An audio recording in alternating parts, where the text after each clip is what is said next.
Wolf of Bones is Book 5 of the Wolf Shifter Rejected series. Published by Harley Romance Publishing 2023.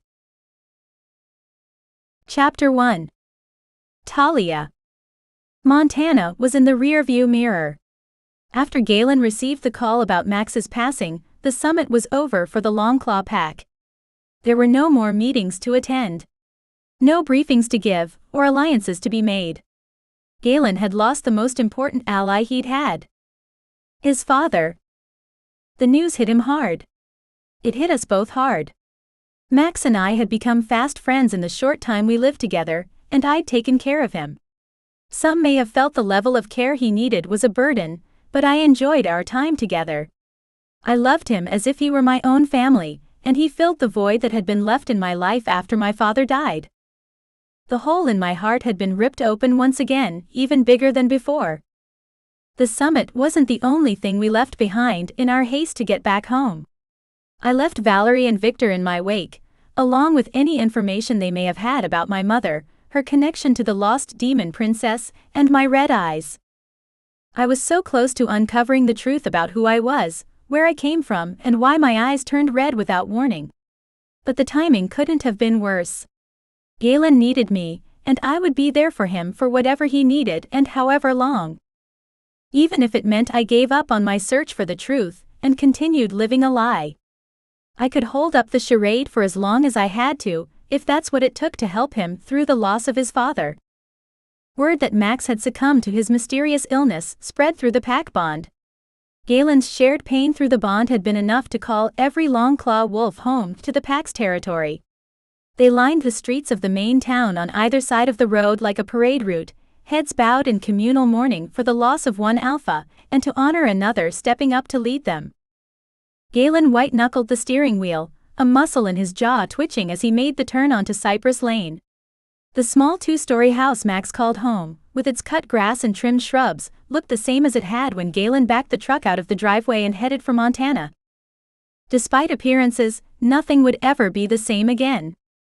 I unbuckled my seatbelt, flipped up the center console and slid across the bench seat, leaning against his shoulder. His muscles relaxed as he rested his head on top of mine, and for a brief moment the tension eased from his body. I don't know if I can do this. Galen pulled into the drive and parked the truck. You can, Galen. I eased back onto my side of the truck, pivoting on the bench seat so that I could look at him. You can because you have to. I knew it wasn't what he wanted to hear, but I also knew that he needed to hear it. Headlights pierced the dark interior of the truck's cab when Theo pulled in behind us. He sat in his car, taking his cue from Galen. He'd step out of the car and head inside when his new alpha did. You don't understand. Galen closed his eyes and exhaled a long breath through his nose. I'm sorry. I didn't mean, of course you understand. It's just. You don't have to explain. I do understand. Which means I've been where you are, and I no doubt said the same things to my friends when my father died. They helped me as much as they could before I left the Northwood Pack. I stifled a sob, choking back the emotions that constricted my vocal cords and made it hard to breathe. My chest was tight and my heart ached, but I forced myself to pull in a deep breath and fill my lungs, composing myself as I let the air out slowly. They were there for me. Not as long as I would have liked, but I wouldn't have made it through that first night after my father was killed if it wasn't for them. Galen pried his fingers from the steering wheel and collapsed across the front seat, resting his head in my lap. You can lean on me, Galen. I combed my fingers through his hair, smoothing back the stray locks that fell over his eyes. I can bear the weight. I'm stronger than you think, and I am here to support you however you need. I wish I had half your strength. After everything you've been through, I don't know how you do it. His tears pooled on my leg and soaked through my jeans. I don't know how to do this without him. Yes, you do. I stroked his hair and slid my hand down to the middle of his back, rubbing small soothing circles against his coiled muscles. Your father prepared you for this moment your whole life. He raised you to be the man that you are today, the alpha of the Longclaw Pack. You will lead them through this, because it's what your father would have wanted you to do, and what your pack needs you to do. And what about me? Not the heir to the throne and future alpha of the Longclaw pack. Me the man. He pressed his fist against his chest right over his heart. When do I get to mourn? When does a son get to say goodbye to his father, if he's already gone? Galen, you need your pack as much as they need you. We're all mourning with you. I turned his head, forcing him to look up at me from my lap. Take comfort in them. Let that be what gives you the strength to lead them. I would have given anything for a pack that mourned my father alongside me. For the chance to bury him. You're right.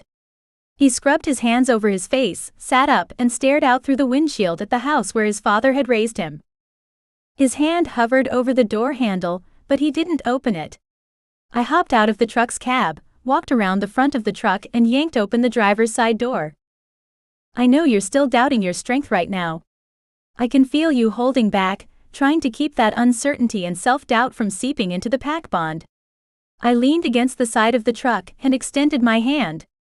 You can borrow some of mine. Come on, we'll do this together.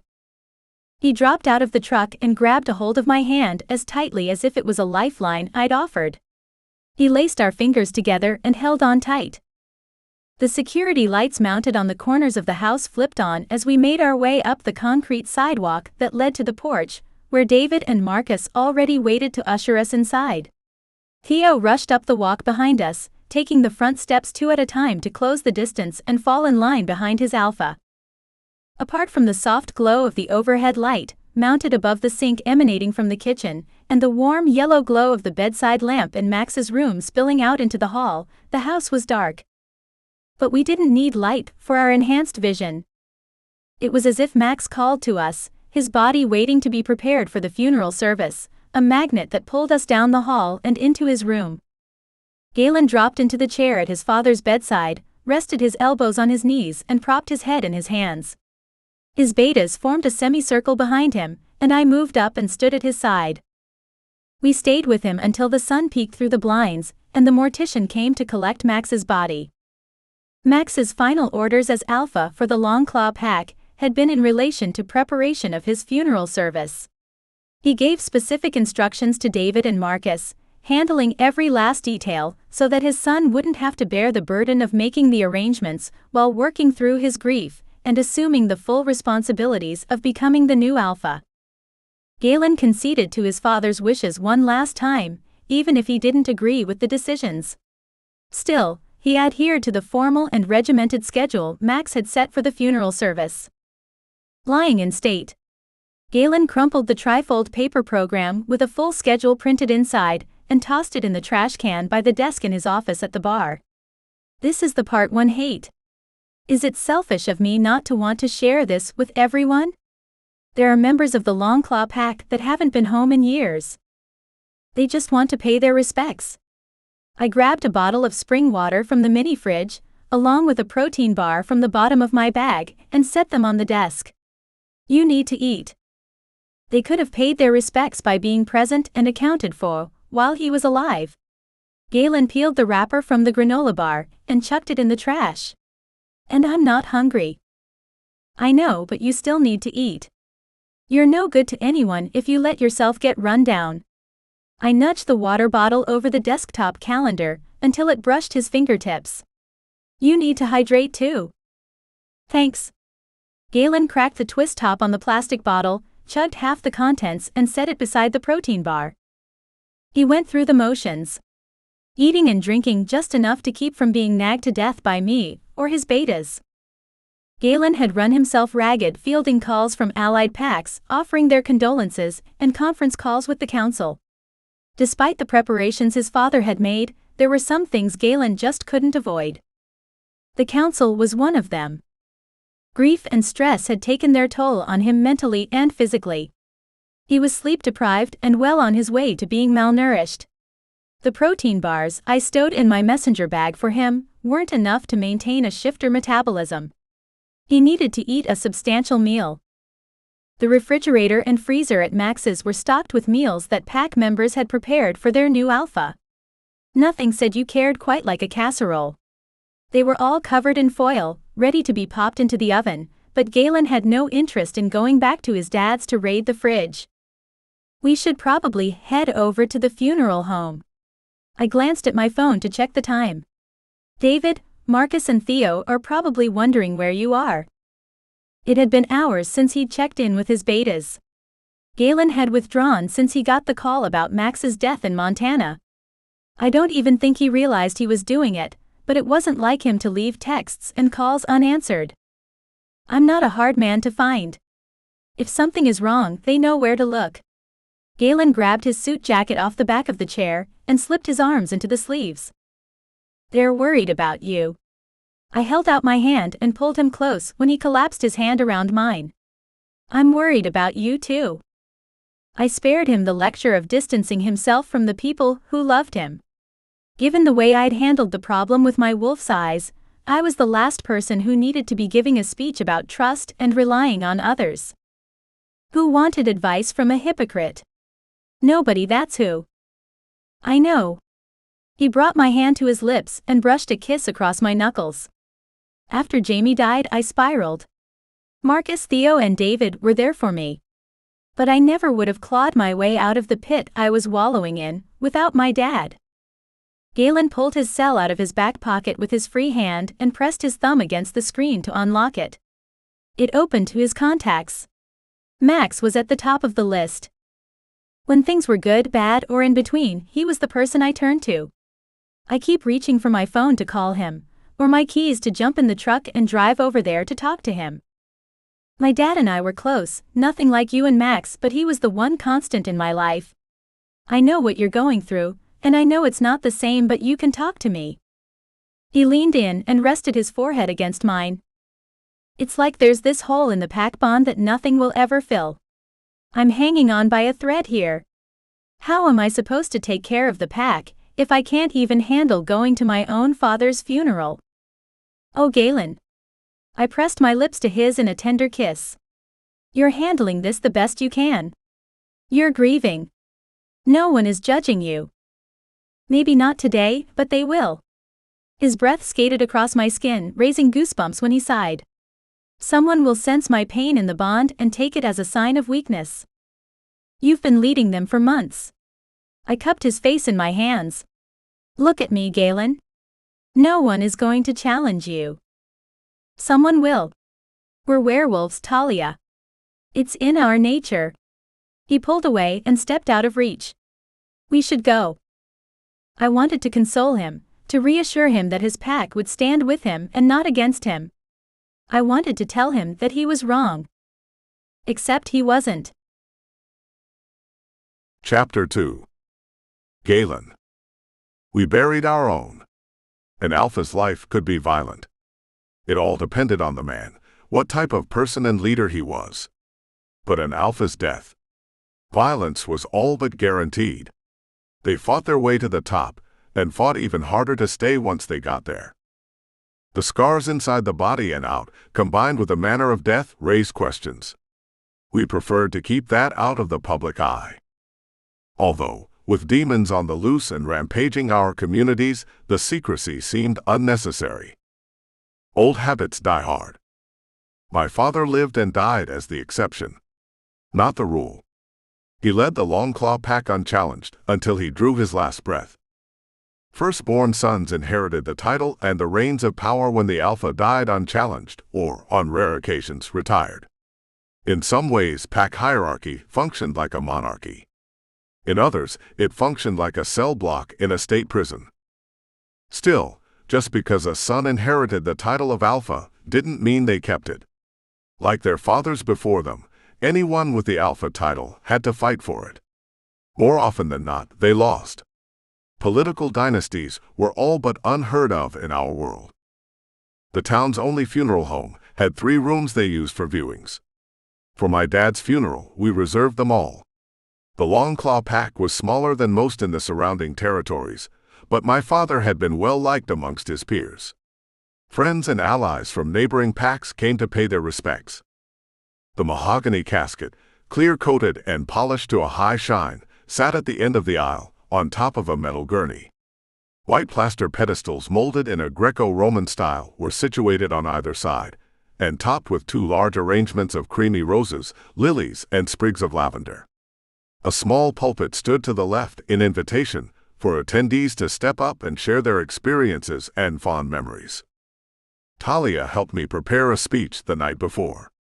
The index cards tucked inside my suit jacket felt like lead weights in my pocket. There were so many things I'd wanted to say directly to my dad, and would never have the chance. Talia stayed up with me, listening to stories about my dad and the lessons he taught me. She collected my thoughts and put pen to paper. And no one would ever hear them. At least no one in this room. Unlike the service, those memories were mine. A piece of my father that belonged to no one else but me, and I would cling to that for as long as possible. I stepped up to the small podium, but instead of baring my soul and sharing my grief, I thanked everyone for coming and invited them to join us at the Pack Cemetery as we buried my father. When the wake ended, the pallbearers, which included David, Marcus, Theo, and myself, carried him from the viewing room to the hearse that was parked out front, waiting to take my father to his final resting place. To my relief, the majority of people who'd attended the viewing chose not to attend the graveside service. Their reasons didn't matter. I'd honored my father's wishes and extended an invitation, welcoming anyone who came. As much as I appreciated their kind words and support, I didn't want them there. Freshly turned earth was mounded beside the rectangular hole cut out of the ground. The Pack's private cemetery on our property was in a clearing near the western boundary, a dividing line between our land and the adjacent acres that belonged to our rival, the Northwood Pack. "Son of a bitch," Talia growled, her hands curled into fists at her side. "Was this what you were talking about this morning? Did you get word that they were planning something?" I followed her steely gaze to a deer trail that cut between a cluster of cedars along the property line. The Northwood Alpha stepped out of the tree line with his son Maddox in tow. The audacity it took to show their faces at my father's funeral raised my hackles and set me on edge. After everything they'd done to destroy our pack, they had a hell of a lot of nerve. And yet, I shouldn't have expected anything less. Maddox had assaulted Talia and violated the Summit Treaty.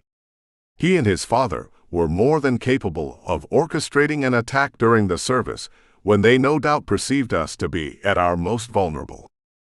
It was a calculated risk, one that would have turned into a costly mistake for them. As a pack, we had suffered the loss of our alpha. Our hearts were broken, but our spirits were not. Were we vulnerable? Yes. Did that make us weak? Hell no. My jaw clenched. If Maddox and his father made a move on the Longclaw Pack, they would find out just how strong we really were. Nothing unified us quite like a fight. We would defend my father's honor to the death, but to my surprise, the leaders of the Northwood Pack never made a move. Maddox and his father stayed on their side of the property line, heads bowed in seeming respect for several moments before they slipped back into the woods and disappeared. They hadn't come bearing an olive branch of peace, and I knew that the ceasefire wouldn't last more than one night, but I appreciated the gesture nonetheless. My father had been a great man, an even greater wolf, and he commanded respect, even from his enemies. I had big shoes to fill, and I hoped I would be able to live up to the challenge. Talia and my betas stayed with me long after the service ended, and the rest of the pack members had dispersed and headed home. I stood at my father's graveside, staring down at the top of the coffin that filled the open grave. The white roses tossed in after the service were a stark contrast to the dark lid of the metal box. "Galen, it's time." Marcus clasped a hand on my shoulder and jerked his head in the direction of the truck hauling a bobcat that approached the cemetery. "Why don't I give you and Talia a lift back to your place?" "That would be great, Marcus." "Thank you." Talia slipped her hand in mine and pulled me away from the graveside. "This shouldn't be your last memory of him." I knew she was right. The sight of heavy equipment backfilling dirt on top of the coffin, filling in the grave until my father lay 6 feet under, wasn't a memory that I wanted, but I couldn't bring myself to leave. I dug my heels in and waited until the ground was graded and the bobcat made its last pass. Talia pulled a wadded tissue from her purse, dried her red, swollen eyes and dabbed at her nose. Faint streaks of mascara stained her cheeks. She had cried enough tears for both of us while we watched the undertakers finish their work. I regretted letting her stay, but I couldn't afford to let her go. I needed her support more than ever. The funeral service had to have been painful for her. Not just because she cared for my father, but because she had been denied the opportunity to do the same for her father. My father's grave was unmarked, but a headstone commemorating his life and death would eventually mark the spot of his final resting place. Yet another thing she had been denied by the Northwood pack. It was callous and selfish to lean on her when her own grief was still so fresh, but she never complained. She steeled her spine and tightened her grip on my hand. Talia was my rock. The guiding light that I needed to find my way to the other side of my grief. I wouldn't have made it back to my apartment without her by my side. My betas would have propped me up, made sure that I was taking care of myself, and helped ease my transition as alpha. They would have done their best, and as much as I would have appreciated it, their best wouldn't have been enough. They shared my pain, but they couldn't understand it. Not the way Talia did. She ushered me from Marcus's car through the bar. People dressed in black stood elbow to elbow, glasses and bottles raised in toast to Max, a hell of a guy who was gone too soon and would be missed. The crowd's chorus of my father's name followed us up the staircase in the back of the bar that led to my second-floor apartment. Talia held the collar as I shucked off my suit jacket and proceeded to drape it over the back of a chair. She grabbed the remote for the sound system and turned up the stereo to drown out the sounds from the bar below. Want a drink? I moved on autopilot to the bar, dropped an oversized ice cube into each bourbon glass, and poured 2 fingers of aged oak barrel whiskey. Come sit with me. Talia had curled up on the couch cushion with one arm draped over the back of the love seat, waiting for me to nestle in beside her. To Max. I handed her a glass and clinked mine against it. Salute. To Max, Talia echoed, sipping the whiskey before she set her glass on the coffee table. She patted the cushion beside her. Sit. I emptied my glass, set it on the table beside her, and collapsed onto the empty cushion. Closer. She grabbed my tie and tugged me onto her side of the love seat. I shifted onto my back, legs draped over the arm of the couch, and rested my head on her lap. The tips of her fingers brushed my jaw as she ran her hands through my hair. Her bright blue eyes glistened with unshed tears. We'd been through so much in such a short time together. I opened the bond I shared with the members of the Long Claw Pack as their new alpha, and focused on the connection to the woman beside me. Her pain was so familiar to me. It may as well have been my own. Talia needed to be comforted as much as I did. I reached up and cupped the side of her face in one hand and slipped the other around the base of her neck, easing her down until her lips brushed mine. She smelled of vanilla with a hint of whiskey on her breath, and I wanted nothing more than to lose myself in her essence at that moment. Talia kissed me, mewling with pleasure when I not only returned the kiss but deepened it. She loosened my tie and slipped it off my neck before moving to the buttons on my crisp white dress shirt. I pulled back from the kiss and sat up, shedding my clothes and helping remove hers until we were skin to skin without a shred of fabric between us. She was soft, warm, and everything I needed. We took our time, savoring each other, exploring each other's bodies. Any other time, the slow tease would have driven me crazy with need, but this was more than passion. It wasn't just the heat of the moment or desire. It was something more. Love. Caring. When I fell in love with Talia, I fell hard. I thought I'd been in love before, but even the feelings I had for Jamie paled in comparison to what I felt for Talia. It was unlike anything I'd experienced before. There was a fleeting moment of guilt and grief for the loss of a woman that I'd cared for. We were young, foolish, and carefree. I thought she was my mate, and I mourned her as if she were, swearing off any other mating when she died. But then I met Talia. She broke through the barrier I'd built around my heart without even trying. Talia completed me, and through the bond I knew she felt the same. She owned me body and soul. She reached down through the darkness that threatened to take hold of my heart and pulled me back into the light. Talia thought I saved her, but it was the other way around. It didn't matter that she had been destined for another. Fate was wrong. Talia was meant for me, and I would do whatever it took to make her mine. Chapter 3. Talia. I never would have thought this was possible. I traced lazy circles across Galen's bare chest with my index finger. I was a fated mate, but the bond with Maddox was nothing like this. I mean, looking back, there wasn't really a bond at all. Of course, we never. I thought Jamie was my fated mate. She never bore the mark, but we both woke up every day assuming that was the day it would appear on her arm. Galen took my hand in his and brought it to his lips, brushing a kiss across the tips of my fingers. It never did. A mark? I murmured almost under my breath, though Galen would have heard it as clearly if I'd spoken up. You never received the mark when you and Maddox were together. Galen snaked his arm over my hip and around my back, pressing me close as if he feared I'd try to run away from him and the conversation. Not that I hadn't given him reason to feel that way. I had been keeping secrets. I'd been rejected once, and had no desire to experience that pain all over again. There were things that I wasn't ready to share, like the color of my wolf's eyes or the visit from the Alaskan wolves, Valerie and Victor, before we left the summit.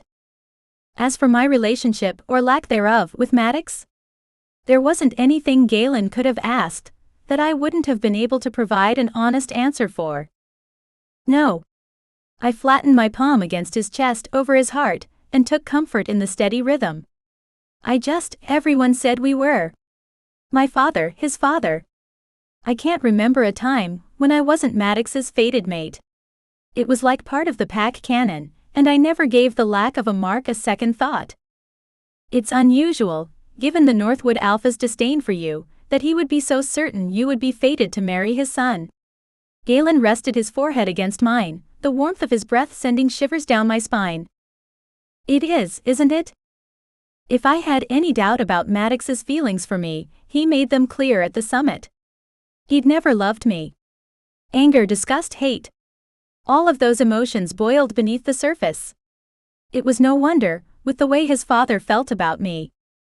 Still, Maddox had given an award-winning performance before that. For years he led me to believe that he was head over heels in love with me. That I was his one and only fated mate. But it wasn't true. It couldn't have been. My life in the Northwood Pack had been a lie. I thought I was in love with Maddox, but I was too young, too naive to know better. With nothing to compare it to, it was all too easy for my ex-fiancé to convince me that he was my destiny. Ignorance had been bliss. At least for a little while. But I wouldn't trade the pain of being expelled from my pack, of being cut out of Maddox's life, or of learning the truth, for anything. Every tear that I shed had led me to Galen, and the love we felt for each other. I wasn't sure why Maddox or his father had been so hell-bent on marrying me into their family. I supposed it was another way to control me, and my father. When that didn't work, they murdered him and cast me out. I spent so much time and energy hating them, when I should have been grateful. Not marrying Maddox was the best thing that had happened to me. Next to meeting Galen.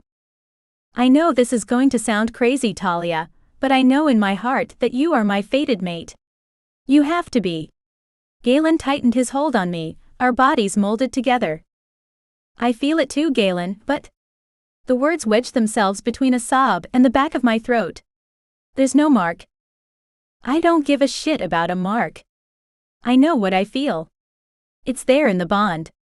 You're my mate, Talia. Galen sounded so sure of himself and the connection between us. But that was because he didn't know the truth. Everything he felt was based on the person he thought I was. Not the red-eyed freak I'd become. Would he have fallen in love with a demon-eyed wolf? As much as I wanted to believe the answer was yes, I feared the answer would be a resounding no. I was a hypocrite. Condemning Maddox and his father for the lies they'd ensnared me with, I should have known better. Yet, here I was curled up on the couch with Galen entangling him in my own web of lies.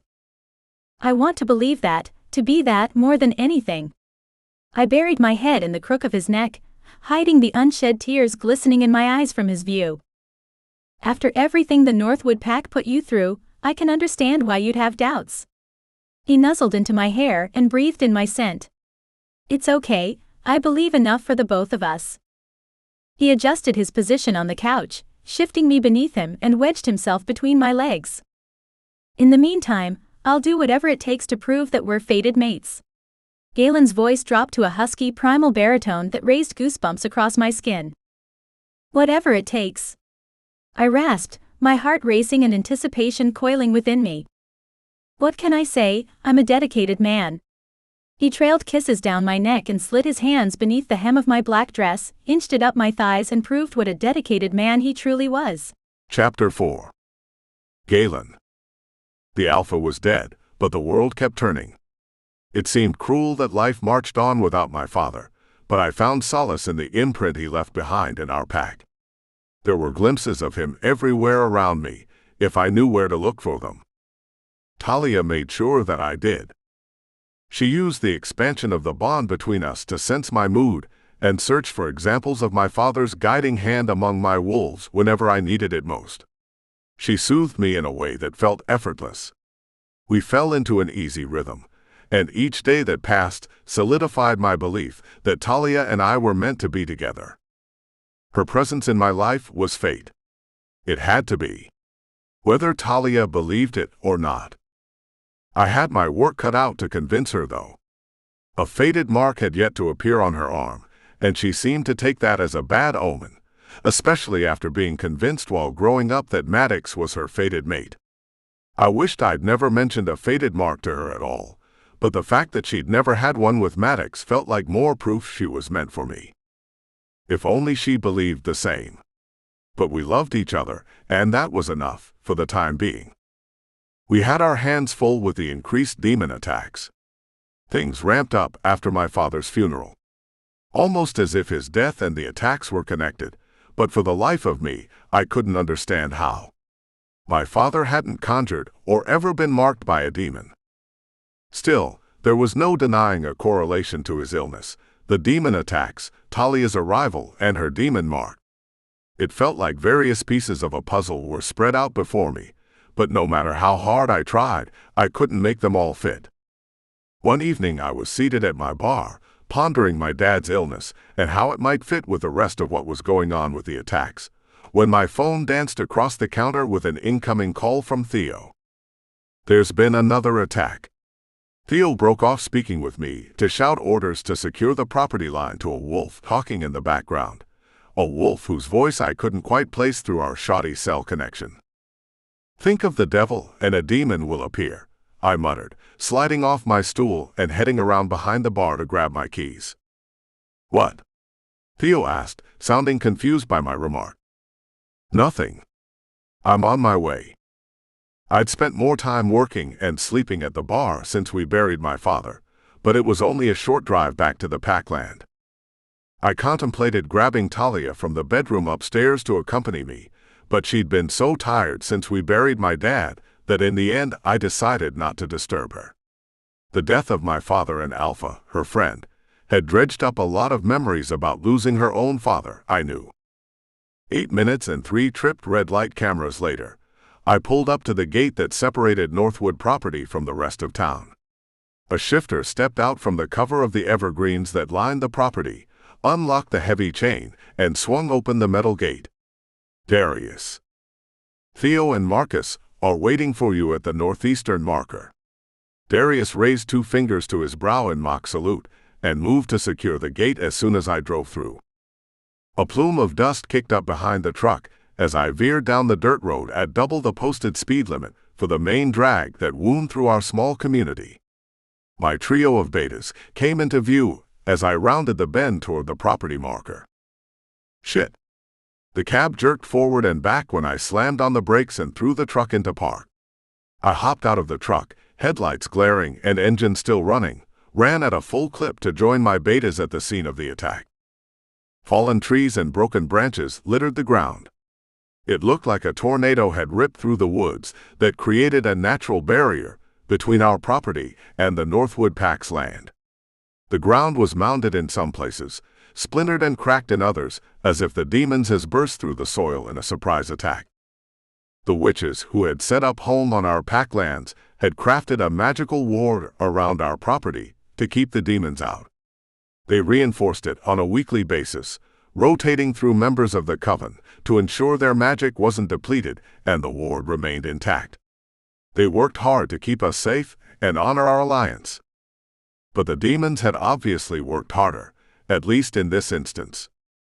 They were relentless in their attempts to destroy the magic shield around our property, and occasionally those attempts were successful. This was one of those times. Casualties. I rushed to join my betas, leaping over a narrow chasm that had been ripped open in the earth. The smell of blood and brimstone hit me the second my feet hit the other side of the crevice. My eyes, nose, and the back of my throat burned from the combination of copper and sulfur that coated the inside of my mouth and clung to my sinuses. Pam took at least half a dozen with broken bones and lacerations up to the meeting house to recover. He wiped blood and dirt from his eyes with the hem of his charcoal gray t-shirt. The rest. I followed his gaze to a pile of bodies strewn beneath the trees. Damn it! I growled, partially shifted claws piercing my palms as my hands curled into fists at my sides. The witches plug one hole in the ward, and the demons simply create another. How the hell are we going to stop them? The question was rhetorical, but Marcus answered anyway. We need to find their weakness and take the battle to them before they wipe us out, Galen.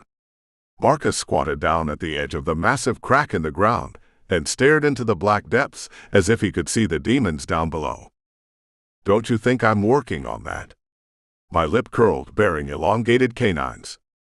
My wolf paced just beneath the surface, ready to force the shift and burst through my skin in a terrifying display of fur and fang. But there was no one left to fight. Our enemies had done what they came to do and fled the scene equally fast. I held onto my rage by a thread. I feared if I lost control, I would never get it back. Easy, boss. David moved to stand between Marcus and me, as if sensing my wrath. With no enemies to fight, my wolf sought out the next best thing. Marcus was the strongest of my betas. My wolf sensed the inherent strength that made him a perfect choice to act as my second in command, and directed all of our anger and frustration at him in the form of a challenge. Marcus was wise enough not to accept. Alpha.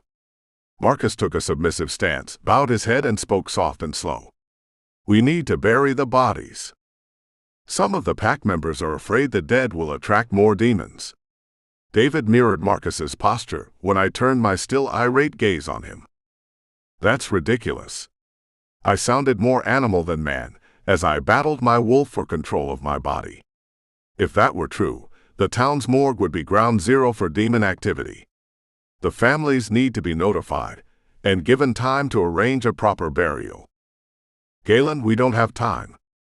Theo broke off and dropped to one knee when I fixed my partially shifted eyes on him. We are not fucking savages. I slammed my eyes closed, chest heaving as I sucked in breath after deep breath of air and forced my wolf to back down. Finally, I opened my eyes. Notify the families. All three betas moved, but seemingly at a snail's pace.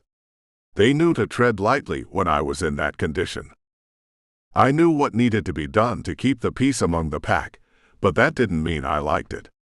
The problem with near immortality is that the age gap amongst our wolves was wider than the Grand Canyon. Some wolves clung to the old ways and superstitions. With demons roaming the earth, it was hard to blame them. We'll prepare a funeral pyre, I offered as a concession. That will be quicker. Let their families know that a proper memorial will be erected in their honor once we've eradicated the demons. I gave my instructions and left it up to my betas to decide amongst themselves which of them would carry out my wishes while I put in a call to Marguerite. The coven leader agreed to bring members of her coven to repair the breach in the ward and help us with a funeral pyre worthy of the wolves who sacrificed their lives to protect the rest of our pack. Marcus and David sprinted across the field, breaking into a full run when they reached the road that led back to the meeting hall.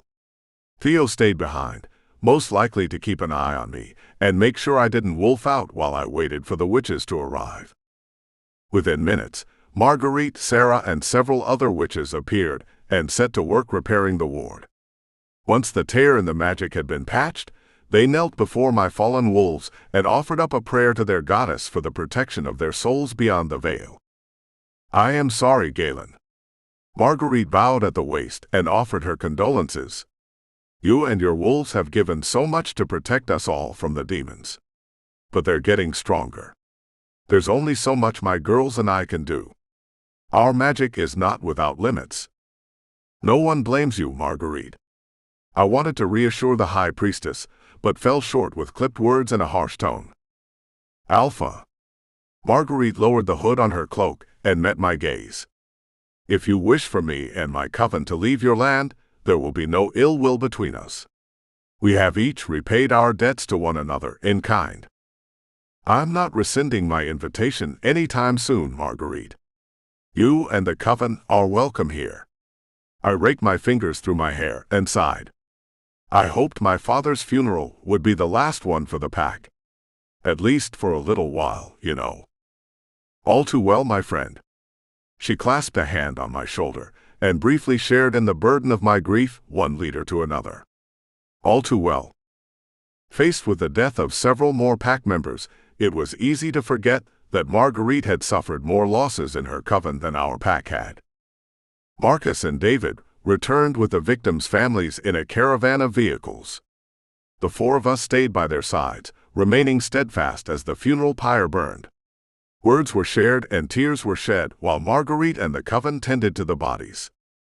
I waited until the last ember had lost its reddish glow and turned an ashen black before driving back across town back to my apartment above the bar, where Talia likely awaited my return. It wasn't the greeting I expected. She'd been on an emotional roller coaster since joining my pack, and had hardly had a moment to herself to grieve the loss of her own father, let alone mine. She sat on the floor sobbing, curled up in a ball with her thighs tucked against her chest and arms locked around her shins. She buried her head behind her knees when I opened the door. "Talia, hey. Look at me." I knelt on the floor in front of her and tried to coax her out of her defensive pose. "Tell me what's wrong, baby. Talk to me." I felt confident I knew what was bothering her. Burying my father tore open a freshly healed wound and had been a painful reminder of what she'd been deprived of by the Northwood pack after the Alpha murdered her dad. Still, I wanted her to open up to me. Talia had been my shoulder to cry on. She listened whenever I needed someone to talk to. I wanted to be that for her in return, but she refused to let me in. Something had been eating away at her since before we left for the summit, and I wanted to know what the hell it was. "I'm tired of dancing around your secrets. You are going to tell me what is going on with you tonight." I raked my fingers through my hair, shaking ash from the funeral pyre loose from the tangled strands. She poked her head up and gazed at me with puffy red eyes, tears streaming down her cheeks, but never spoke a single word. I thought we'd made progress, that we were past this. I pressed my palms against my eyes and willed my wolf to stay in the shadows of my mind. We were both raw and on edge after facing the devastation and death the demons had left in their wake. Talia shutting us out again was more than my wolf and I could bear. "Fine. You don't want to tell me." I opened myself up to the alpha bond I shared with the pack and tugged on the thread that connected me to Talia. "I have other ways of getting the information I need." She gasped and tried to close herself off from the bond, reinforcing the mental walls she'd built inside her mind to safeguard her secrets. I'd never played the alpha card or used the bond that way, because I'd never had to. Her refusal to share all of herself with me, the bad as well as the good, struck a heavy blow to my pride and my heart. Remorse set in the moment I saw the look of horror in her eyes, and my own gaze reflected back at me in the depths of hers. It was all too much, too soon. Admitting my feelings for Talia, burying my father and several pack members all in the same week. I was in turmoil, a bundled mess of emotions. But that was no excuse to invade her privacy. No matter how I sliced it, I'd crossed a line. A line that I'd drawn and sworn never to cross. Talia wrecked me, but there was no one to blame for my actions but myself. Fuck. I dug my keys out of my pocket and stormed out of the apartment, slamming the door behind me. My boots pounded against the steps as I stomped my way down to the bar. I needed some air and a stiff drink. I stalked across the room, grabbed a bottle of tequila from the top shelf, and stowed away in my office in the back. I threw open the window, sucking in deep breaths of the cool night air and guzzling down the high-priced liquid gold. Half a bottle of the caramel-colored liquor later, my temper had subsided, and a throbbing headache had taken its place. But the physical pain was a welcome reprieve from its emotional counterpart, and helped cut through the red haze of anger clouding my vision, since I'd been forced to resort to burning the bodies of our dead. The last time I'd felt that out of control was when Jamie died. And that was the connection. More senseless deaths that I couldn't prevent, and situations that were outside my control. Made worse by the fact that I was the alpha, and clearly failing at my job of keeping the pack safe and happy. As much as I wanted to know what was going on with Talia, she didn't deserve a show of force like the power flex I'd forced her to endure up in my apartment. That was a mistake. One that I couldn't take back. And then I'd gone and made it worse by walking out on her. Another promise broken. Chapter 5. Talia. I screwed up. Galen came home and caught me in a moment of weakness. Rather than open up to the man I loved, I closed myself off. Galen wasn't prying. He wanted to help me, to take care of me. Which is what people did when they were in a healthy relationship, something with which I'd had little experience. My father had never opened up to me about any of the important things about his past and my mother, and my engagement to Maddox had been a lie from start to finish. Lies and deception were something I had plenty of experience with, unfortunately. I'd been lying to Galen for weeks. He gave me the space I'd asked for and then some, while in return I built lie upon lie until I forced his hand to use the bond to pry his way into my thoughts. When he threatened to use the bond before we left for the summit, I knew then that he was bluffing. This time I knew he wasn't. Galen wanted the truth. He deserved the truth, but it would take a lot for him to violate my trust or jeopardize our relationship that way. Something had happened when he'd been called away on pack business this time. He'd dealt with demon attacks before, but I'd never seen him react this way. Whatever it was, I felt it through our connection while he was gone, and picked up on his distress when he'd walk through the door. But he took one look at me and the state I was in and put his feelings aside, and then I called his bluff with my stubborn silence. He tapped the bond, shocking me, but I held him back long enough for him to see through the hurt and anger I'd caused by keeping myself closed off from him. And then he stormed out. He was only one floor away. I could sense he was still in the building, which likely meant he was downstairs in his office, but there might as well have been 1,000 miles separating us. I didn't know how to fix what had been broken. They say time heals all wounds. I hoped and prayed that would be true for us. Because I couldn't imagine my life without Galen in it.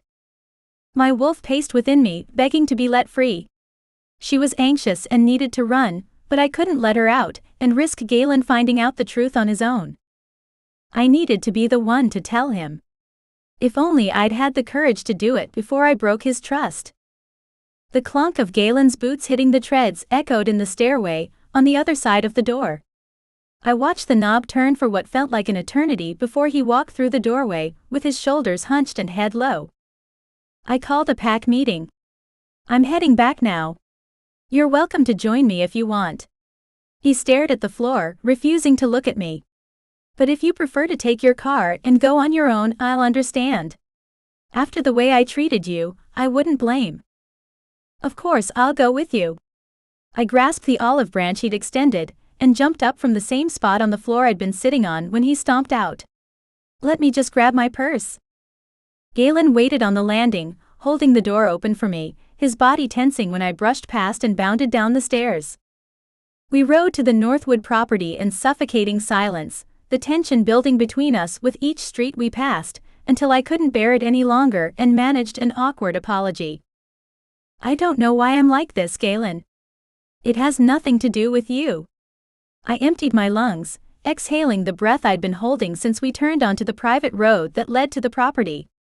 "I'll tell you everything when I'm ready. I promise. Please don't let this come between us." "I don't want this to come between us either, Talia." Galen spared a glance in my direction before returning his attention back to the road. "But I also don't want there to be any secrets between us." "I know." I pressed my fingers against my eyes to stem the flow of tears that threatened to fall. "It's just, I think I'm ready to share this with you, and then as soon as I think I have the courage to talk about it, my anxiety gets the better of me and I trailed off, shrugging. Galen sighed. "I love you, Talia, and I want you to share everything with me. The good, the bad, the ugly. It doesn't matter. Your problems are my problems." He gripped the steering wheel, knuckles white under the strain. "I know I did a piss-poor job of proving that earlier. Tonight has been. I let my temper get the better of me, and I'm sorry for what I almost did. Invading your privacy like that. I'm sorry too." I reached across the cab of the truck and rested my hand on his thigh. "Can we just start tonight over? If it's all the same to you, I'd rather just forget this night ever happened." Galen's lips mashed together in a straight line, and his jaw muscle twitched before he let me in on what had happened earlier. Yet another breach of the pack land's perimeter. And he'd barely held it together, in relation to his temper, apparently. His sour mood had nothing to do with me. That time I knew not to take it personally. Just like he seemed to know not to press me anymore right now, on discussing my secret. We'd learned a hard lesson, but things couldn't continue the way they were. If I wanted a life with Galen, and I did desperately, I had to come clean. The sooner the better. All the things I wanted to say had to wait until after the pack meeting, but I would say them. Whatever the consequences. Galen had enough on his mind and on his plate. He didn't need the added stress of my troubles, right before he was set to speak to the entire pack. He needed to focus on the good of the whole, not the needs of one. After the meeting, when he'd finished his obligation to the pack for the night, we'd have time alone to talk. It wasn't that I felt like second fiddle to the pack. I knew where I stood with Galen. He'd made that clear first in Montana and then again when he claimed me as his mate. The problems in our relationship lay at my feet, not his. I still didn't know why he needed to call the meeting in the first place. It was obvious he'd come back to the apartment in need of comfort. He needed a safe place to share his feelings and experiences, a person to bounce ideas off of. He needed his mate. And I needed to do better. Maddox had never shared those things with me. I wasn't privy to his or his father's plans, and my opinion never counted for anything. I was the arm candy, the beautiful wolf selected to stand by his side. No more, no less. Galen saw me as a true partner. He not only listened to what I had to say, but he valued my opinion. Even if he didn't always agree with it. My experience with love and relationships had been limited to Maddox, but I had zero experience when it came to my commitment with Galen. Everything was so new, so different, I was learning on the go. And for the most part it worked for me. We just had our first real fight, but we'd managed to come back together and each apologized without demanding it of the other. I hoped and prayed for the same outcome when he heard what I had to say after the meeting. Galen honked the horn in a pattern of short and long bursts similar to Morse code. The main gate swung open as the headlights rounded the last bend before the entrance to the property. "I'm glad you decided to ride with me." He veered the truck to the right toward the meeting hall. "Me too, even if I haven't been very good company." I tugged at the seatbelt that rode up my shoulder and across my neck, and shifted in my seat to face him. In fact, apart from apologizing for my part in our argument, I hadn't said much of anything. I'd been lost in my own thoughts about all the things I planned to say to him later that night. Just having you with me is enough. Galen drove the truck around to the back of the meeting hall and parked the truck next to Theo's car.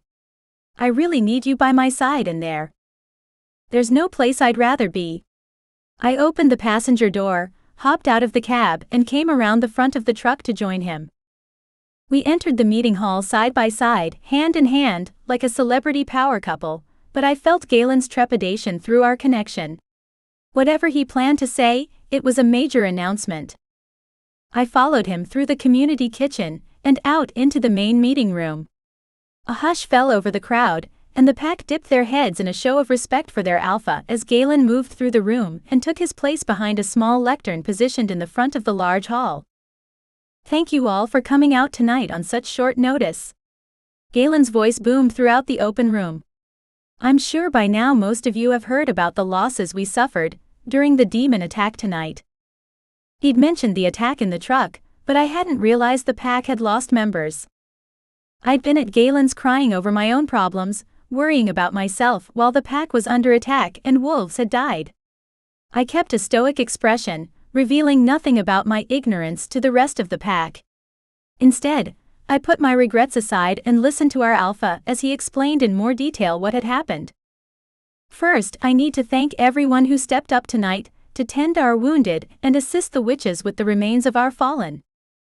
Galen skipped over the gory details of the attack to spare the younger wolves who had attended the meeting with their parents.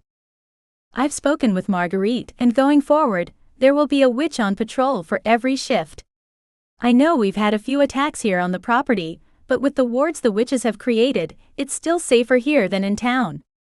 I'm asking those of you who live off pack lands to consider moving back home. At least for the time being. Galen raised his hands, gesturing to the crowd to simmer down and aiming to quell the rising tide of concerned voices. We are safer and stronger together as a pack. I am proud of each and every one of you for the contributions you have made as a Long Claw Pack member, and it's in that spirit that I stand here before you today to ask for your support, to stay the course and fight with me against the demons. My old alpha never would have addressed the Northwood Pack that way. He wouldn't have asked for help, he would have demanded it.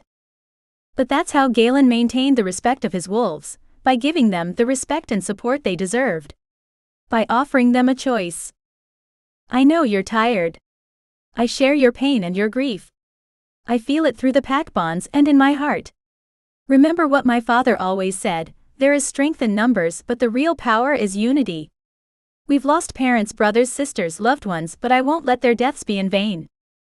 Galen ended the meeting with new perimeter patrol rotations, the promise of safety protocols for the pack and coven to follow shortly, along with the renewed support of his pack. When the meeting adjourned and the pack began to disappear out the doors, Galen turned to me. I want to run the property line and check in with Marguerite before we head back to the bar. Do you want to come with me, or? He let the unspoken question hang between us, no doubt expecting my answer would be no. I hadn't joined him on a run since the Northwood Pack's last attempt at a takeover, and the first appearance of my red eyes. Now or never, Talia. The invitation to go for a run provided the perfect segue to come clean with Galen. Yes, I'd love to join you. A flicker of hope flashed in Galen's eyes, and I almost regretted my decision. As much as I hated the idea of being rejected, or worse, hurting Galen, it was too late to back out. I'd agreed to go on a run, with no rational reason for changing my mind. But I need to tell you something first, and you might rescind that invitation after you hear what I have to say. My heart raced and my stomach roiled. I took his silence as an invitation to continue. You asked what's bothering me on multiple occasions, and I gave you the same answer every time. Nothing. But you knew it was something. I took a deep breath and plowed ahead, terrified I'd lose my nerve if he interrupted. It appeared he felt the same way because he didn't move a muscle or utter a single word. I can't imagine what's going through your mind right now. What you think I might be about to say. I just hope whatever it is, it's worse than what I have to tell you, and everything I say will feel like a relief. If you're worried it's about us, don't be. I'm still in love with you as much, if not more, as I was when you claimed me. Cracks in Galen's statuesque demeanor appeared and his coiled muscles relaxed slightly. It was clear from his posture that he was worried my issues were about us. After the Northwood pack attacked us and I stood up to my old alpha, you found me down by the water, do you remember? The question was rhetorical, but he nodded in affirmation. Something happened when I shifted that night. I swallowed hard before blurting it out. My eyes turned red. It only happens when I'm in wolf form. I've replayed the events from that night over and over in my head, and nothing stands out as a cause. And I don't know what it means. That's what you've been so worried about. You should have told me. Galen crossed his arms over his chest, cocked his head to one side and narrowed his gaze. There's something else, isn't there? Before we left the summit, the wolves from Alaska stopped by the cabin. They're from a demon wolf pack, and they think my mother was one of them. Which would make me one of them too. His gaze dipped down to the spot on my arm where I'd been marked by a demon, seemingly coming to the same conclusion I had. That the demon attacks on the Longclaw pack had something to do with me. The few feet that separated us felt like a canyon. We were on opposite sides and there was no bridge to cross the distance. Silence built to a deafening roar, as I waited for him to say or do something.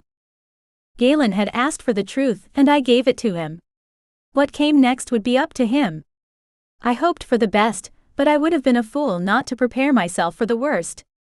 Rejection. I was at the mercy of my alpha and my mate.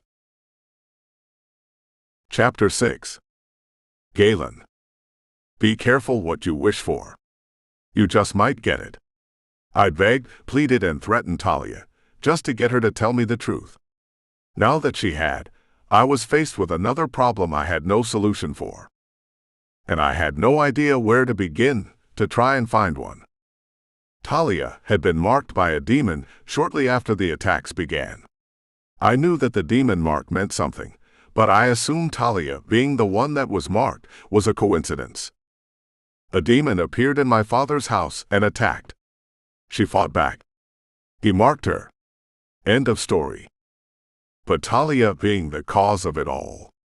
Talia being the reason a demon appeared at my dad's place, that the witches had been cursed and my pack members murdered. The thought had never crossed my mind. Until this moment. What did that mean, a demon wolf pack? Were they mixed blood, both shifter and demon? Was she a harbinger of doom? A curse on our town and pack? Had I doomed the pack to destruction when I made her a Longclaw? When I claimed her as my mate? None of that mattered. The only question that was worth asking was how was I going to save her? Because losing her was not an option. I'd fallen head over heels in love with her. She was my mate. Not just my mate, my fated mate. Mark or no mark. And I would do whatever was necessary to keep her by my side. Your eyes, do they turn red every time you shift? I uncrossed my arms and hooked my thumbs in my pockets, switching up my body language and hoping to appear more relaxed. But I was far from it. I needed to see her eyes for myself, and there was a good chance Talia would close herself off and run when I asked her to show me. I need you to shift, Talia. Here. She whipped her head around, golden locks fanning out around her as she searched the room behind her. What if someone sees me? If they find out what I am, they'll want me thrown out of the pack. You're their alpha. You have to do what is right for the pack. You're what's right for me, Talia, and that makes it right for the pack. I closed the distance between us, pulled her into my arms, and reassured her with a kiss. Everyone left. Even Theo, Marcus, and David are gone. We're alone, but I'll lock the doors if it will make you feel more secure. You can trust me. You know that, right? At least I hoped she did. You're not rejecting me. Of course not. I held her tighter. After the way I'd acted back at my apartment, I wouldn't blame her if her faith in me faltered. I'd taken her secrecy as a personal slight, and that whatever she was hiding from me was somehow about me or about us. And in a way, I supposed it was. She feared rejection. Understandable, after everything she'd been through. She was afraid of losing me and the pack, of being marked by a demon and tossed out to fend for herself. I claimed you, Talia. No demon mark, demon wolf clan, or having red eyes is going to change that. We're going to fix this. Just don't shut me out anymore. We'll fight this, whatever it is, together. Talia's eyes filled with tears, but her mouth tipped up in a smile. Quickly, she stripped out of her clothes, tugged on our bond and the magic inherent in all werewolves, and shifted into her wolf. Her change came faster, and with less effort or signs of physical pain than I'd expected. It's going to take a lot more than red eyes to mar that beautiful wolf standing in front of me. I'd seen Talia's wolf on a number of occasions. Red eyes didn't change my opinion of her or her wolf one bit. She circled in front of me a couple of times and curled up at my feet. I squatted and ran my fingers through her thick snow-white coat from tip to tail. You need to stretch your legs and go for a run, don't you? I thought back to the last time Talia and I went on a hunt together. It's been a while, hasn't it? How about I drive us out to the perimeter checkpoint, and you run the woods while I stalk the property line?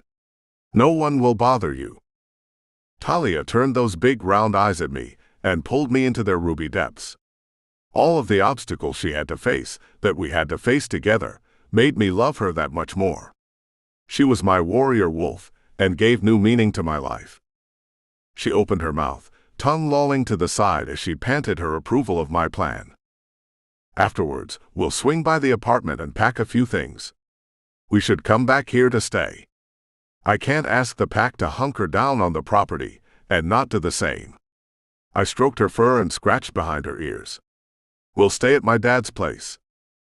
Talia turned her head, bathed my palm with her tongue, and nuzzled closer against my shins. She knew I'd avoided going home since the funeral, and how much staying at the ranch home would cost me. But if I wanted to lead, I needed to lead by example. All right. I gave her one last scratch behind her ears, and gathered up her clothes before heading out to my truck parked around back. We better get going. I want to make sure you're in the woods before the watch shift changes. I dropped Talia off at the tree line, waited until she disappeared under the cover of the evergreens, and shifted into my wolf. To my relief, there were no signs or smells of any demons while I was on patrol. The hour spent running the length of the western border passed without incident. I checked on Talia through the pack bond, ensuring she hadn't run into any trouble, before covering the half-mile between the property line and the massive pit that opened up in the ground during the last demon attack. Marguerite and the coven had already worked to close the canyon, but a crack large enough for a horde of unholy creatures to climb out still scarred the pasture. Sarah had assured me that wards would be put in place to seal off the demon's entry point before the night was out, but I wanted to check their progress before I left for town. The once tall green grass was charred and black. Sulfur and smoke overpowered the smell of the wild clover and heather that dotted the landscape. The field resembled a dystopian nightmare. It would take years for the area to recover, if it could recover at all. The witches had formed a circle around the jagged opening and stood arms outstretched, heads back, chanting to the moon. Small tremors could be felt underfoot as they called on the goddess to aid them and channel their magic. Satisfied the coven had things in hand, I doubled back in search of Talia. Her energy in the pack bond changed, which meant her physical form had as well. Everything okay? Talia popped up from her stretched-out position in the back of my truck, slid to the edge of the bed, and dangled her legs over the tailgate. I was starting to worry that something had happened. She was forced to wait for my answer until after I shifted, but seemed relieved by my presence all the same. As good as can be expected. I strolled to the front of the truck, enjoying the way she ogled my naked body when I walked past her. The coven was almost finished casting the spell to seal off the demon pit when I left them. It's a good thing you're working trade with Marguerite for staying on the property. If they were still in town, they might not have been here before another demon made its way through. If they came at all. You don't think they would have helped us if they weren't staying on the property? Her comment surprised me. My father and Marguerite had a working alliance based on a stipend for years. While I no longer had the coven on retainer, it hadn't occurred to me that she would have said no. Of course, Talia was right. Even if she had chosen to honor the allegiance, the coven's residences were too far away for them to have come to our aid during the battle. Oh, she would have helped you, but at what cost? I don't think the pack could afford it. She offered a lopsided grin and shrugged. But I don't think you'll have to worry about that when this is all over. You've earned each other's loyalty. I grunted in agreement, grabbed my clothes stacked on the driver's seat, and got dressed while Talia's words rang in my ear.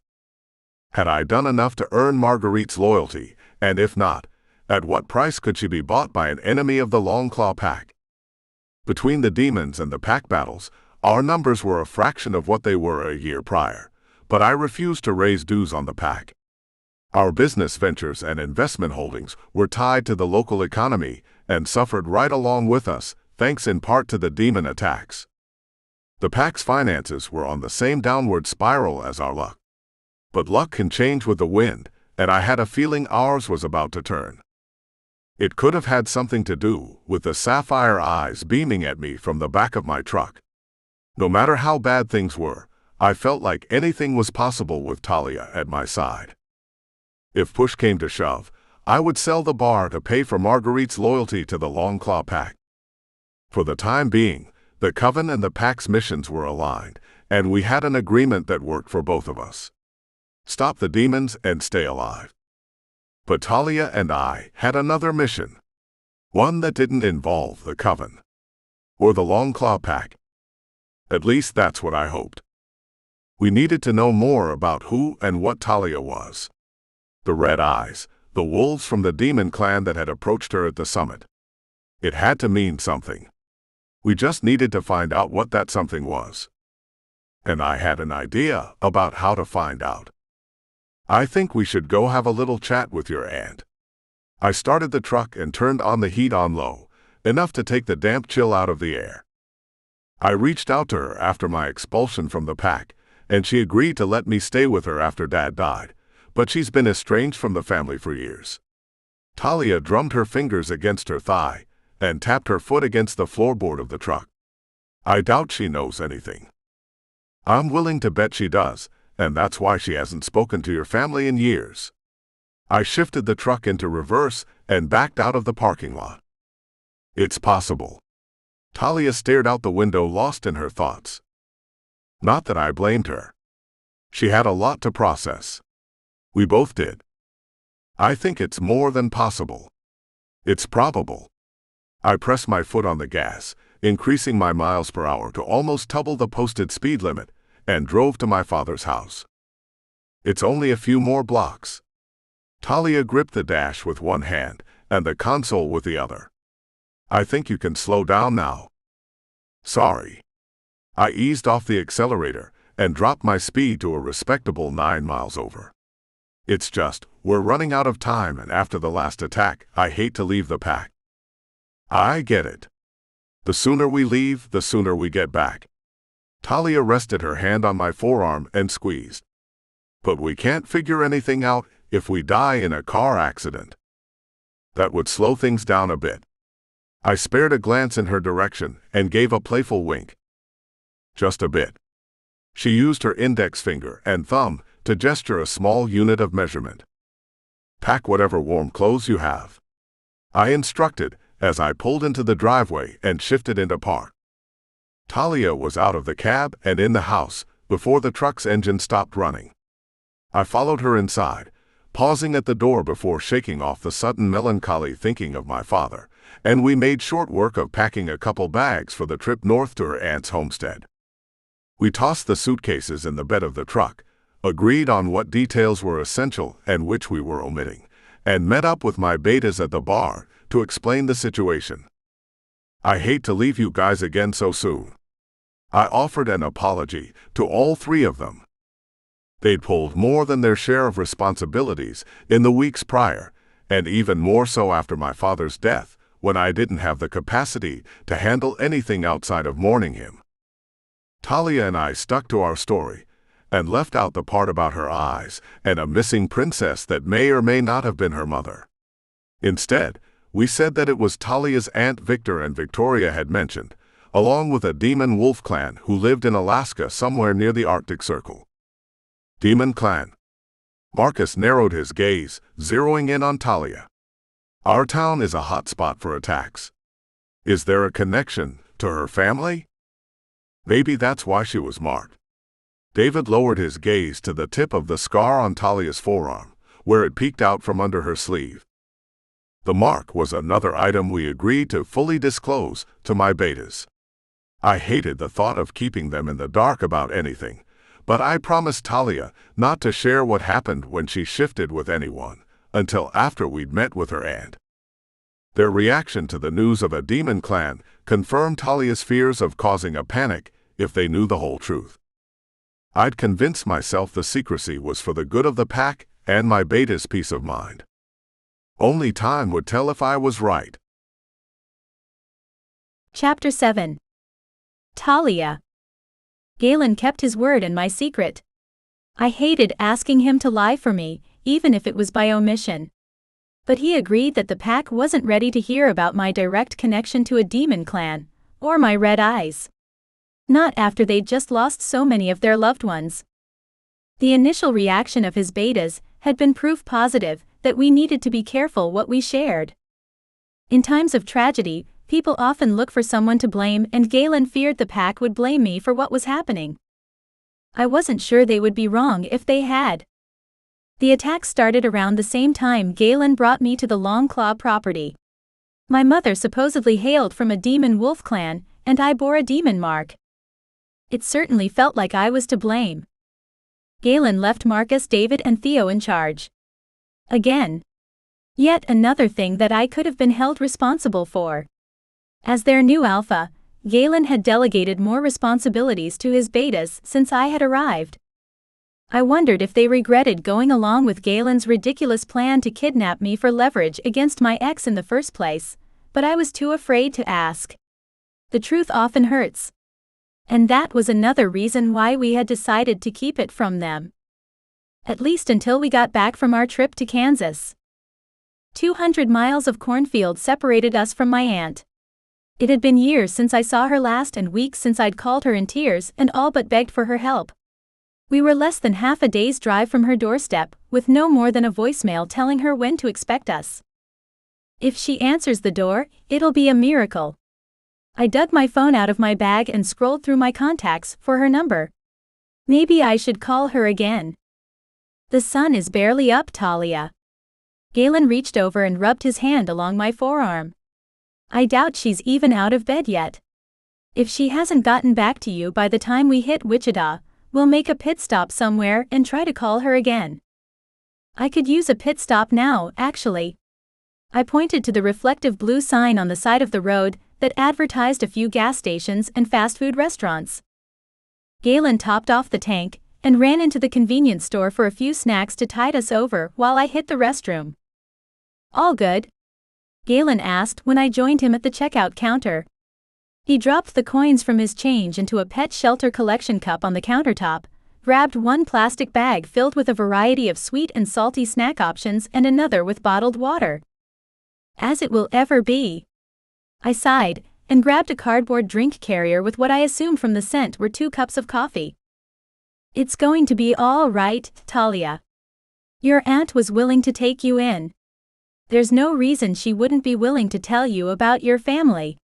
Galen merged back onto the highway, navigating the traffic until we maneuvered the truck into the far left lane. I could think of several reasons my aunt wouldn't want to delve into our family history or divulge secrets of any demon clan roots we had, but I kept them to myself. There wasn't any point hashing them out. She would either talk to us or she wouldn't. And we were about to find out which. As Galen predicted, my aunt called back once it was a more reasonable hour and she'd had her morning coffee. She was expecting us, and to my surprise, sounded happy that we were paying her a visit. I doubted she would feel the same way when we left. The 4-lane highway dwindled to 2, and then down to a single-lane dirt road with sunflower fields on either side. A strip of grass covered the hump in the center of the road, worn down over time by tractor tires. A whitewashed two-story farmhouse with rust-riddled tin roof and lopsided front porch loomed in the distance. The old black metal mailbox at the end of the drive leaned to one side of the wooden post it was fastened to, and its door hung open on one hinge. The homestead looked like I felt, a little weathered and worn but still holding on for dear life. Aunt Sylvia waited on the porch wrapped in a faded and pilled terrycloth blue bathrobe, the belt cinched tight around her narrow waist, waving as we pulled up and parked on a patch of gravel raked out along the side of the house. She pressed one hand to her mouth and the other over her heart, and watched me climb the splintered wooden porch steps with misty eyes. "Let me get a good look at you." She held me at arm's length, her fingers encircling my wrists. "You remind me so much of your mother. You have her eyes." Just a few weeks before I would have preened at the compliment.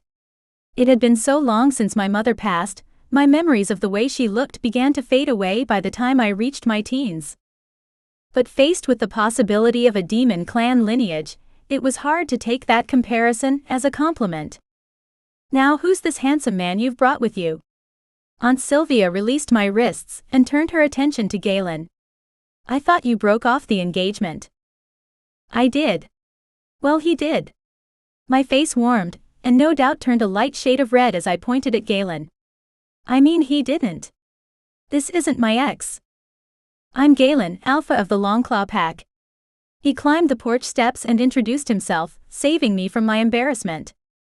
"You're a little more than that." She looked between us, before motioning for him to come closer. "Let me get a look at you too." She raked her gaze over his body, from head to toe. "Awful young to be an alpha.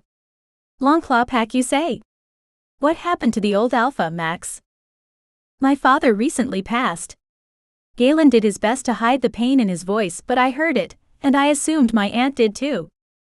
She'd known Max. Perhaps she'd have a story to tell about him, as well as my mother, and Galen could find solace on our journey too. "You could do worse than a long claw."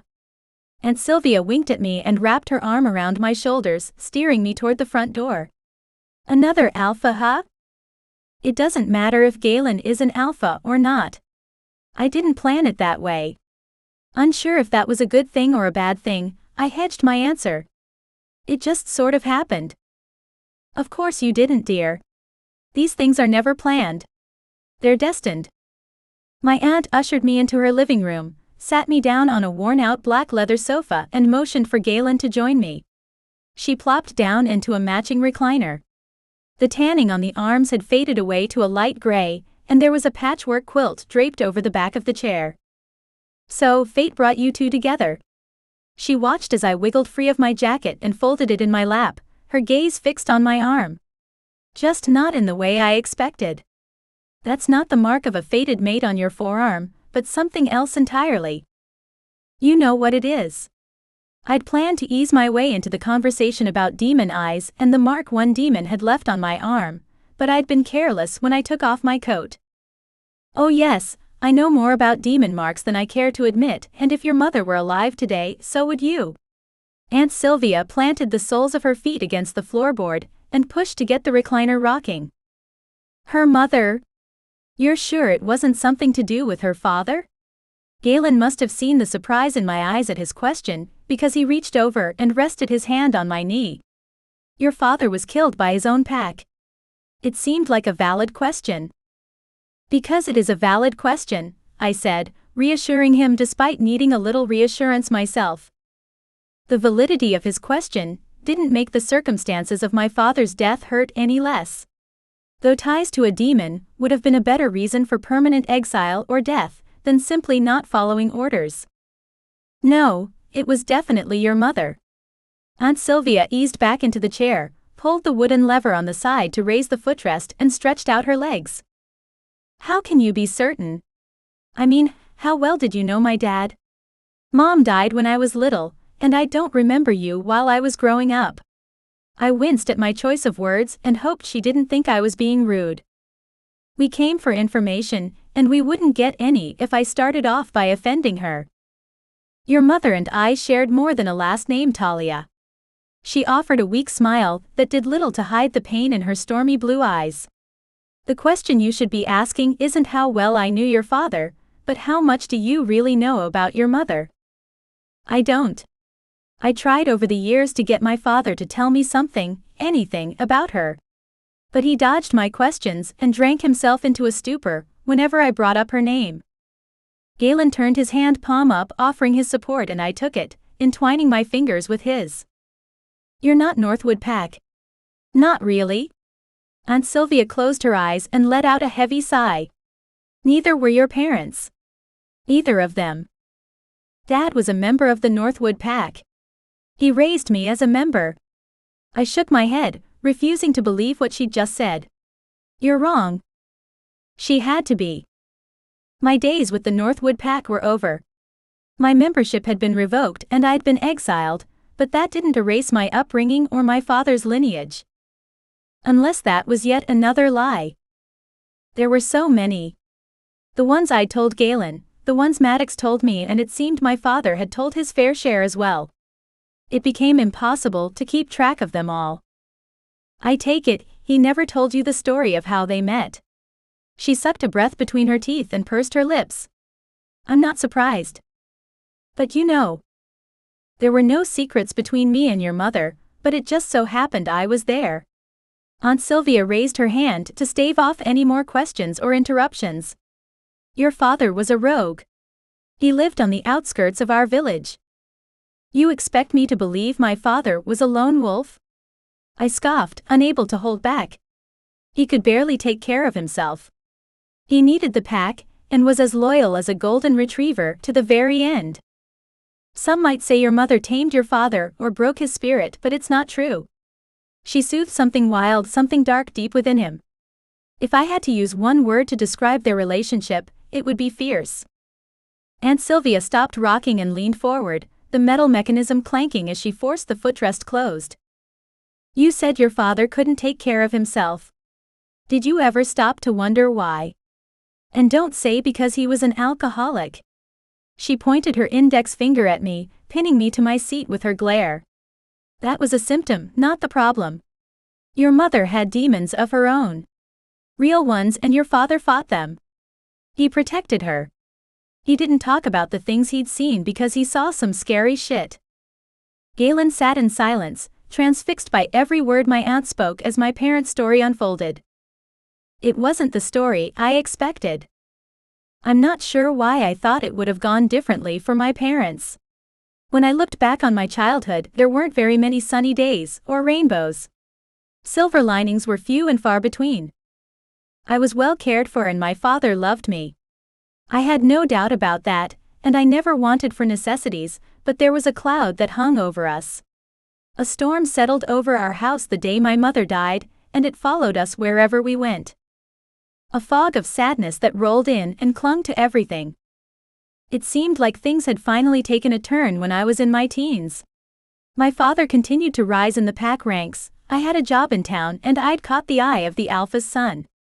We were fated, and I was going to get the happily ever after my parents never had.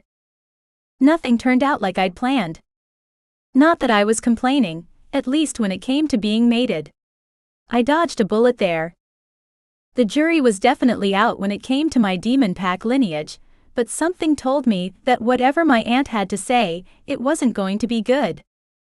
After all these years, why now? Aunt Sylvia's hands trembled in her lap. Why are you really here, asking questions? You already know why, don't you? Galen barked out a bitter laugh, fell back against the couch cushions and rested his right ankle over his left knee. Talia's visit isn't a surprise. You knew she was coming, with or without her father's passing. You were just biding your time until she showed up. Galen. I chastised with just his name, and raised my hands in a placating gesture to my aunt, who jumped to her feet at his accusation. The conversation had just taken a hard left. I had no idea where Galen was steering it, and it didn't look like it was getting back on track anytime soon. I knew. Of course I knew. Aunt Sylvia's eyes flashed a familiar shade of red, her wolf zeroing in on me like a frightened rabbit when I gasped. She squinted her lids shut and shook her head, forcing the beast within her to settle down. But I hoped it skipped a generation. It has been known to happen. My parents, your grandparents, they belong to the demon clan, but their eyes never changed. And with you only being half demon wolf, I thought it even less likely you'd inherit the trait. So you thought it was better for me to just figure it out on my own. I stood up and closed the distance between us. What is the point of family if all they do is lie to you? Whatever you're looking for, it needs to stop here. Aunt Sylvia gripped my shoulders, her fingernails digging into my arms. Galen and I came here looking for a way to stop the demons attacking our town, and to find out how I'm connected to them. I'm so sorry, Talia. There's nothing I can do about the mark. I don't even think the Alpha could help you. The Alpha? Galen? She tightened her grip on my arms, her nails piercing my skin through my thin cotton shirt. If the demons are attacking, it's already too late. For all of us. What Alpha? Galen pulled her off me, and gave her a gentle shake to snap her out of her hysteria. Sylvia, what Alpha? Galen knew most of the Alphas in North America on a first-name basis. If there was even a remote chance that this mysterious Alpha could help us, we had to take it. Otherwise, my aunt was right and it would be too late. Chapter 8. Galen. Talia's aunt knew about the hereditary condition the whole time. She hid away from the world on her homestead in Kansas and hoped that the demon problems that plagued the rest of the packs wouldn't land on her doorstep. But they had, the moment her niece arrived. I pressed her for more information on the demon clans and where we could find them. If the demon clan Alpha was our last shot at stopping the attacks and finding a way to remove Talia's mark, we had to try and find him. Once I had the information I needed, Talia and I hit the road again. This time, we headed north on the Alcan, across the Canadian border, and then west to Alaska. 3,524 miles stretched between us and our destination. But who's counting anyway? Me, that was who. It was a race against the clock, and with 3 days of non-stop driving ahead of us, time was not on our side. We made the trip in shifts, one behind the wheel and one asleep in the passenger seat. The truck did not stop unless the fuel light was on, and only then if we found a gas station or truck stop with a 24-hour convenience store. Talia stocked up on drinks and snacks while I filled the tank, and we were off again, covering as many miles at top end as my V8 could before we ran her dry. She'd passed out the second she buckled into the passenger seat and rested her head against the window. She was exhausted, mentally and physically, but it wasn't just from driving sun up to sundown. Visiting her aunt had taken its toll on her. The reunion hadn't been what Talia expected. Hell, I hadn't seen that coming either. Talia's family on her mother's side were demon clan wolves. With red eyes. Though Sylvia's were a paler shade than Talia's. I wasn't sure if it was just a physical trait like dark or light brown eyes, or something more, and filed the information away for later. I planned to ask the demon clan Alpha if and when we found them. Soft trails of yellow-green punched through the absolute darkness of the Anchorage skyline. The city slept, unaware of the horde from hell hot on our heels and working their way across the continent. Demon wolf clans may have been safe from their destruction, but the wild country they called home was not. I'd never met a demon wolf before Talia, and she never knew she was one. Not until the mark on her forearm activated something inside her, and her aunt confirmed it. But my gut was telling me that there was more to the story. Something her aunt didn't want us to know, and I had every intention of finding out what. I couldn't shake the feeling that Talia was in danger. And I was driving her toward it. Talia, we're here. I nudged her arm. Babe, wake up. We made it to Anchorage. She stirred, muttered a request to turn up the heat, and curled herself up into a ball on the seat. The position she was in looked uncomfortable as hell, but she didn't seem to mind and slept through every bump and bounce when I veered off the main road and onto a gravel drive that led to a small private airport. Our next stop was a remote town outside of Prudhoe Bay and only accessible by aircraft. I pulled into a parking space alongside the hangar and left Talia asleep in the cab of the truck while I went in search of our pilot. The plane was on the tarmac, and our bags were loaded by the time she woke up. The pilot taxied down the runway, prepared for takeoff, and made the ascent. Sylvia's information got us as far as Prudhoe Bay. The rest was up to us. The Demon Wolf clan settled somewhere above the Arctic Circle and lived their lives in below-zero temperatures, surviving harsh conditions that left them isolated from the rest of the world. I didn't expect a warm welcome, for more reasons than the reading on the thermometer. "Thanks for letting me sleep." She adjusted the headset and swiveled the mic up into position near her mouth. "I'm sorry you had to drive the last leg on your own. I was just so tired." "You don't have to thank me. I was too wired to sleep anyway, and I know you're exhausted." Talia had been fatigued for weeks. Her energy levels first dropped when the demon marked her, and had been on a steady decline ever since. The pilot's voice came over the headset with a warning about turbulence. Talia gripped my hand, knuckles white as she squeezed my fingers like a vice. The plane rocked and shook, jarring left and right. The pilot pushed forward on the yoke of the plane, pointing the nose of the plane and the propeller down to descend and get under the changing airflow. "Oh my, holy she." Talia struggled with a string of expletives, one hand pressed to her chest, the other still clutching mine in a death grip. That felt like an earthquake. Yeah, except 5,000 feet up in the air. The pilot's laughter cut in and out through the headset. "We passed the Talkeetna Mountains. Should be smooth sailing from here. First time flying, huh? That obvious."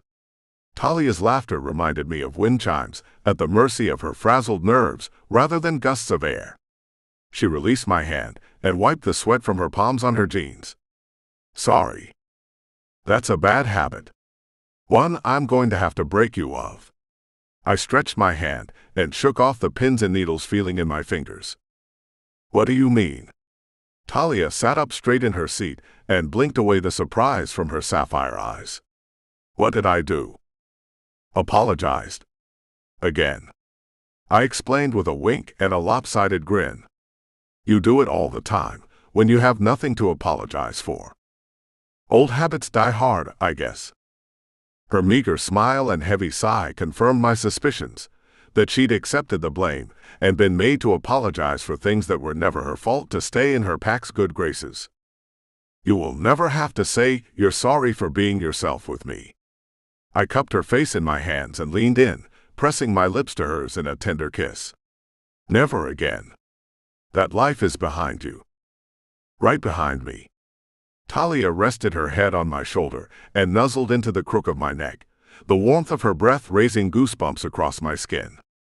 "And just how do you plan to break me of this terrible habit?" "I have my ways." I ran my hand along the inseam of her jeans to the top of her thigh. "You'll be saying please instead of I'm sorry. Is that so?" She whispered into my ear and nipped my lobe between her canines.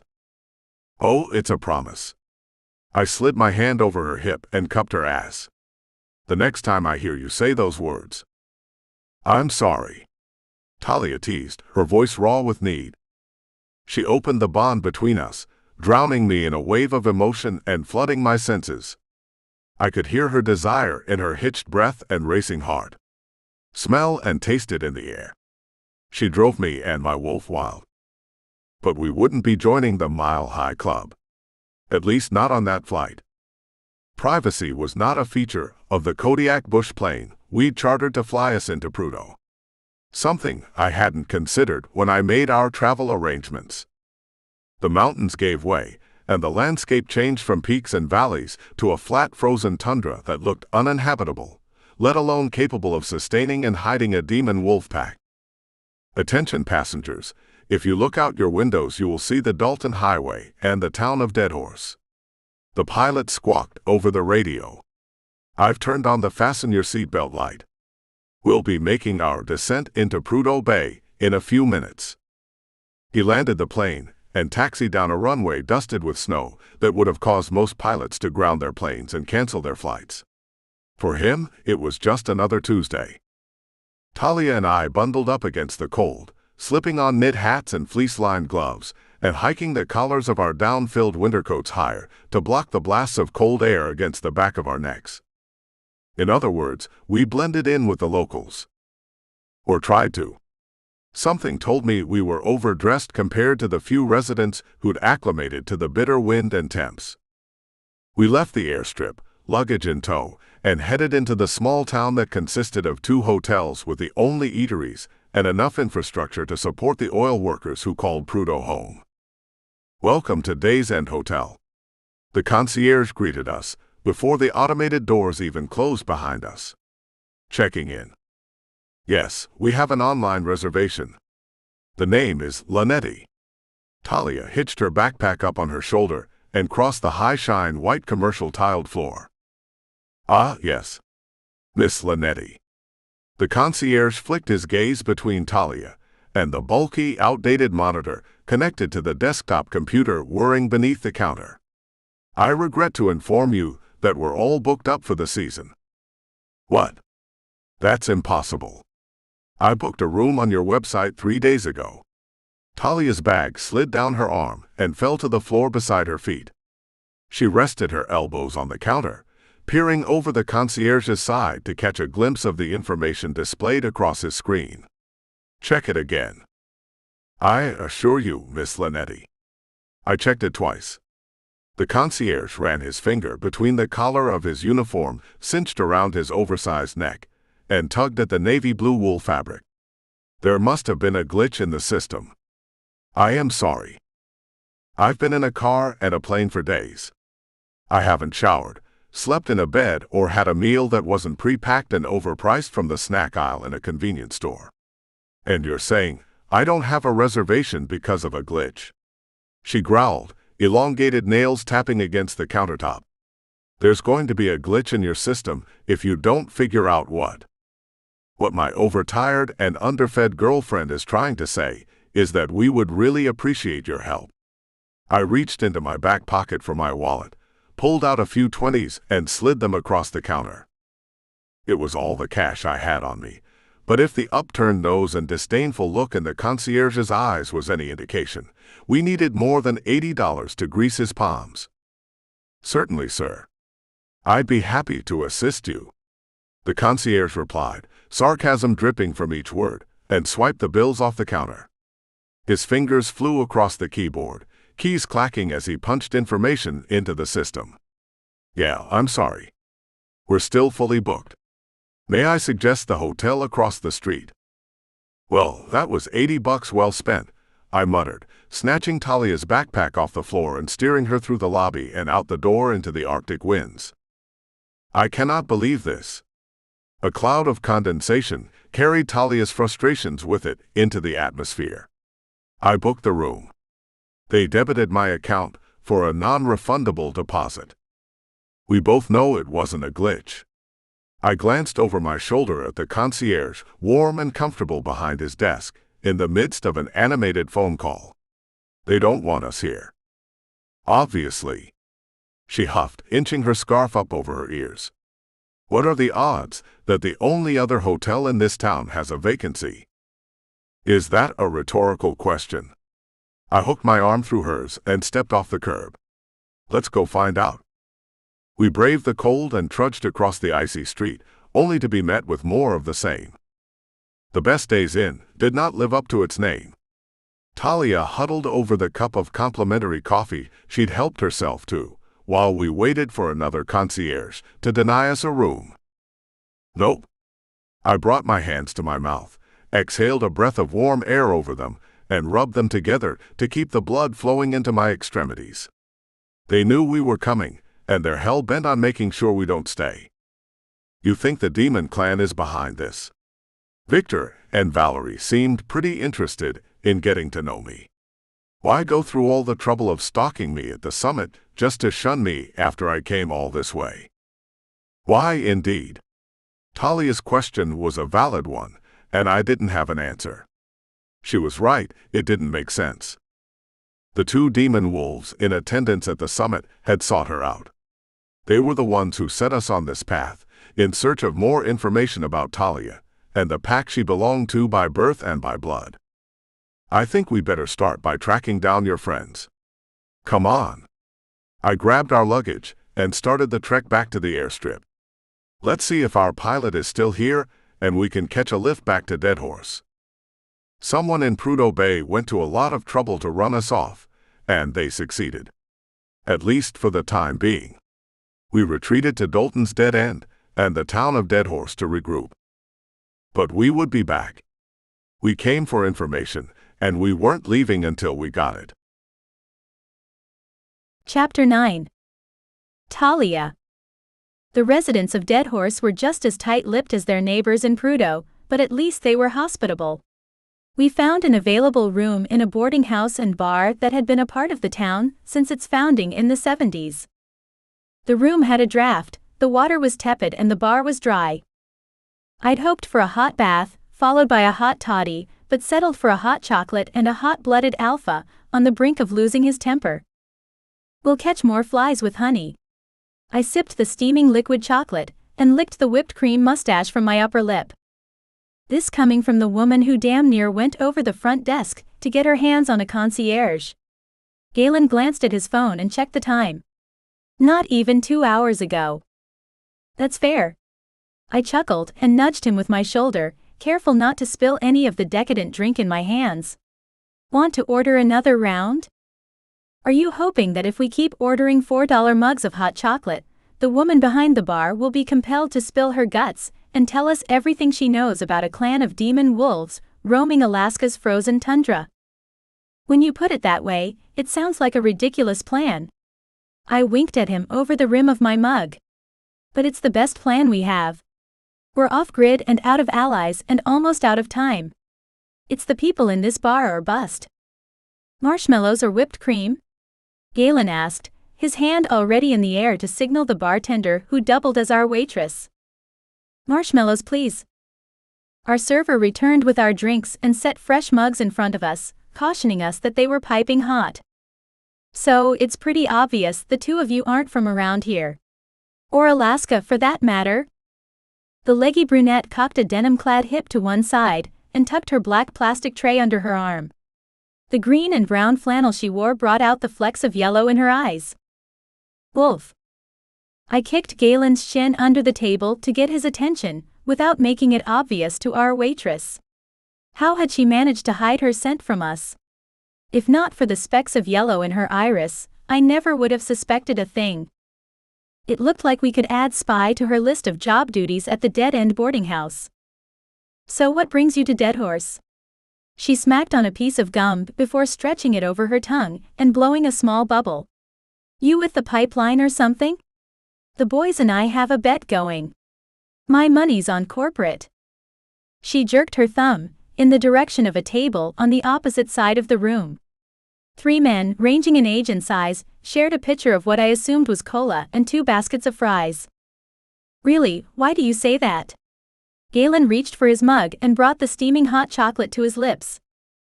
Jake's betting on you two being tourists, given your expensive taste in cold weather gear, but I figure if you can afford those coats, you can afford a tropical vacation.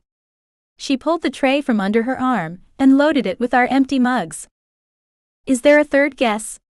I unwrapped the utensils from the paper napkin and used the spoon to scoop up a couple marshmallows from my mug. Lincoln thinks you're looking for something. She narrowed her gaze, fixed it on me, and leaned in close, the tray precariously balanced on her palm. For your sake, I hope he's wrong. What if we are looking for something? Galen clasped his mug in both hands and leaned back in the wooden chair, his legs stretched out in front of him and crossed at the ankles. You know what they say about curiosity. She set the loaded tray on an empty table to her right. I guess it's a good thing I'm not a cat. Galen's appeared casual and aloof, but I'd learned the small muscle ticks and twitches that were tells of aggression. Neither are we. She glanced back at the table occupied by Lincoln and his friends, all of whom were on their feet. We didn't come here looking for trouble. I raised my hands in a placating gesture and tried to diffuse the situation. That's too bad, pretty lady. One of the locals stepped out from behind the table, cracking his knuckles on each hand. It looks like trouble found you and your friend anyway. All three men were on their feet and itching for a fight. They crossed the bar, one on point and two ready to flank us from both sides. I recognized their moves. Maddox and his betas performed drills in small pack hunting and fighting techniques all the time. That wasn't as helpful as I'd hoped. We were outnumbered 4-2. Galen was more than capable of handling himself in a fight, and despite my lack of training, I'd done the same against the demons attacking our town. But we'd never fought together. We needed to move as a unit, play on each other's strengths and offset our weaknesses. Still, we had one advantage. A trick up our sleeve that our attackers shouldn't have been able to detect. Our bond. The connection between us deepened beyond what was typical of an alpha and a member of his pack. It was yet another confirmation that Galen, not Maddox, had been the mate fate had chosen for me. We're going to have to fight our way out of here. Galen's voice rubbed against the inside of my skull like velvet against my skin, soft and decadent, but there was an undercurrent of something else.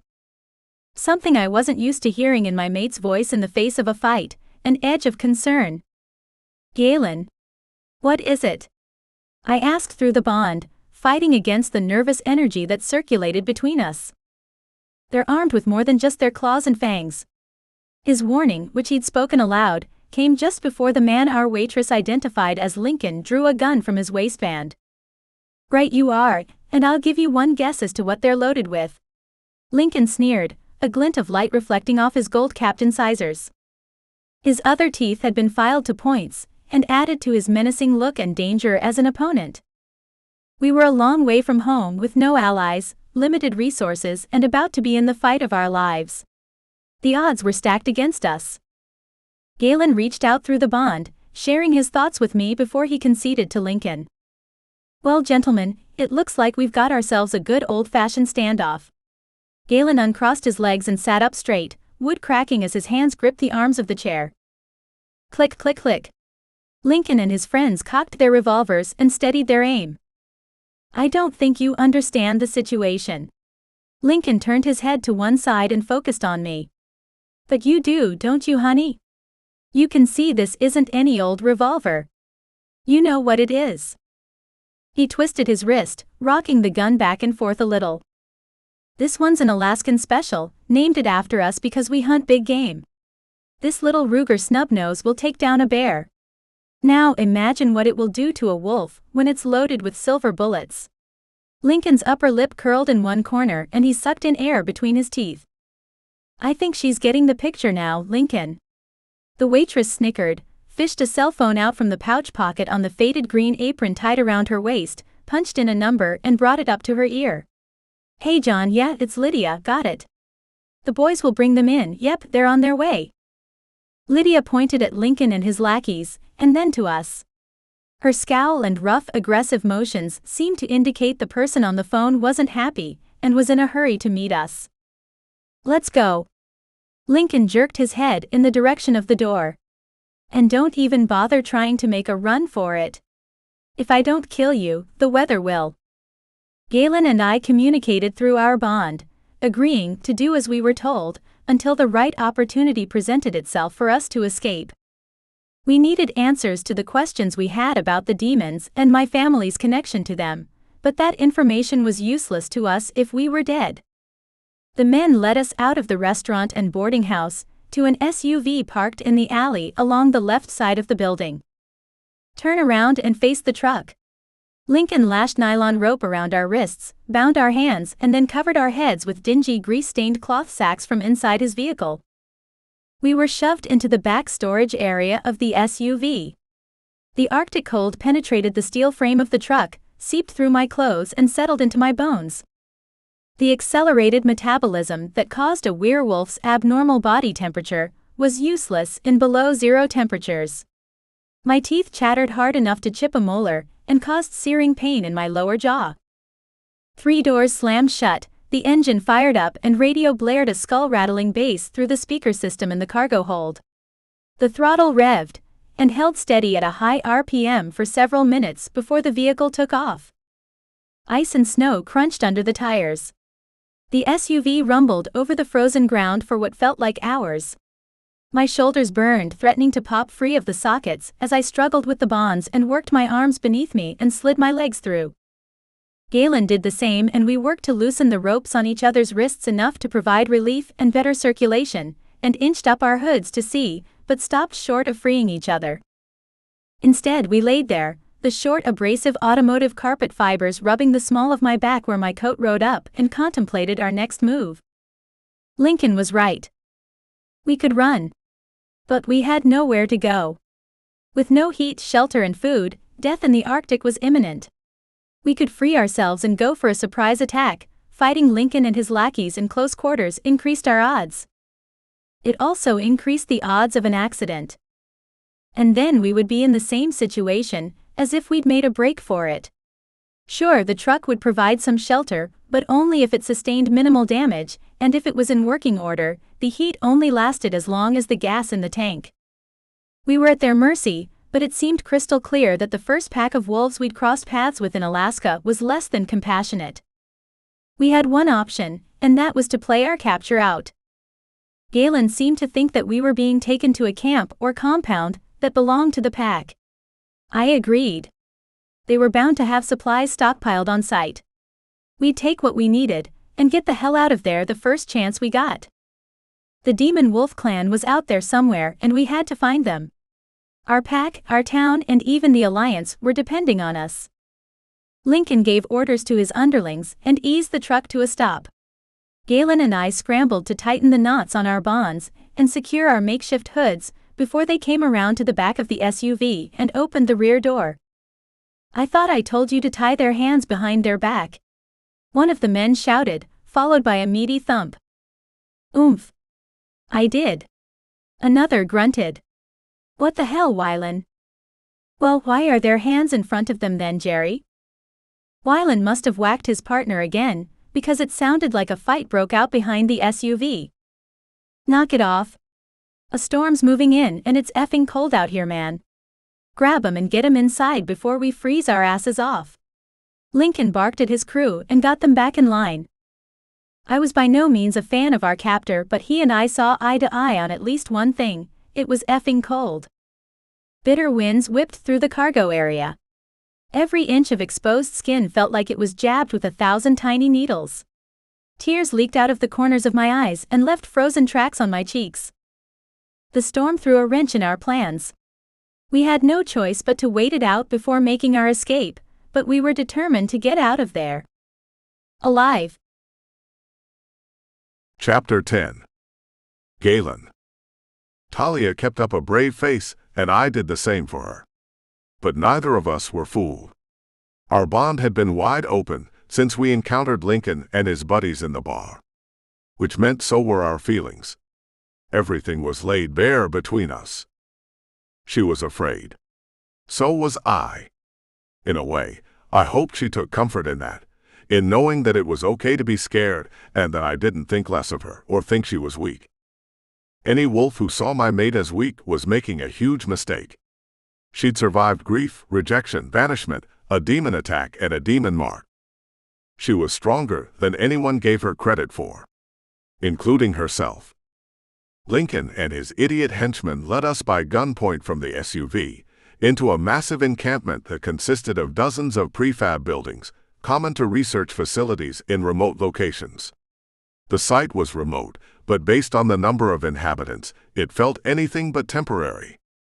They pushed us to the front of our party and walked us through the center of the pack's makeshift town.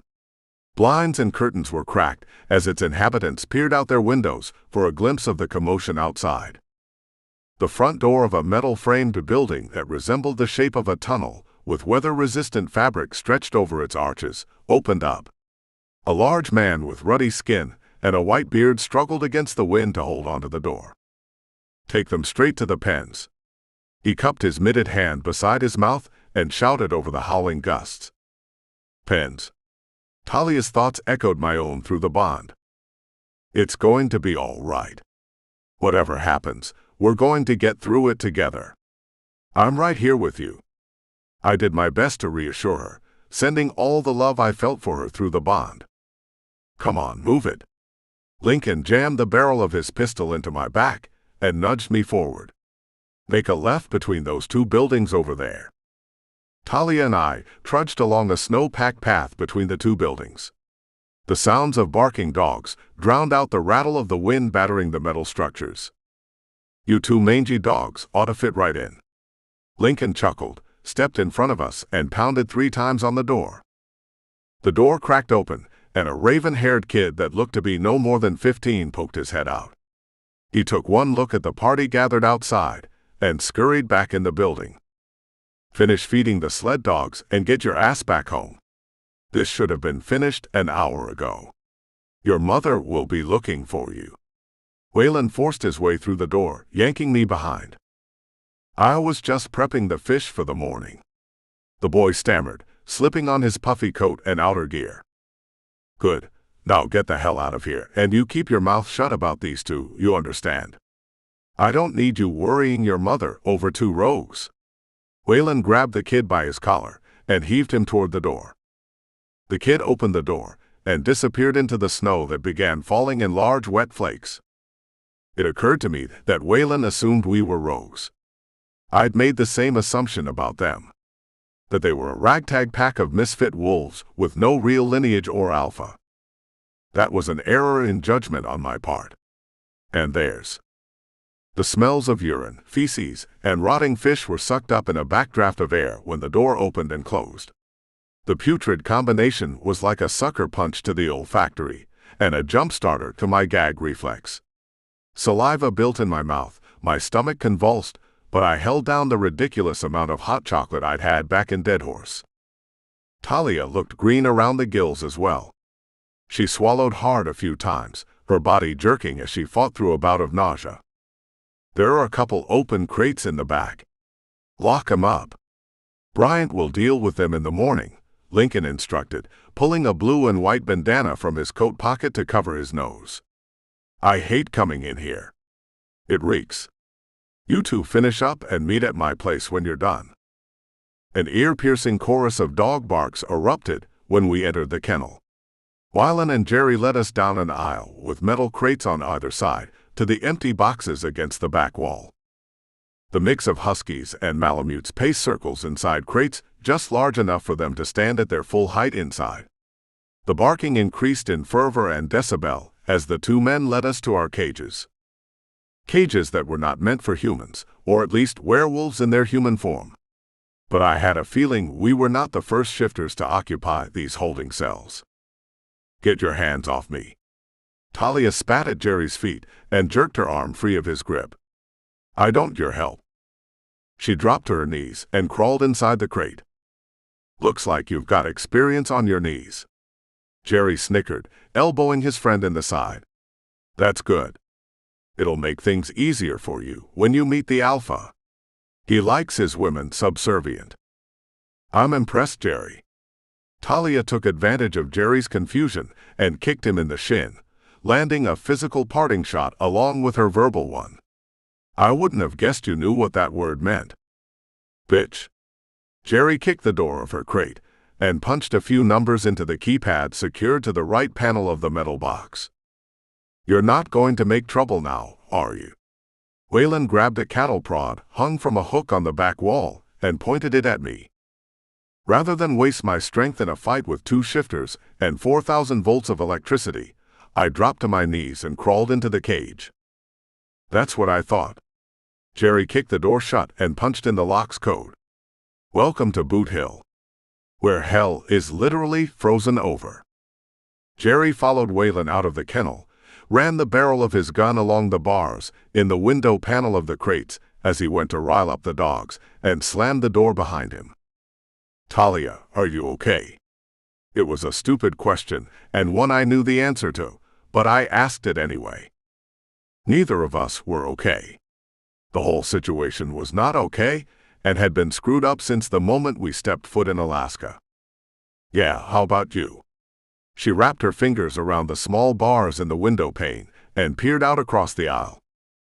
It's not the best place I've ever stayed, but it's not the worst either.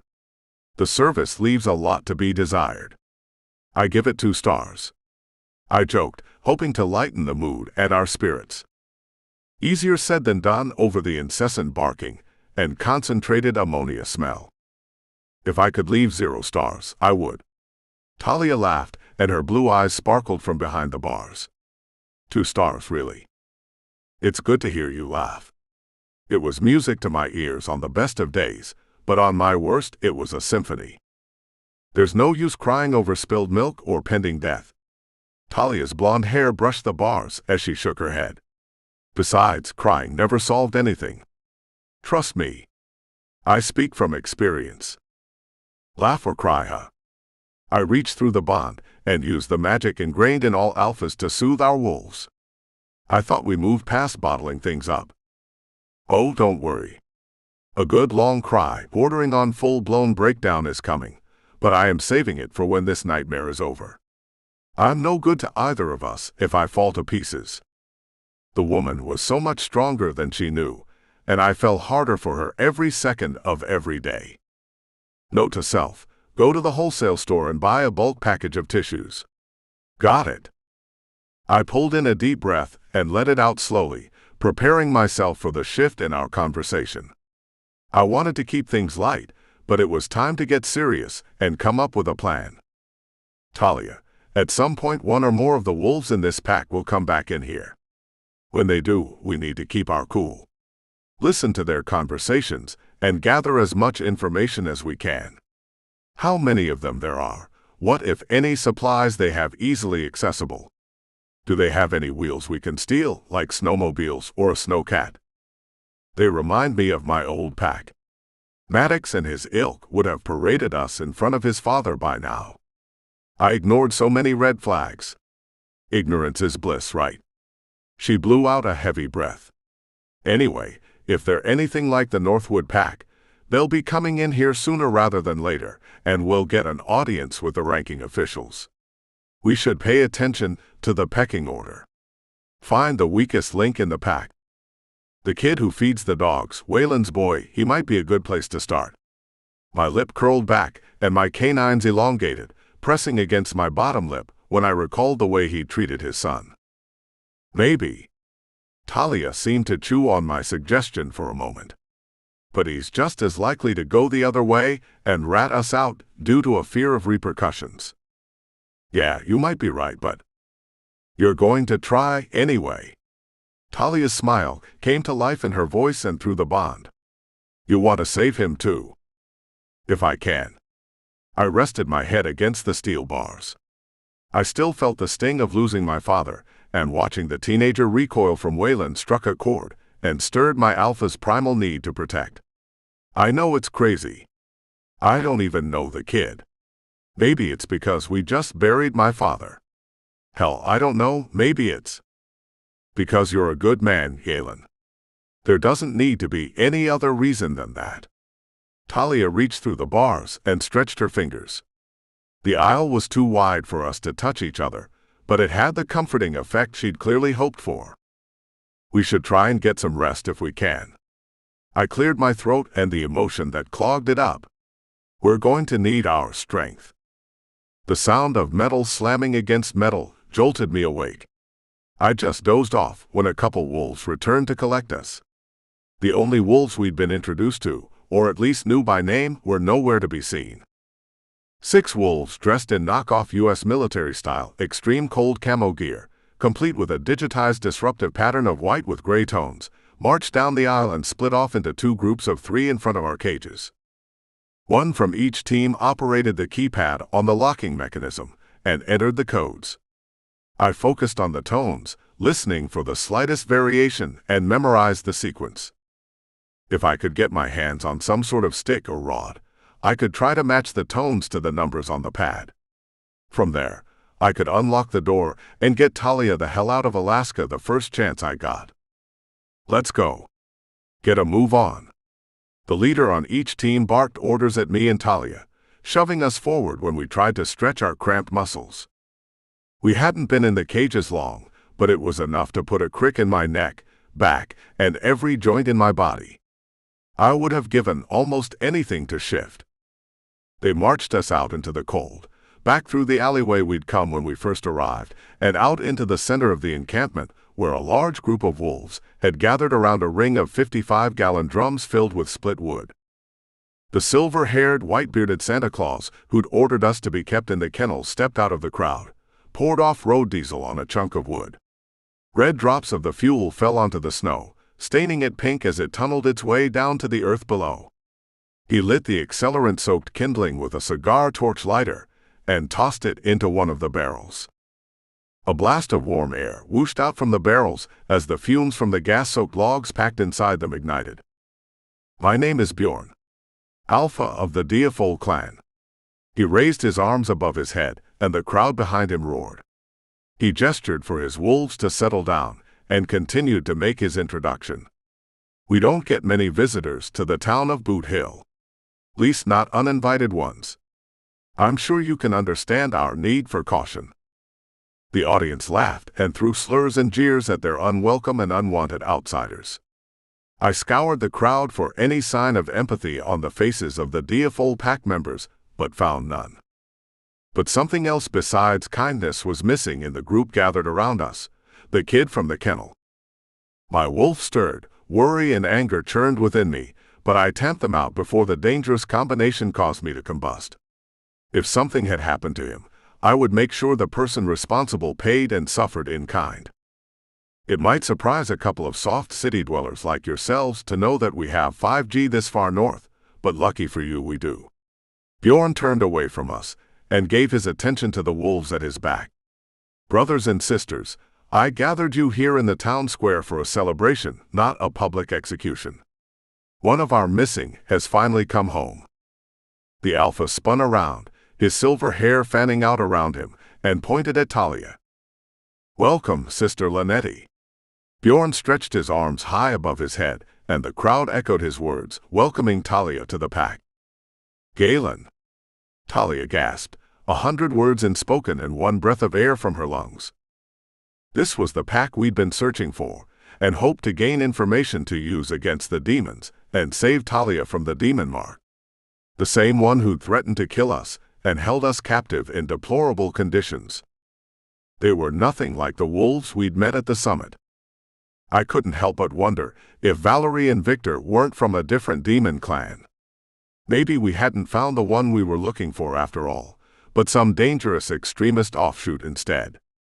But that was the least of our problems, which said a hell of a lot about the situation in which we'd found ourselves. The Diafol Pack Alpha had done his research and claimed Talia as one of their own. He knew something we didn't. And whatever it was, it did not bode well for either of us. Chapter 11. Talia. They say the road to hell is paved with good intentions. It's also paved with snow. Our hosts, or captors depending on which side of the bonfire you were standing on, turned out to be the demon clan Galen and I had been searching for. Aunt Sylvia had warned us against seeking them out. We ignored her and forged ahead with the Long Claw Pack, the Coven, and our town's best interests at heart. But having come face to face with my extended family, I wish we had listened.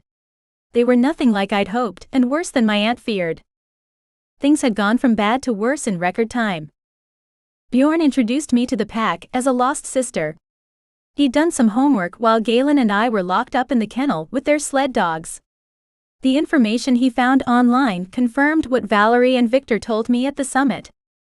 I was a demon wolf.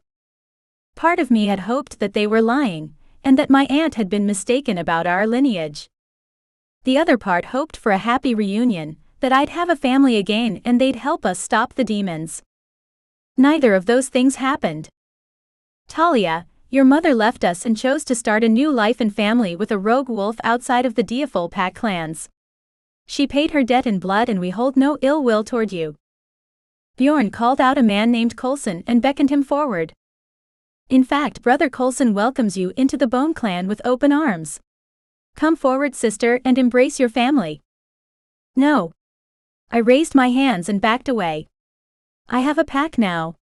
I don't care what you found out about me, or what my blood relations are to any of you. I'm Longclaw. You can't deny your blood, Talia. Bjorn laughed off my declaration and marched forward, closing the distance between us. Galen stepped in front of me, but was rushed by two of the guards who had retrieved us from the kennel. They dragged him away. "You've been marked. I can feel it through the pack bonds." Bjorn pushed his way into my mind, clawing at the connection I shared with Galen, until only a tattered thread remained between me and the long claw pack. I collapsed, dropping to my knees under the weight of his voice and the force of his intrusion inside my head. "Talia."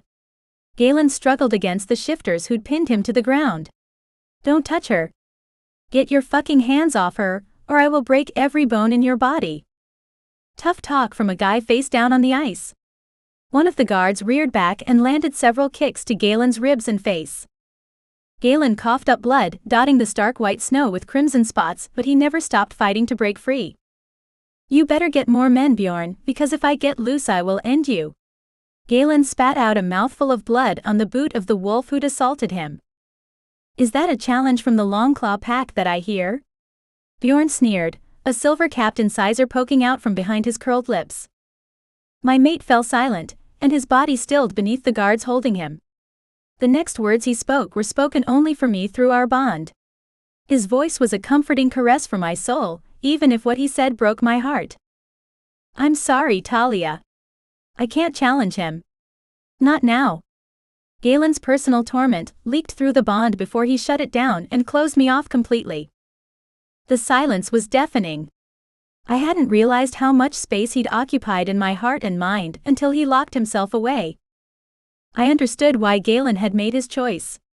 I'd been groomed to be the wife of an alpha, and while Galen couldn't be more different than Maddox, his duty was still to his pack. He couldn't risk them for anything, and I wouldn't expect or ask him to.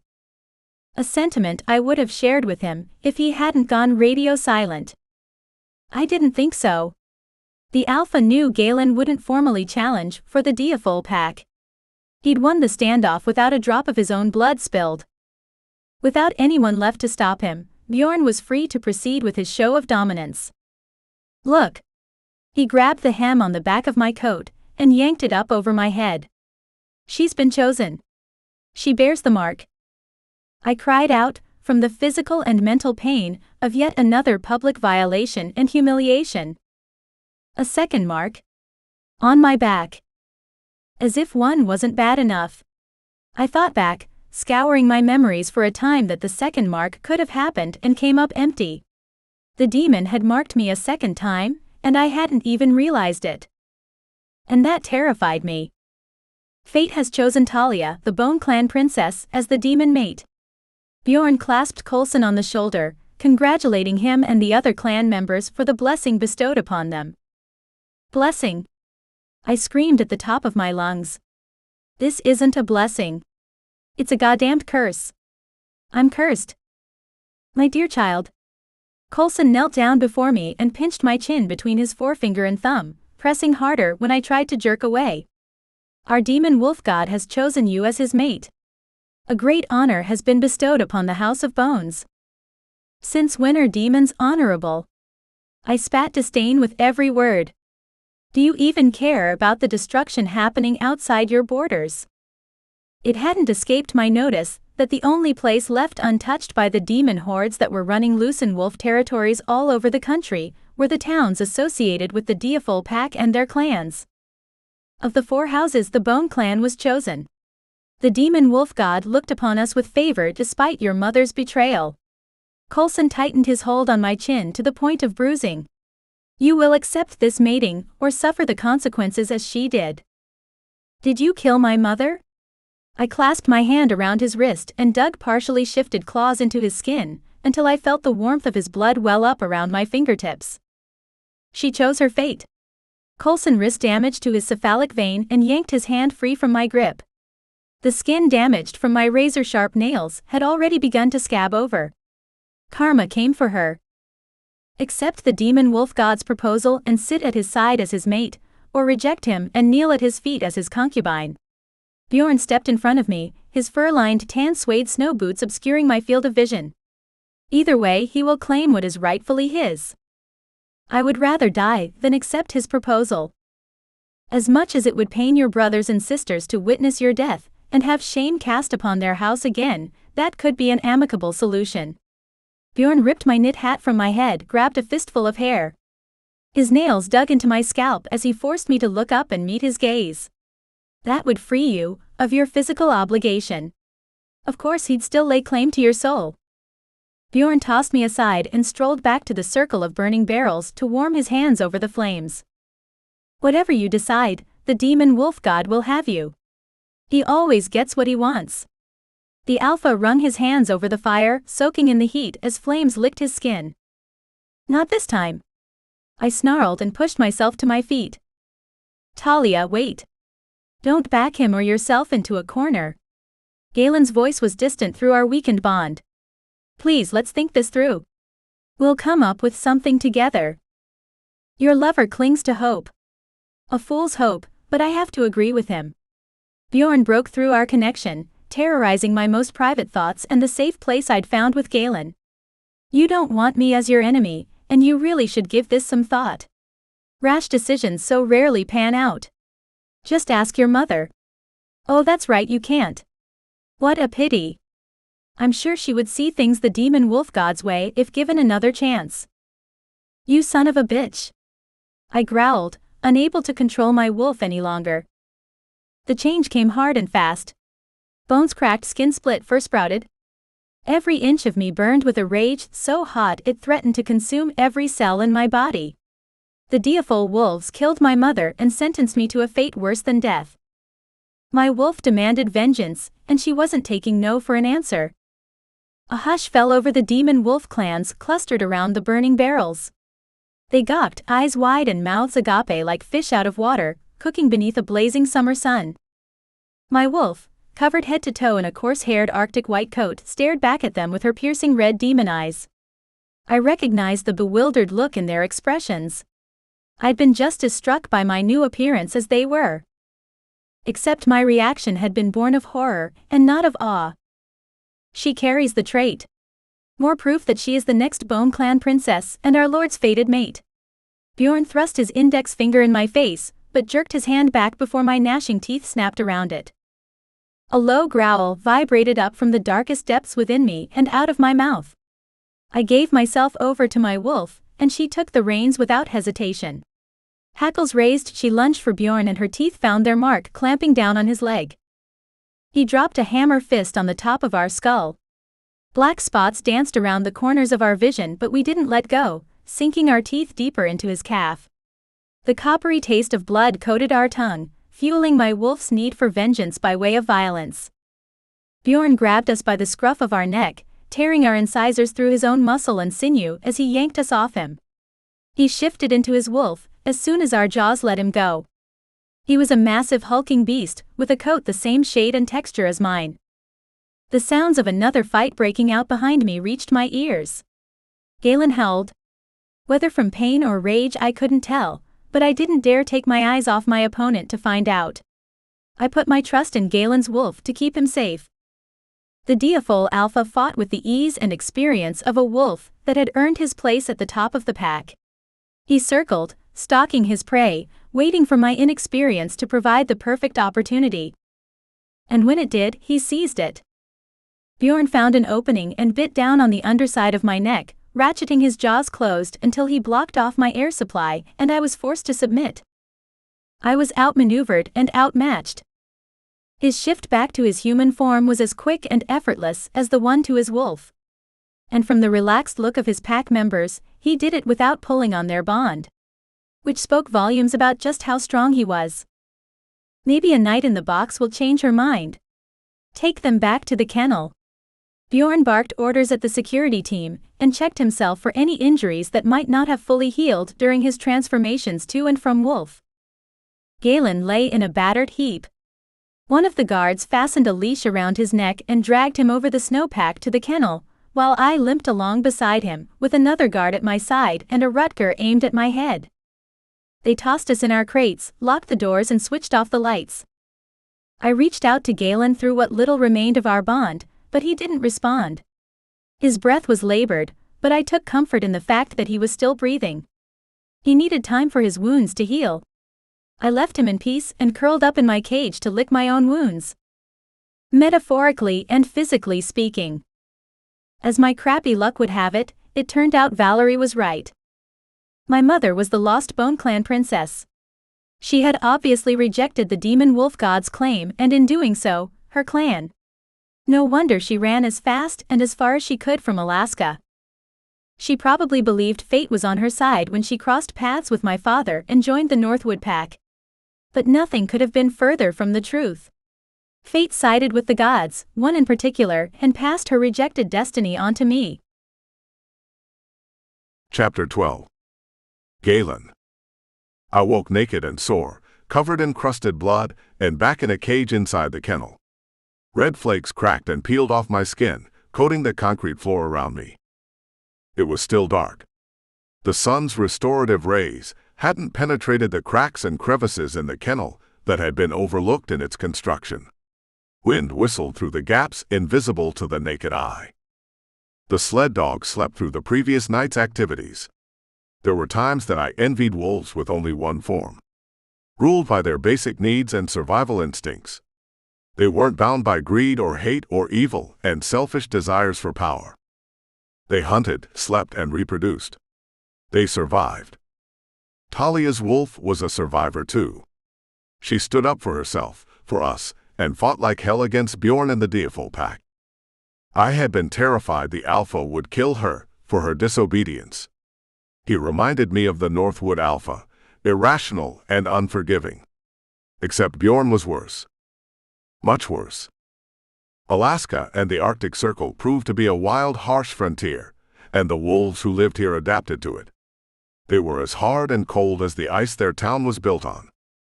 And they were evil. They knew the demons were attacking our packs, our towns, and that innocent people were dying. And they didn't care. They worshipped a demon wolf god and basked in his benevolence while the rest of the world burned.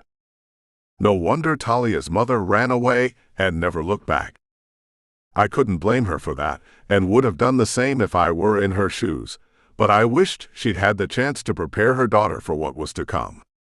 I wish Talia's father hadn't been so utterly destroyed by her mother's death that he couldn't talk about who she really was.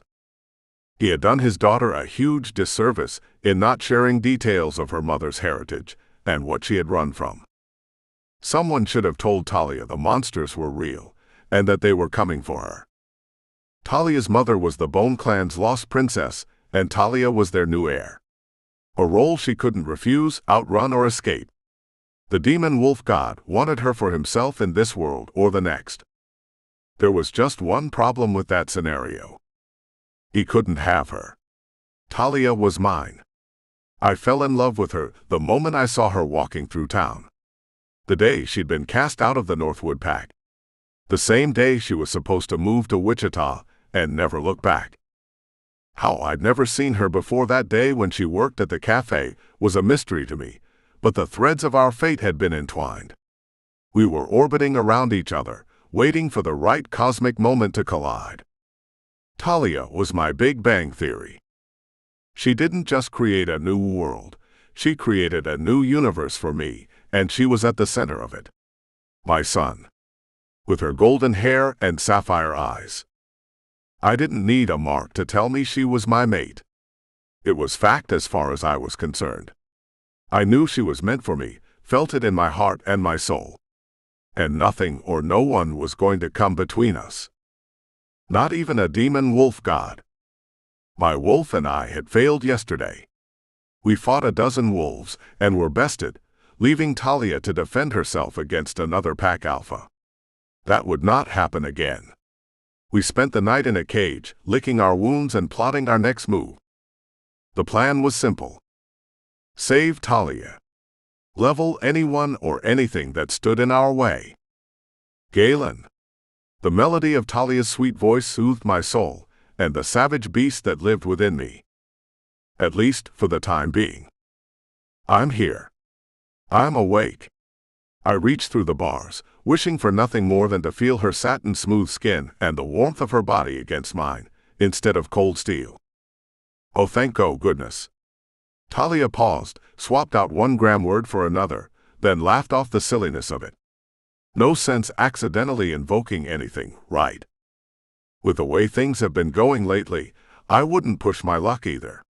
I chuckled, hating that there was even a shred of truth to that. I was so worried. I thought they were going to kill you last night.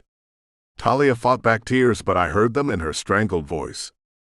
It's a price I would gladly pay for your freedom and our pack's safety. I needed her to know where she stood with me. I needed her to know without a shadow of doubt that her place was at my side. So I dropped heavy emphasis on the word our. It was our pack and our future. Don't talk like that, Galen. I couldn't live with myself if something happened to you because of me. She clung to the bars and pressed her face against them. You're locked in a cage, beaten to within an inch of your life because of me. Her words stung my pride and broke my heart. She didn't need to carry that burden. As her mate and alpha, I should have been the one protecting her. I'm not here under duress. I'm here because I chose to be here with you, to support you, and to help you find your family and finally be rid of the demon mark. That's what you do when you love someone, Talia. You put it all on the line for them. And I do it again. Faced with the same outcome, I'd still choose you. Every single time. My declaration seemed to strike a chord and unleash the tears she'd held back moments before. I hate that I can't hold you. I wrapped my hands around the metal bars, taking out my frustrations on the fabricated steel as I listened to her sob. The bars molded the shape of my fingers as I tightened my grip. I pulled and pried. They bent but wouldn't break. Still, I refused to give up, weakening the metal until the first bar suddenly snapped free. That was all I needed. The keypad was within arm's reach. I stretched my arm out of the expanded opening and fumbled around until I felt the digital buttons. Galen, what are you doing? Talia peered through the bars of her cage, a glimmer of hope in her eyes as she watched my attempt to escape. What I should have done last night. I didn't elaborate, letting her believe I was talking about breaking out when in truth I was referring to challenging Bjorn. I pressed the buttons, listened to the different tones, and tried the combination from memory. It buzzed. Shit. Another failure. It should have beeped. What if it has a silent alarm? Talia begged me to stop. Galen, please. What if one of the guards comes in? You'll get caught. Please, I'm begging you, don't make me watch them hurt you again. Don't ask me to watch them steal my mate and force her into an unholy union with some demon god. I thought we could reason with them somehow, but I was wrong. I won't sit in this cage waiting for them to take you away. Not while there's still breath in my lungs. I punched the keypad, hitting numbers until I finally hit the right sequence and matched the tone I'd heard yesterday. The lock beeped and clicked. Success. The door swung open. I crawled out on my hands and knees, pushed to my feet when I cleared the top of the crate and stretched to my full height. Galen. Talia gasped, her hands outstretched through the bars of her crate beckoning me. Shush, it's all right. I'm going to get you out of here. My body felt electrified by her touch, recharging my belief that she was my mate. Talia was meant for me. Mine, my wolf growled, eager as I was to free her from her cell. I punched in the same sequence of numbers into the keypad on Talia's cell, but it didn't work. I tried again and again. Nothing but buzzing every time. Maybe there's a silent alarm. Could they have changed the code remotely? Talia squeezed through the bars and grabbed my wrist. The main door to the kennel opened with a whoosh of Arctic air, as if in answer to her question. Footsteps echoed in the entrance area and approached the inner door leading to the holding area. I kept at the lock, punching in random numbers at a fevered pace. Hey, what the hell? One of the guards charged into the holding room. Jeff, get your ass in here. He's loose. I abandoned the lock, turned on the guard in a full sprint with my right shoulder, pitched down like a defensive lineman making a play to sag a quarterback, and hit him center mass. He went down hard on his back, and I stayed on top of him, hammering punches in rapid succession to his face. He raised his forearm, blocking a few blows, and tried to dismount me with a barrel roll to his side. Grappling in the nude with a trained fighter proved dangerous for me, and more than a little awkward for my opponent. Nudity was an inevitable part of our transformation. Clothes never survived the shift. Bashful just wasn't in our nature. The guard, however, seemed to have a bigger problem with 250 pounds of naked man sitting on his torso than the punches landed to his head. I used that to my advantage. The second guard did not seem to share his partner's inhibitions. He burst into the room and jumped into the fray, grabbing me by the neck and forcing me to the ice-cold concrete. We wrestled on the floor, throwing body shots, uppercuts, and rapid punches to the back of the skull. I rocked him with a knuckle punch to the temple that left him dazed and confused. The few precious seconds he sat stunned, teetering on the brink of a blackout, were all I needed to gain the upper hand. Or so I thought. "Galen, watch out." Talia's warning brought my attention back to the first guard, but it was too late. Armed with one of the cattle prods, he rushed me and made contact with my ribs. The prod zapped, sending 4,000 volts of electricity arcing through my body. My size and pain tolerance were well above average, but the stun gun was rated for an animal 5 times my size. I collapsed, my skin rubbed raw as I writhed on the concrete floor. It was clear that I had been incapacitated, but the guard never let up on the trigger. He ran the prod until it died and needed to be recharged. Everything hurt, from the roots of my hair right down to my toenails. My muscles were contracted, contorting my body into an unnatural position. I gritted my teeth against the pain and refused to cry out. "Damn, Jeff. Did you see that?" The first guard twirled the cattle prod in his hand like a baton. "Woo. We battered and fried his ass like a piece of chicken." "You idiot." Jeff, the second guard and brains of the duo, snatched the prod from his partner and tossed it across the room. "You almost killed him. Bjorn would have been so pissed. Not to mention, you could have fried me up right along with him." They came over, one on each side, and dragged me back toward my cell. I challenged Bjorn, alpha of the Deifol pack, for control of the demon wolf clans, I ground out between clenched teeth. "You're either incredibly brave or incredibly stupid." Jeff shoved me inside a vacant cell with a functional lock 3 down from mine. "I'll pass along the message." "No need." Bjorn waltzed into the kennel like he hadn't a care in the world. I heard him loud and clear. "And?" I pressed him for an answer, hoping his pride and short temper would push him to make a rash decision. The effects of the cattle prod were already wearing off. One shift into my wolf form, and I would be good as new. Bjorn wasn't a stupid man. I accept.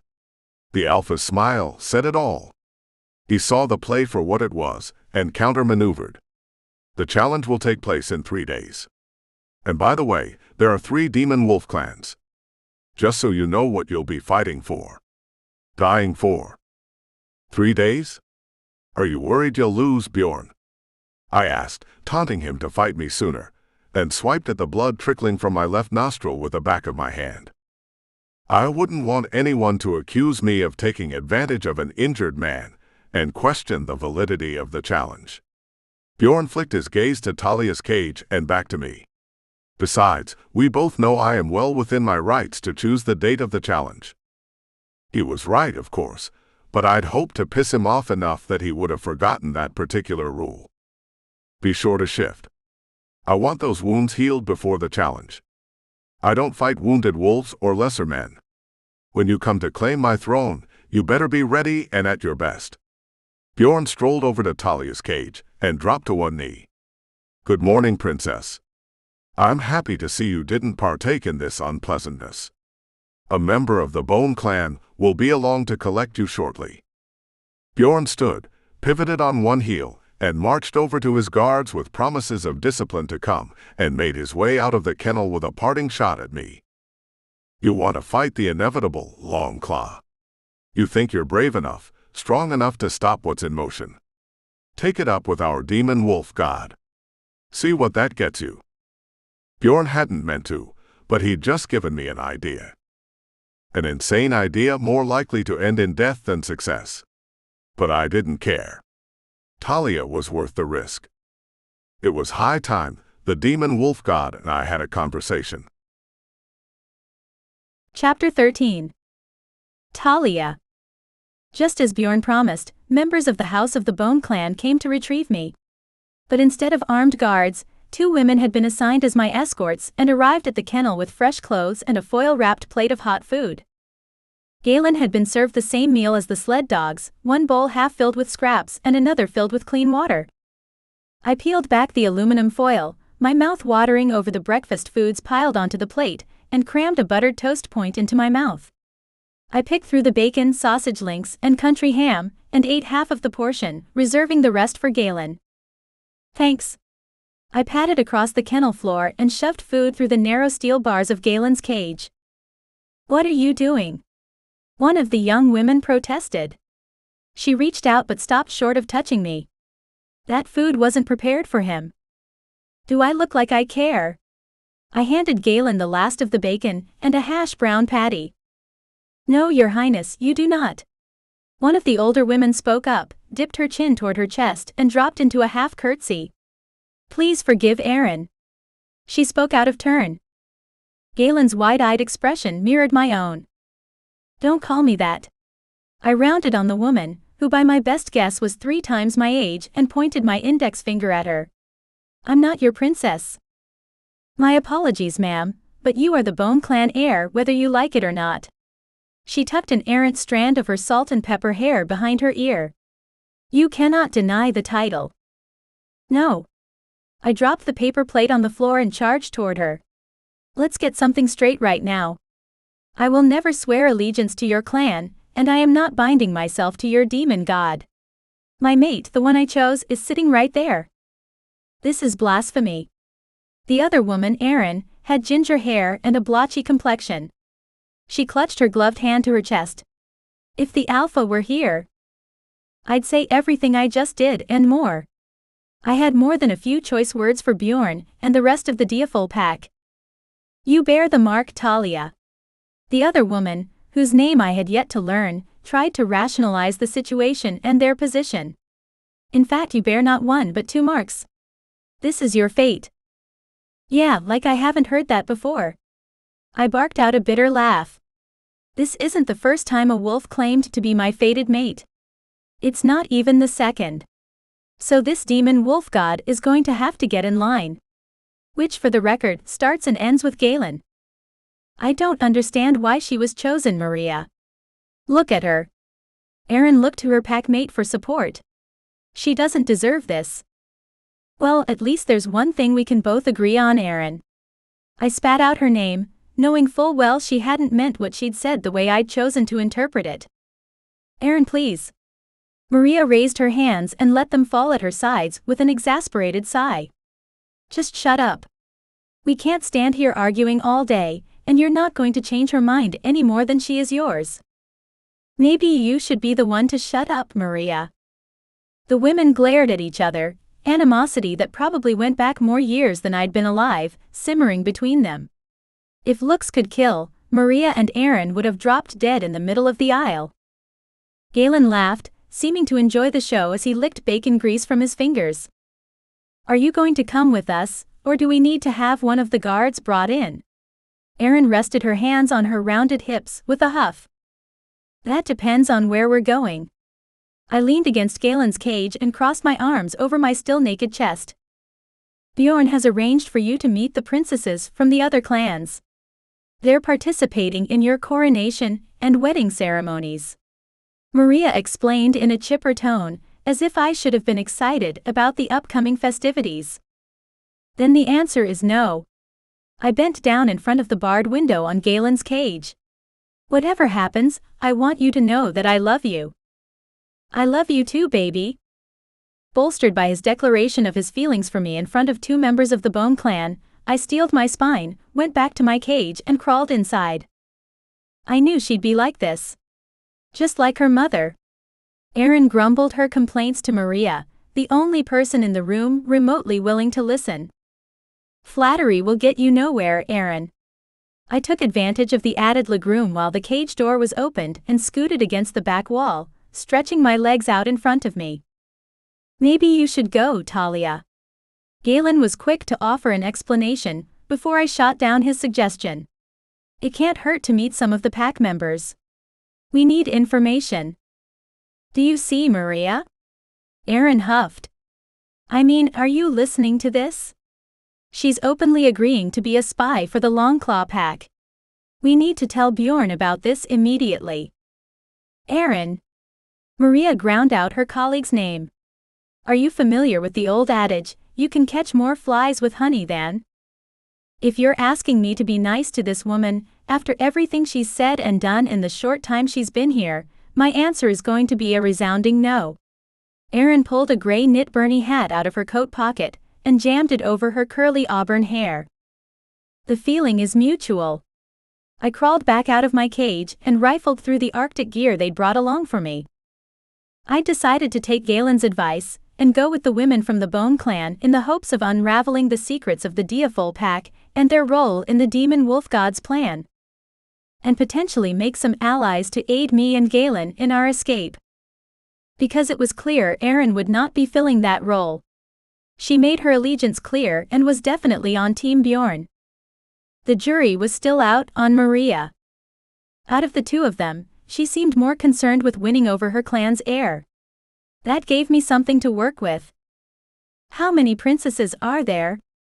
Does each of the demon packs have one? I pinched the hem of the coat they provided together and zipped it up over my layers of warm clothing. Yes and no. Maria chimed in with an explanation before her pack mate could come up with another snarky remark. Each pack has an heir, but the official title of princess is reserved for the demon wolf god's chosen bride. Wonderful. I stood in the way of the other heir's ascension to full princess, a status I'd already made clear I wanted no part of. So much for making friends.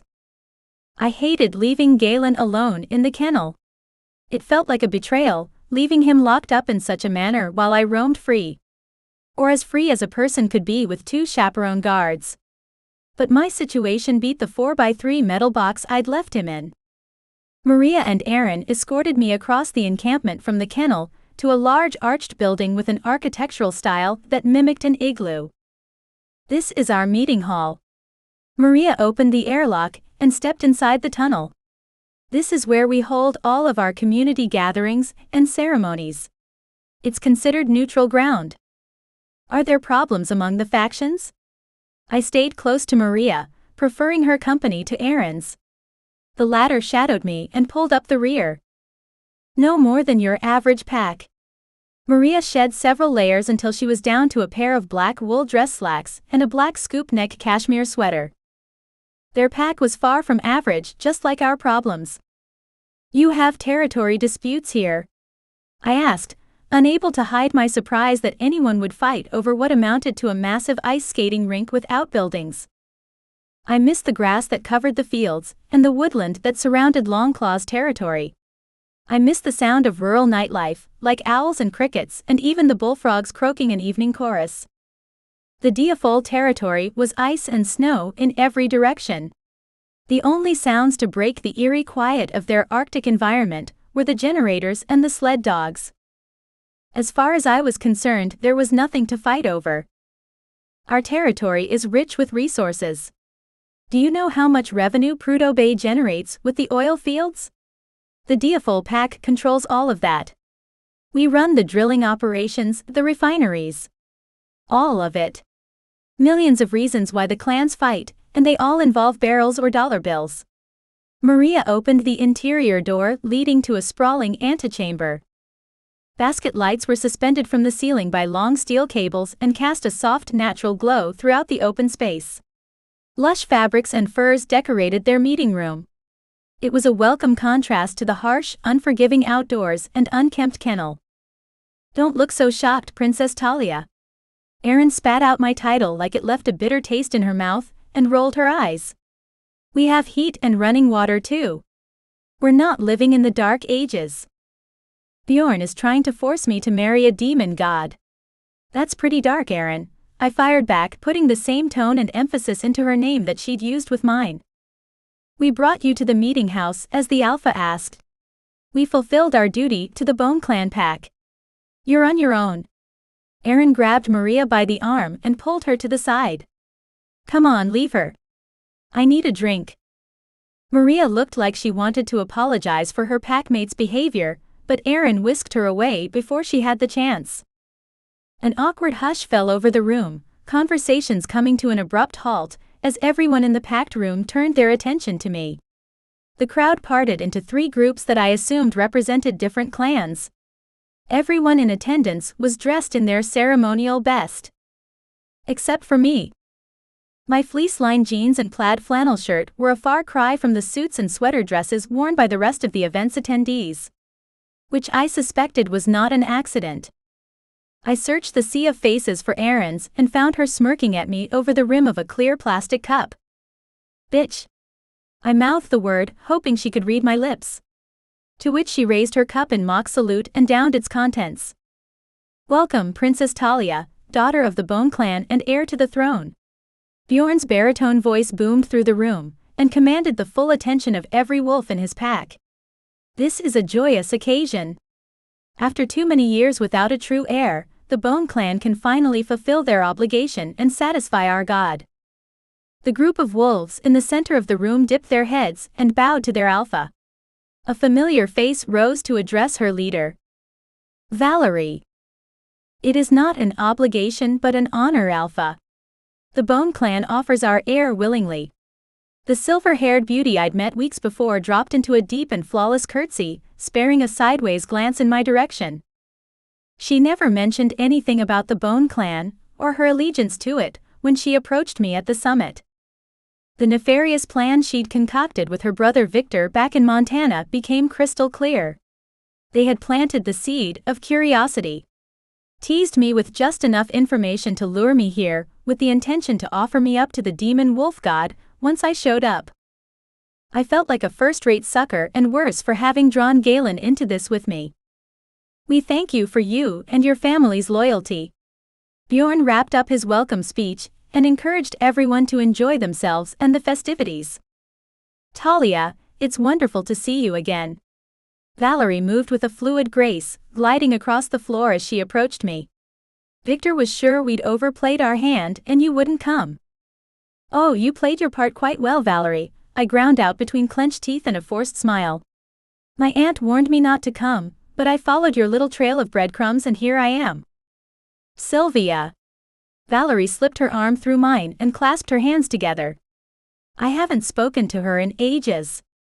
I think I heard she settled in Nebraska, or maybe it was Iowa. How's she doing? She's fine. I didn't dish the gossip, or give her the scoop on my aunt. I suspected Valerie was digging for information. The Diafol pack didn't take kindly to deserters, and the Bone Clan had lost 2 important wolves when my mother and her sister ran away. They eventually caught up with my mother, but my aunt had managed to give them the slip. Sylvia had stayed off their radar for years, and I had no intentions of being the one who gave her up. She told Galen and I not to come, that the demon wolf clans lived up to their names. We should have listened. Let me introduce you to the other princesses. They're dying to meet you. Valerie started toward the clan clustered together on our left. The Blood Clan. I thought they were called heirs and not princesses. I let my arm go limp and slide through the crook of her elbow, refusing to take even one step toward the other pack members. They are, but in your absence, both were presented to the demon wolf god and assumed the title. But you bear his marks and by rights the title is yours. She glanced at my arm and then to my feet, which were unmoving and firmly planted on the floor. Don't be a child, Talia. She slid her hand down my arm and encircled my wrist. The only person you're making this hard for is yourself. Her red-painted nails pierced the skin on the inside of my wrist as she tightened her grip and pulled me toward the Blood Clan. Princess Andrea, this is Princess Talia. Princess Talia, this is Andrea.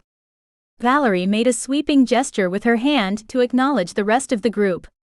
And this is the Blood Clan, obviously. She seemed more interested in parading me around like a trophy than making genuine introductions. The lost heiress returns. So nice of you to grace us with your presence after all these years. Andrea's fiery hair matched the flames of rage burning in her eyes. What a coincidence, Valerie running into you at the national summit like that. Andrea's tone implied that she believed my chance encounter with the silver-haired siblings was anything but. I'd begun to suspect the same thing myself, but I'd be damned if I gave her the satisfaction of saying so. Imagine my surprise to find another demon wolf in attendance. Valerie swooped in and seized control of the conversation. She looks so much like her mother, doesn't she? There was just no mistaking who she was. I knew she was our missing heir. And to learn that she's been marked the first true princess in years. How fortunate for the Bone Clan. If you'll excuse me, Bjorn is free and I haven't greeted our alpha properly. Andrea pushed between us, knocking me with her shoulder on her way past. Come along, Talia. Valerie ignored the intentional slight, along with the rest of the Blood Clan's members, and steered me toward the next group of people. Speaking of the summit, I don't recall seeing Bjorn there. I had my suspicions about Valerie's plan, but there were still pieces missing to the puzzle, and I needed her to clear them up. We don't belong to the Alliance. Victor and I were asked to speak as experts in the field of demons, she explained with a casual smile, as if treason were an everyday occurrence. I'm sure the information you provided was invaluable. Sarcasm dripped from my every word. Spoken like a true royal. You're a natural at this. Valerie pointed out the heiress for the third clan in the Diafol pack.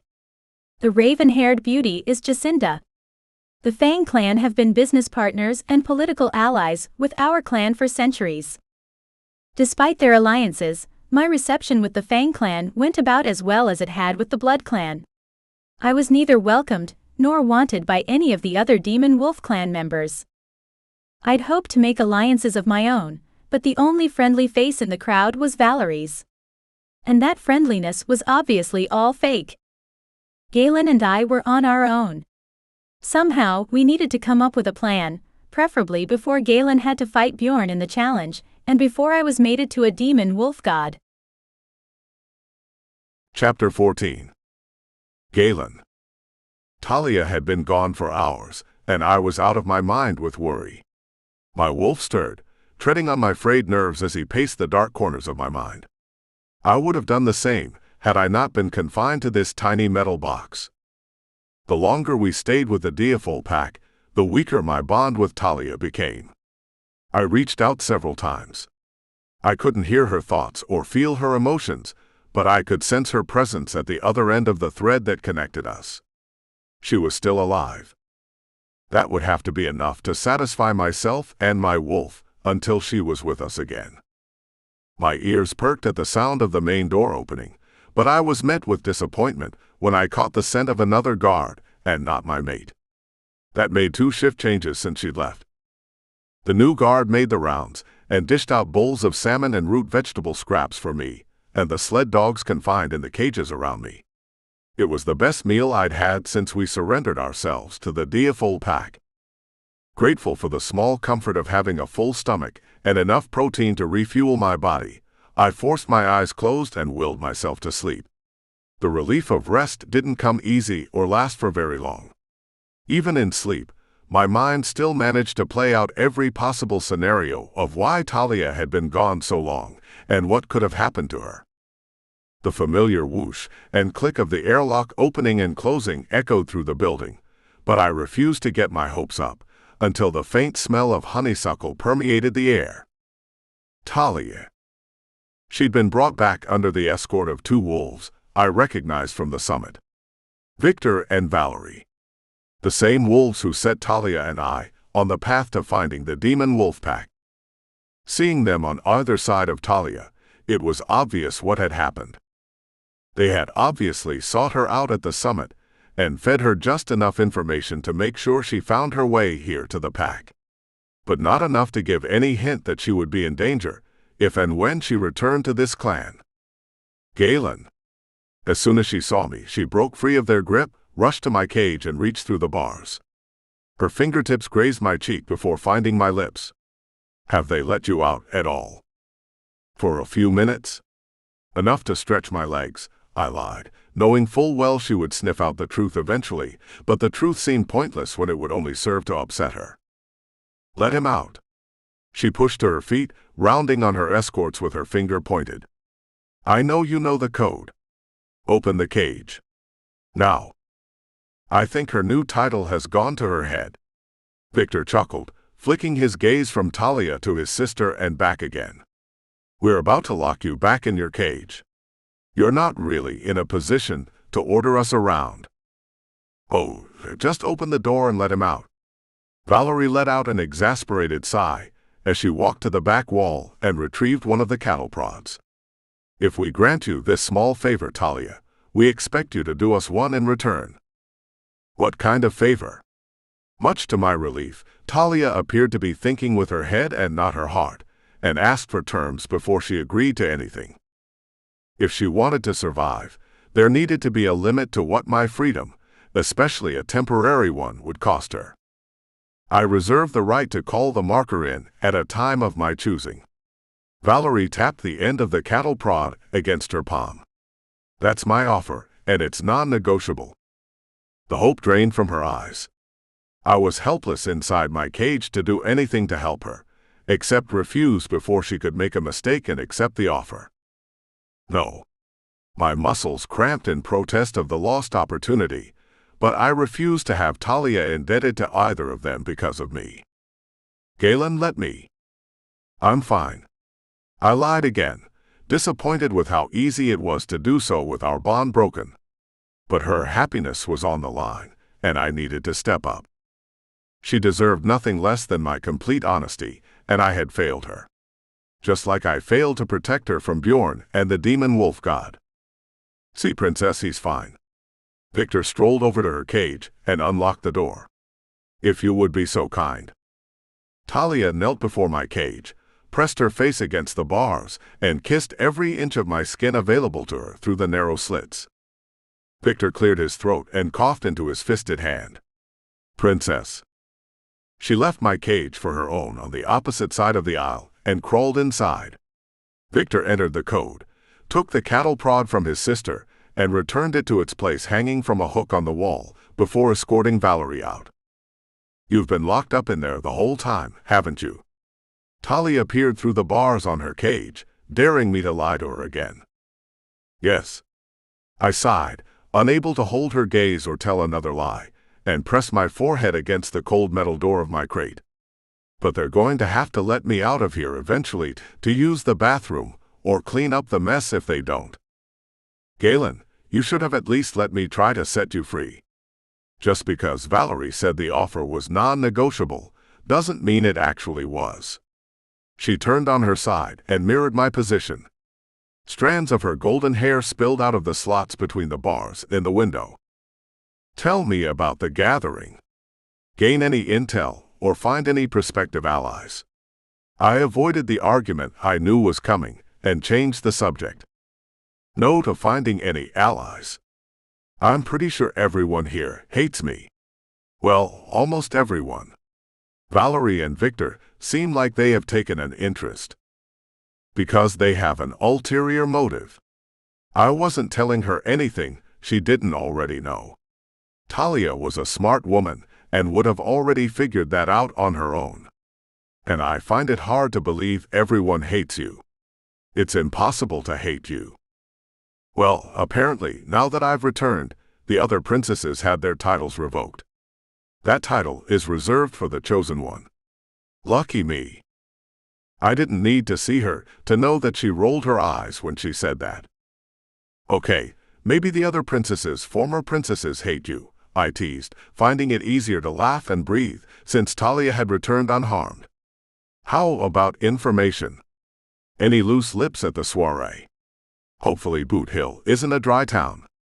Alcohol works like a truth serum, gets people talking. I don't think there's enough alcohol in the whole of Alaska to make anyone in the Diafol pack talk to me. I'm not even joking. They hate me, take my word for it. She sighed. I probably shouldn't say this, but I'm glad they don't like me. I don't want to belong here. Good, because you don't belong here. It pained me not to be able to pull her close and wrap my arms around her. You belong to me in the Longclaw pack. I love you, Talia Linetti. I love you too. She pressed her fingers to her lips and proceeded to blow me a kiss. I did find out one interesting tidbit, but I think it qualifies more as gossip than actual news. Sometimes gossip turns out to be actual news. Hit me with it, and we'll see if it's noteworthy. I rubbed my calf, working out the knot in the cramped muscle, and listened with earnest.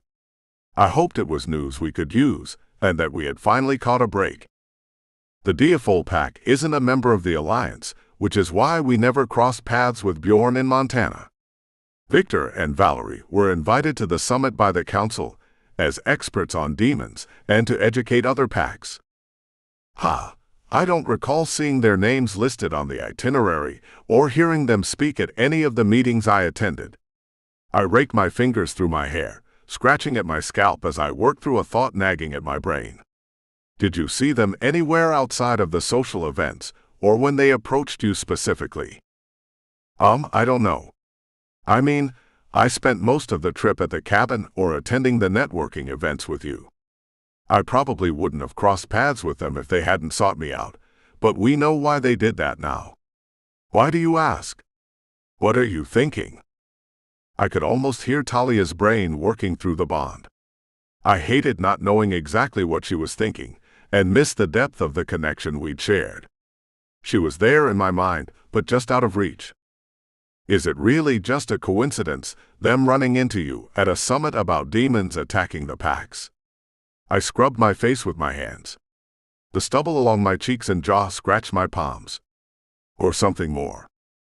You don't believe in coincidences. Talia found the end of the thread between us and held on. She poured more of herself into the connection, strengthening the bond as much as possible without physical contact. You think they planned the whole thing? That they went to the summit to find me specifically? But how would they know I would be there? I think the first demon that marked you was sent by their demon wolf god, and the mark works like some sort of beacon. It all seemed far-fetched, but I couldn't come up with a more logical explanation. The demon equivalent of being chipped. Talia barked out a bitter laugh. Demon marks, beacons, demon wolf clans, and sacrifices to gods. How insane is this? If we weren't here right now. I mean, if someone else tried to tell me this happened to them, I'd say they were nuts. I know, the whole thing sounds crazy, but I can't come up with another explanation for how Victor and Valerie ended up at the summit. The council wouldn't have called on a non-member pack to offer expert advice. I stifled a groan and shifted my weight to one side, trying to stretch out. The muscle aches and pains were becoming more than a nuisance. They were affecting my train of thought. I needed to keep a clear head if we were going to make it out of Boot Hill unscathed. We have to get out of here, Galen. Talia echoed my thought and gripped the bars of her crate. What about Marcus? Can you reach him through the pack bonds? He'll rally the pack and come looking for us. I didn't want to worry you, but... I struggled to find the right words and regretted not telling her, after we'd promised to be honest with each other, after she told me the truth about her wolf's red eyes. But I hadn't been able to bring myself to rip the single shred of hope from her. Not when I wasn't entirely certain myself that the pack bond was broken. I tried, but it's like the line is disconnected. Something is blocking me from reaching the other members of the pack. This is the farthest I've been from the pack. Maybe the distance is too great. I don't know. What if they did something to you, to the bond? Maybe they're putting something in your food? Talia continued to surprise me with her grit and determination. Rather than give up, she offered a possible solution. I think you should skip breakfast. See if you feel any different, and then try the bond again. I haven't felt sick or drowsy after eating. So, I don't think it's the food, but I'm willing to try anything. I didn't want to shoot down her idea, but we couldn't put all our hopes for escaping the Deafole pack in my alpha bond. But Talia, I can only skip so many meals. We need a backup plan. What if I accept my title, become the Bone Clan princess for real? Talia's voice wavered, as if she was uncertain about the plan she was forming, and rightly so. That has to come with certain power privileges, right? I don't think the privilege that comes with that role is for you. I growled, anger burning in my gut at the thought of the demon wolf god laying as much as a finger on my mate. We have to try, Galen. If we don't, you'll die in that cage, and I'll be forced into marriage with the demon wolf god. Talia turned her head to the side and pressed her ear against the window of her crate. Someone's coming. Now or never. We make our move, find an opportunity. No matter who comes through that door. I knew the stakes better than anyone. Talia was right. We had to try. We couldn't wait for a rescue team that wasn't even coming, or hold on to hope that someone in the Deafol pack would see reason. We had to save ourselves. The door to the kennel opened, and 2 guards entered, armed with tranquilizer guns and hunting knives. Time to hit the latrine. You know the drill. One of the guards stepped in front of my cage, tapping the tranquilizer gun holstered on his waist. Be a good dog, and don't give us any trouble. I'd hate to kill you in front of the princess. I waited for him to unlock the door, bided my time, and followed commands until an opportunity presented itself. The second guard stepped in front of Talia's cage, blocking her from view. 2 against 1. Ordinarily, I'd like those odds, but they were armed, and that tipped the balance in their favor. Still, it was the best chance I had to get Talia and myself out of the kennel, and I knew I had to take it. I crawled out of my cage, pushing through the pain of cramped and stiff muscles, and got to my feet. Good boy. The guard pulled the tranquilizer gun from his hip holster, aimed and shoved me forward with his free hand toward the bathroom at the front of the kennel building. The other guard removed his gloves and knelt in front of Talia's cage, reaching for a strand of her hair that draped through the bars of her window. I can see why our God chose you. The golden lock of her hair slipped through his fingers. So beautiful. What the hell are you doing, Eric? The first guard risked a glance over his shoulder at his partner. Get away from her cage. That was it. My one chance, and my wolf was as ready as I was to take it. He answered my call and burst free of my human form. The transformation was excruciating and came faster than any shift I'd experienced before. We pushed through the pain and lunged into action, seizing the small window of opportunity the second guard's distraction provided. I gave myself over to my wolf and let his instincts take over. In an instant we were off the floor, lunging for the guard's neck. He fired the tranq gun, but it was too late. The dart skidded across the floor, missing its mark. My wolf did not. Blood filled my mouth, the copper tang coating my tongue, as my teeth sank into his neck. My jaws clamped shut, head shaking back and forth as I ripped a chunk of flesh free. Bite after vicious bite, I tore into his neck, until the jugular was severed and he collapsed beneath me. The snow dogs barked and howled, egging me on like the crowd at a prize boxing match. What the foo? The second guard shout was cut short. I pounced, a flash of fang and fur, took him to the ground and bit down, my teeth finding purchase in the soft muscle of his cheek. Pain arced through my side. The guard had drawn his knife before we hit the floor and buried it to the hilt just below my ribs. He pulled up and out, the serrated edge scraping against the underside of my rib. He raised up, drove the knife in again, and pulled the blade, creating a long slash along my side. Blood seeped from my wounds, matting my fur and coating the floor as he grappled for control in the fight. I used everything at my disposal, fang and claw, but I was losing blood faster than I could heal. I was in danger of bleeding out, and my opponent sensed it. So did my mate. Talia cried for mercy, begging the guard to stop. Her sobs and pleas for him not to kill me spurred me on, giving me and my wolf the push we needed to finish him. I would die for her, but not before I set her free. My teeth and nails tore into flesh, until the fight left his body and his face was unrecognizable. I collapsed on top of him, my body heaving, tongue lolling to one side of my mouth as I panted. Black spots danced along my vision. Exhaustion and blood loss threatened to pull me under, but I forced my eyes open and crawled on my belly to Talia's cage. My body began to heal itself. Muscles and skin knit together and the bleeding stopped. But I was in no condition to shift back. I couldn't manipulate the lock on her cage in my wolf form. She was still trapped. I needed more time, but time was something that we didn't have. The door opened and 3 more guards rushed in. One of them opened fire and hit me with a tranquilizer dart in my hind leg. 2 men grabbed me by the scruff of my neck and dragged me away from Talia's cage, while the 3rd man grabbed her by the ankle and yanked her out of the crate. Her screams as she was being hauled away were the last thing I heard before my world went black. Chapter 15. Talia. My head spun like a top. I pressed my palms against my temples to slow pounding drums.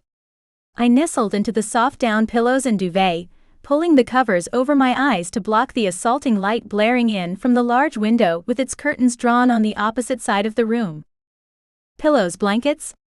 Neither comfort had been afforded to me or Galen since we'd arrived here. The headache rolling through my skull like a runaway freight train made it difficult to concentrate, but I slugged my way through processing my situation. I battled the nausea roiling my stomach and sat up, taking in my surroundings. I'd been moved from the kennel into a posh bedroom, with no recollection of the transition happening. The cotton mouth and unquenchable thirst, combined with my other symptoms, confirmed my suspicion that I'd been drugged. The last thing I remembered was watching Galen fight for his life and my freedom against 2 guards in the kennel. He'd been stabbed, almost gutted, and lost so much blood. Too much blood.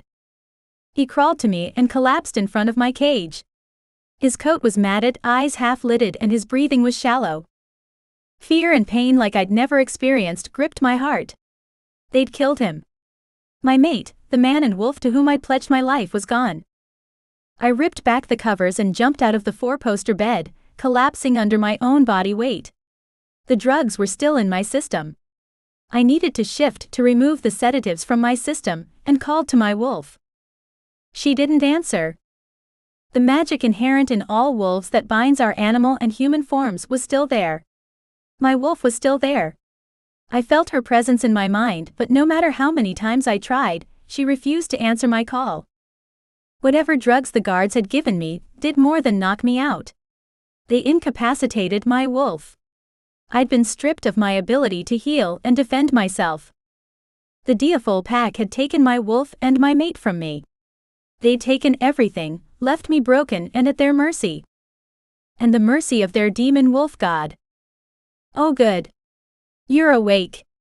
Valerie strolled into the room with an armful of towels and what appeared to be beauty products. We need to get you ready for your big day, and I hate to say it, but we do have our work cut out for ourselves. Where's my mate? I needed to see his body, see for myself that he was truly gone. One more loved one with no place to mark their life and death except the scar they left on my heart. He's waiting for you, Talia. Valerie set the stack of towels on a chaise lounge and piled the products beside them. Which is why we need to get you prepared for the blessing ritual and then the mating ceremony. For a moment I thought she was talking about Galen, and my heart leapt, only to shatter all over again when I realized she was talking about her god. I won't marry him. I won't. I pushed to my feet and stood my ground as best as I could on wobbly legs. You can force me to stand at an altar, but I will never say the words. I'll cut out my tongue first. Oh please don't be so dramatic. Valerie disappeared behind a door on the opposite side of the room and returned a moment later, the sound of rushing water following her. I'm drawing you a bath. A nice long soak will do you a world of good. You're delusional. I rushed to the door, rattled the doorknob and pounded my fist against the wooden panels. I will never stop trying to escape. Never, do you hear me? It's just a bubble bath, Talia. There's no one waiting in the bathroom to perform a wedding ceremony, I promise you. Valerie sighed and collected the bottles of shampoo and conditioner.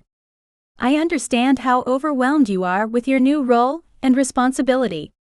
If I could switch places with you I would, but the demon wolf god did not choose me. I chose my mate, Valerie.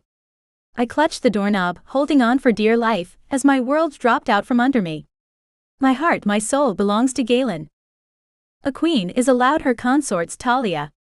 Think about that before you throw your life away. As a consort you have no rights, no power, but all that changes when you wear the crown. She turned on her heel and walked into the bathroom. I don't want consorts. I marched after her, furious that she would suggest I take another wolf as a lover. I want Galen. You've taken him from me, just like you've taken everything else. We separated the two of you, after your last escape attempt. Surely even you can understand that. You act like we killed him in cold blood.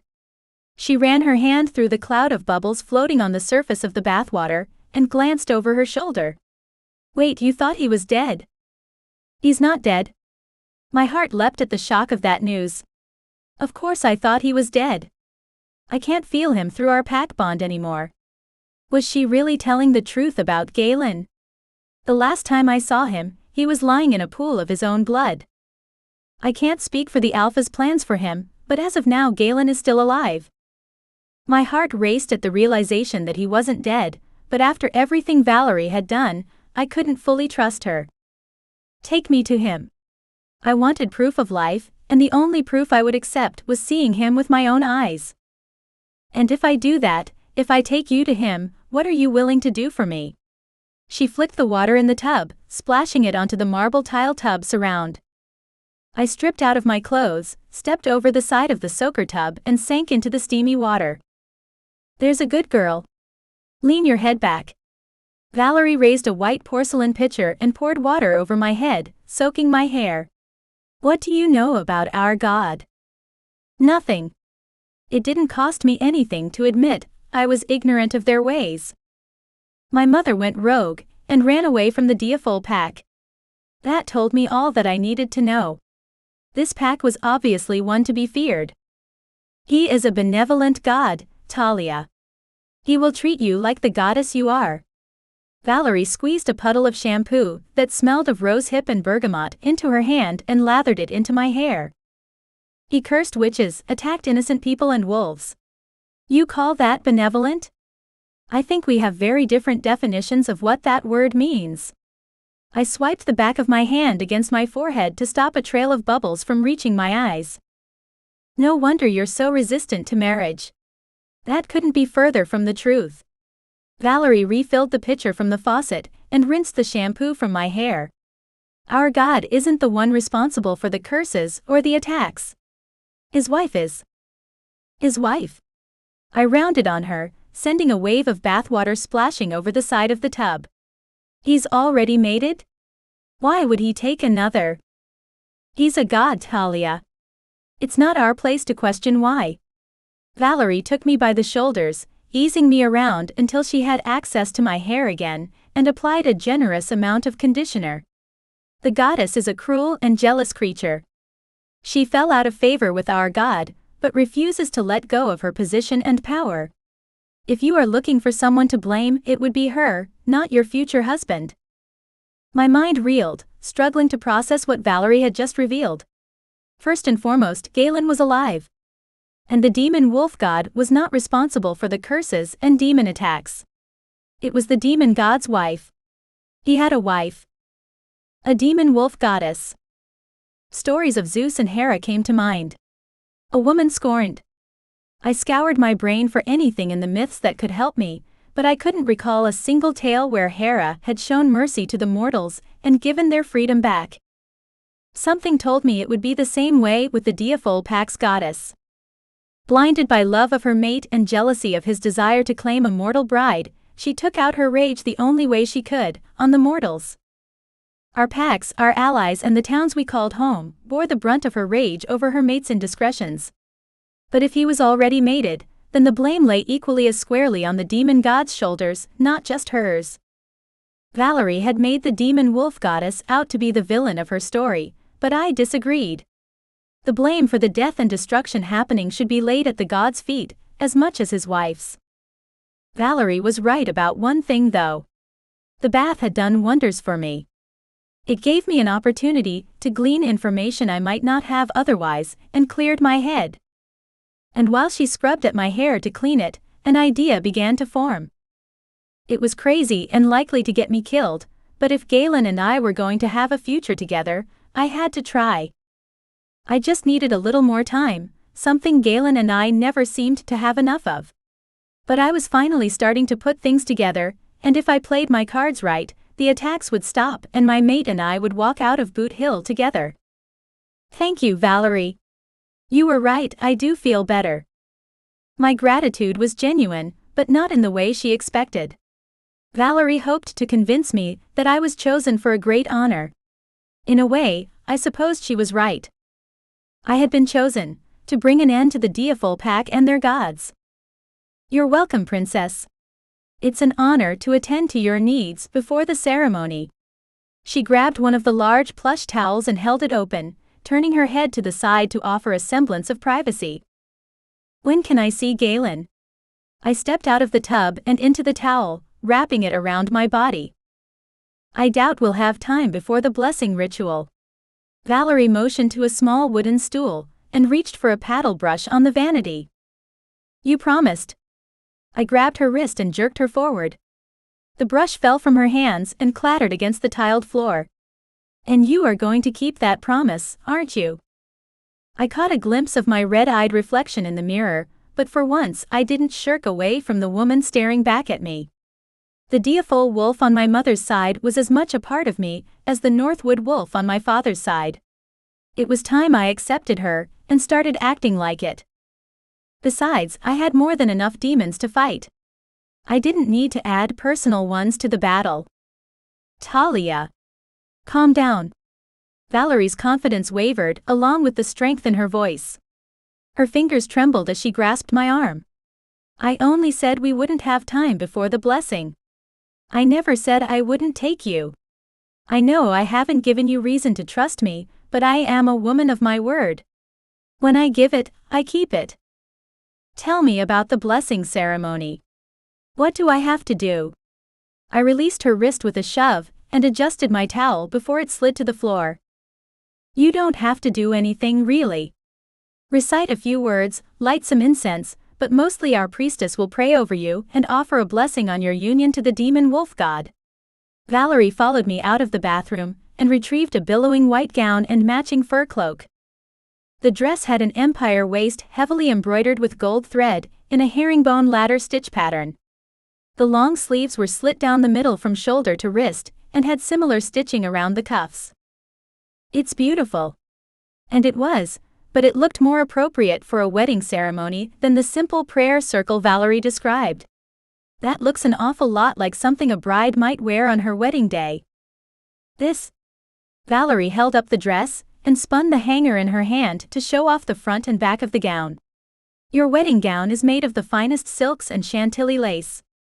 The essential oils used in the blessing ceremony would ruin it. The white and gold are for purity and royalty, that's all. Well, it's a little late for one of those things, Valerie. I pressed the dripping ends of my hair against the towel still wrapped around my body and squeezed out the excess water.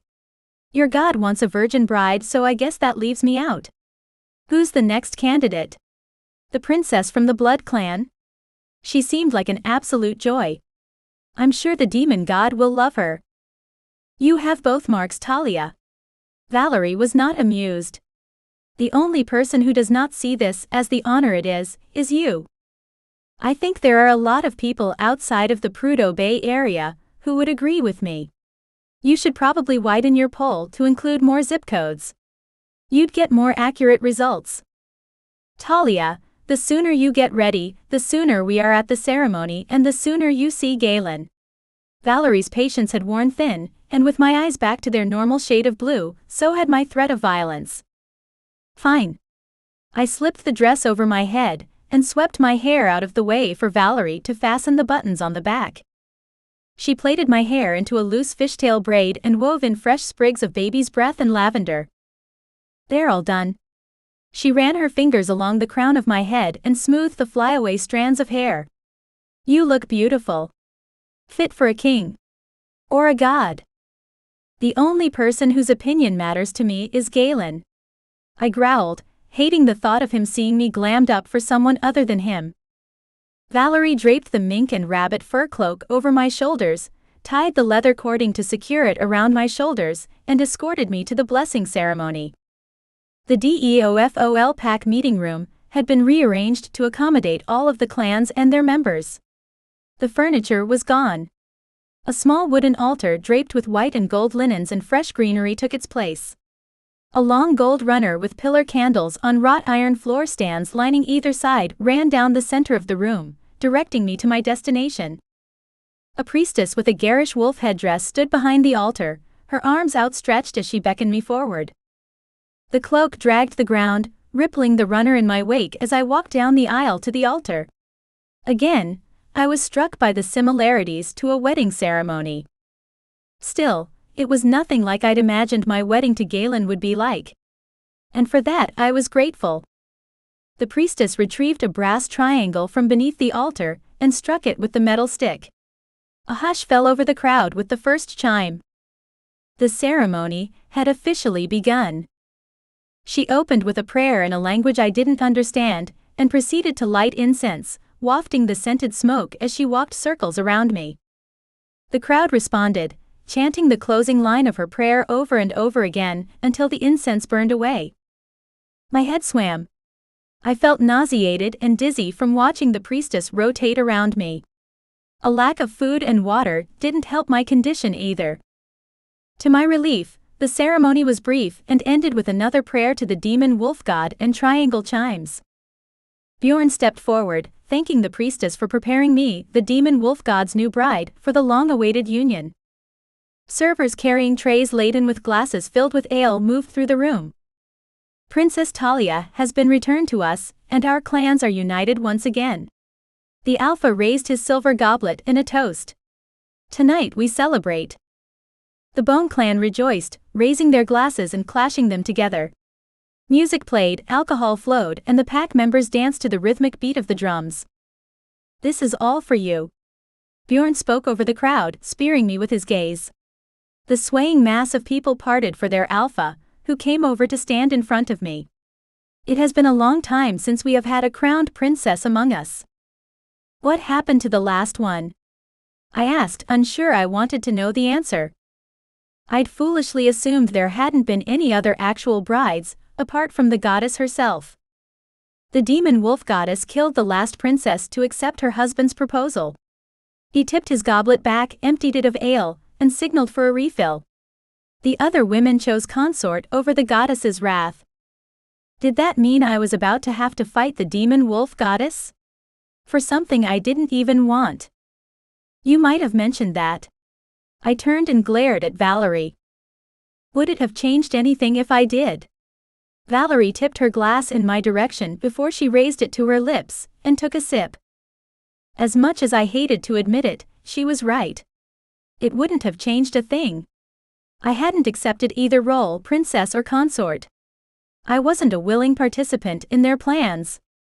All I wanted to do was get through the night and see Galen. But the Alpha of the Deaful pack had other plans. Chapter 16. Galen. I woke up naked and covered in blood. Most of it was mine. It cracked and flaked off my skin, speckling the bottom of my cage like brick-red confetti. New skin had begun to knit over the previously gaping wound in my side while I slept.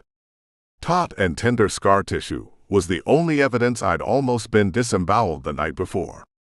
The internal injuries seemed to have healed themselves. I was as good as new. Almost. The only thing that would have completed my healing process and made me whole as man and wolf would have been to have Talia at my side. Her absence pushed me to the brink of my sanity. The mating bond with Talia was still damaged. So was our pack bond. I couldn't hear her in my head or feel the connection with her in my soul. Bjorn or the demon wolf god had done something to weaken our bonds. They wanted to tear us apart and were doing a damned good job of it. Without any way to communicate with her, I had no idea if she was all right. Every possible scenario, each worse than the first, continually played out in my mind. I assured myself that with or without the bonds between us, I would know if something had happened to her. If she departed this plane, surely I would sense that. So I clung to the hope that she was alive, unhurt and unwed. That hope was what kept me going. Right up until Bjorn visited me in the kennel, and crush that hope under the heel of his boot. I could kill you right now. The Diaphole Alpha squatted in front of my crate and rested his arms on his knees. It would be so easy. No one outside of my pack heard the challenge. No one outside my pack would know what happened to you, and no one in my pack would talk. I should kill you. I'd be a fool not to. You would be a fool if you did, Bjorn. I picked at the crusted blood around my fingernail, refusing to meet his gaze and formally acknowledge his presence. I may not have the support of a false god, but I do have the support of the Alliance, and my pack knows where I am.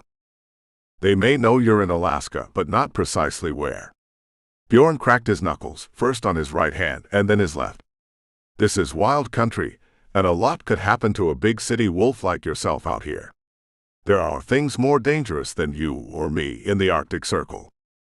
I laughed at him, still refusing to look him in the eyes. Both actions were a sign of disrespect. And both were intentional. I couldn't have cared less about Bjorn's feelings. I wanted to upset or anger him.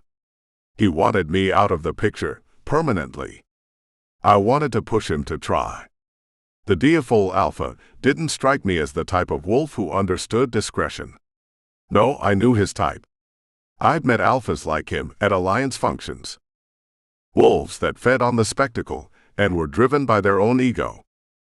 Bjorn would want to make an example of me, to remind his wolves what happened when anyone questioned his authority or stepped out of line. He needed them to witness my judgment and my execution, and I knew he would want that, especially for Talia. True, but my betas have my itinerary. They knew Talia and I were flying into Prudhoe Bay, and they knew why. It won't take long for them to find you and the rest of your pack. The GPS tracker in our gear will probably speed things up as well. Tracking device, huh? Bjorn snapped his fingers and ordered one of his guards hovering by the door to come forward. Find out who checked their gear when they were brought to camp. I want a full accounting of everything they had on them. If there is a tracking device, I want it found. Now. Too little too late. I stifled a yawn, feigning boredom with our conversation, and rolled to my side, essentially giving him my back. Talia and I are overdue for the rendezvous point. They're closing in on you. Did you pass a lot of cell towers on your way through Dead Horse? It was Bjorn's turn to laugh, but his amusement was genuine and at my expense. As for satellites, well, if they're even turned toward Prudhoe, you can bet it's on the oil fields. They don't give a shit what happens out here, unless we mess with the refineries or the icebergs. Ironic, since one destroys the other, but that's the way of bureaucracy, isn't it? Sort of like the Alliance. They don't give a shit about you, an active member, any more than they do a disenfranchised alpha like me. I guess we'll find out together, won't we? I replied with far more confidence than I felt. There was a tracking device in my pack. I had no way of knowing if they'd brought my backpack here, or if it was still back at the boarding house in Dead Horse. If it was, then Bjorn's story about us disappearing in the Alaskan wild had a chance of playing out. Slim. But then, slim was more than none. Hell, it was more likely than my chances of getting out of this cage alive. Maybe. Bjorn ran his hand over his beard, smoothing the coarse silver hairs. Or maybe you'll die in battle after all. You want to challenge me for alpha. Prove you're worthy enough to stand in a ring with me. I'm an alpha. That's the only proof you need. It seemed Bjorn had forgotten my status. So I made a point of reminding him. I'm familiar with your pack, Galen, and how you came to be alpha. You inherited your position, unchallenged by anyone in your community. Your wolves are weak. They gave you control without even questioning your authority, and look at you now. Locked in a cage. Then let me out. We'll see how long you last in a fair fight. I adjusted my position, turned to face him, and finally met his gaze with the full force of my wolf's eyes. He took the bait. Bjorn punched a code into the keypad and unlocked the door to my crate. He stood, dusted off his pants, and stepped back just enough for me to crawl out into the aisle. The other alpha pressed the sole of his boot against my back and held me down. "Get him cleaned up and bring him to the training facility." Bjorn removed his foot from my spine and walked down the aisle toward the exit. "No excessive force, unless absolutely necessary. I want him at his best when he enters the ring." Bjorn's guards reached under my arms, lifted me off the floor, and dragged me off to the showers. The hot water soothed my aching muscles. I stayed under the spray until the water ran cold, and the pink tinge turned clear as the last traces of my blood disappeared down the drain. I slipped on the basic gray sweatpants they left for me, pulling the drawstring tight around my waist, and stepped into a pair of fur-lined boots. One of the guards finished outfitting me with a black sweatshirt, heavy coat, and gloves. "Let's go, Longclaw." He hiked up the hem of his coat, revealing a 9mm handgun holstered to his side. "You know the drill and what kind of ammo we're packing. So, just make this easy on all of us, all right?" I nodded my agreement and followed them out of the kennel, across the main road of the encampment, and into their training facility. It was a large metal prefab building that I estimated to be around 4,000 square feet, and most likely the largest building in the Diafol camp. There were several pieces of workout equipment pushed against the back wall, and portable risers set up around a section of the floor covered with tumbling mats. The guards shoved me forward, pushing me in the direction of the makeshift fighting ring, where their alpha waited with his arms folded over his chest and a smirk on his face. A large fluorescent light hung from an exposed metal beam that ran along the ceiling to shine a spotlight over the fighting area. A stool, metal bucket, white terry cloth towels, and a water bottle had been placed at either end of the mats. One for each fighter. People trickled in and filled the tiered bench seats that surrounded the mats. I scanned the crowd for Talia, but her face wasn't among those peering down at me from the stands. Part of me hoped she wouldn't come. She'd seen enough violence. The other part would have killed for just a glimpse of her. Bjorn pinched his thumb and forefinger together, stuck them in his mouth, and let out an ear-piercing whistle. His pack fell silent, hanging on their alpha's every word. "It's been an exciting day for the Diafol pack." He flicked his gaze to me, his lips curled back in a deviant smile, and I knew the excitement he mentioned had something to do with Talia. "But the festivities are far from over." He raised his arms above his head, and the crowd cheered and quieted again when he lowered them back down at his side. "You all recognize the Longclaw Alpha. He has laid down a challenge for this pack and the demon wolf god's betrothed." Bjorn paused for the boos and jeers from his loyal subjects. "But first he must prove his worth. Who among us is willing to put this wolf to the test?" "I will." A massive hulk of a man who looked more like a descendant of cave trolls than any werewolf I'd ever seen, stood with his hand raised. "Yosef of the Bone Clan." Bjorn acknowledged the contender in the crowd and welcomed him to the opposite side of the mats from me. "Take your place in the ring." The Blood Clan is also willing.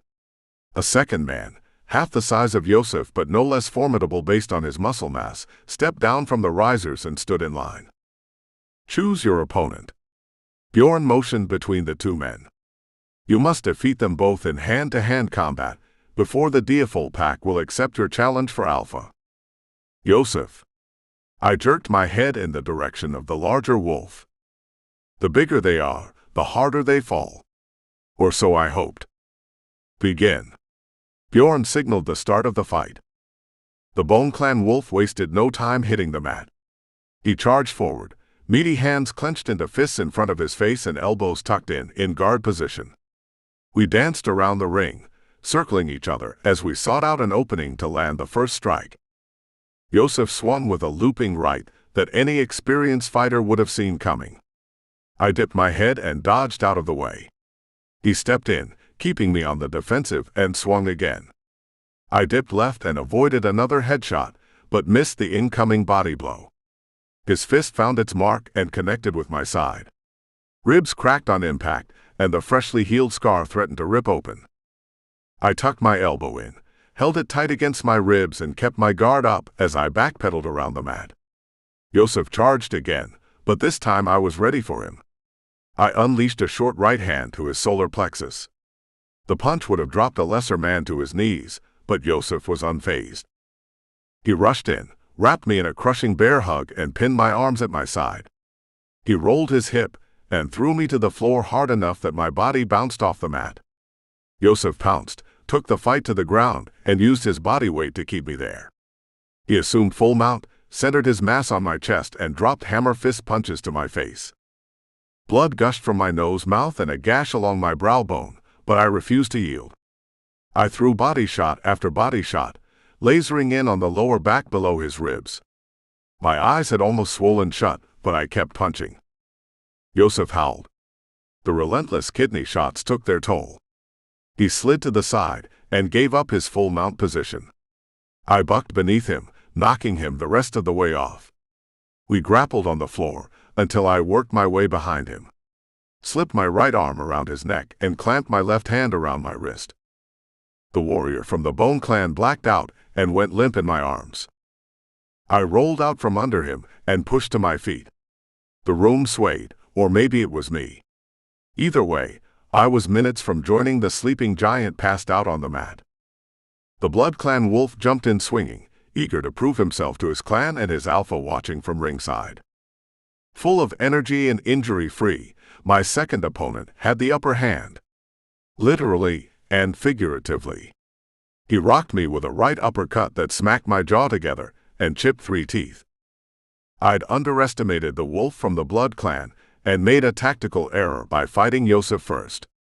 My plan had been to take the bigger, stronger fighter out of the equation, but in doing so, I'd taken bigger punches and a hell of a lot of damage.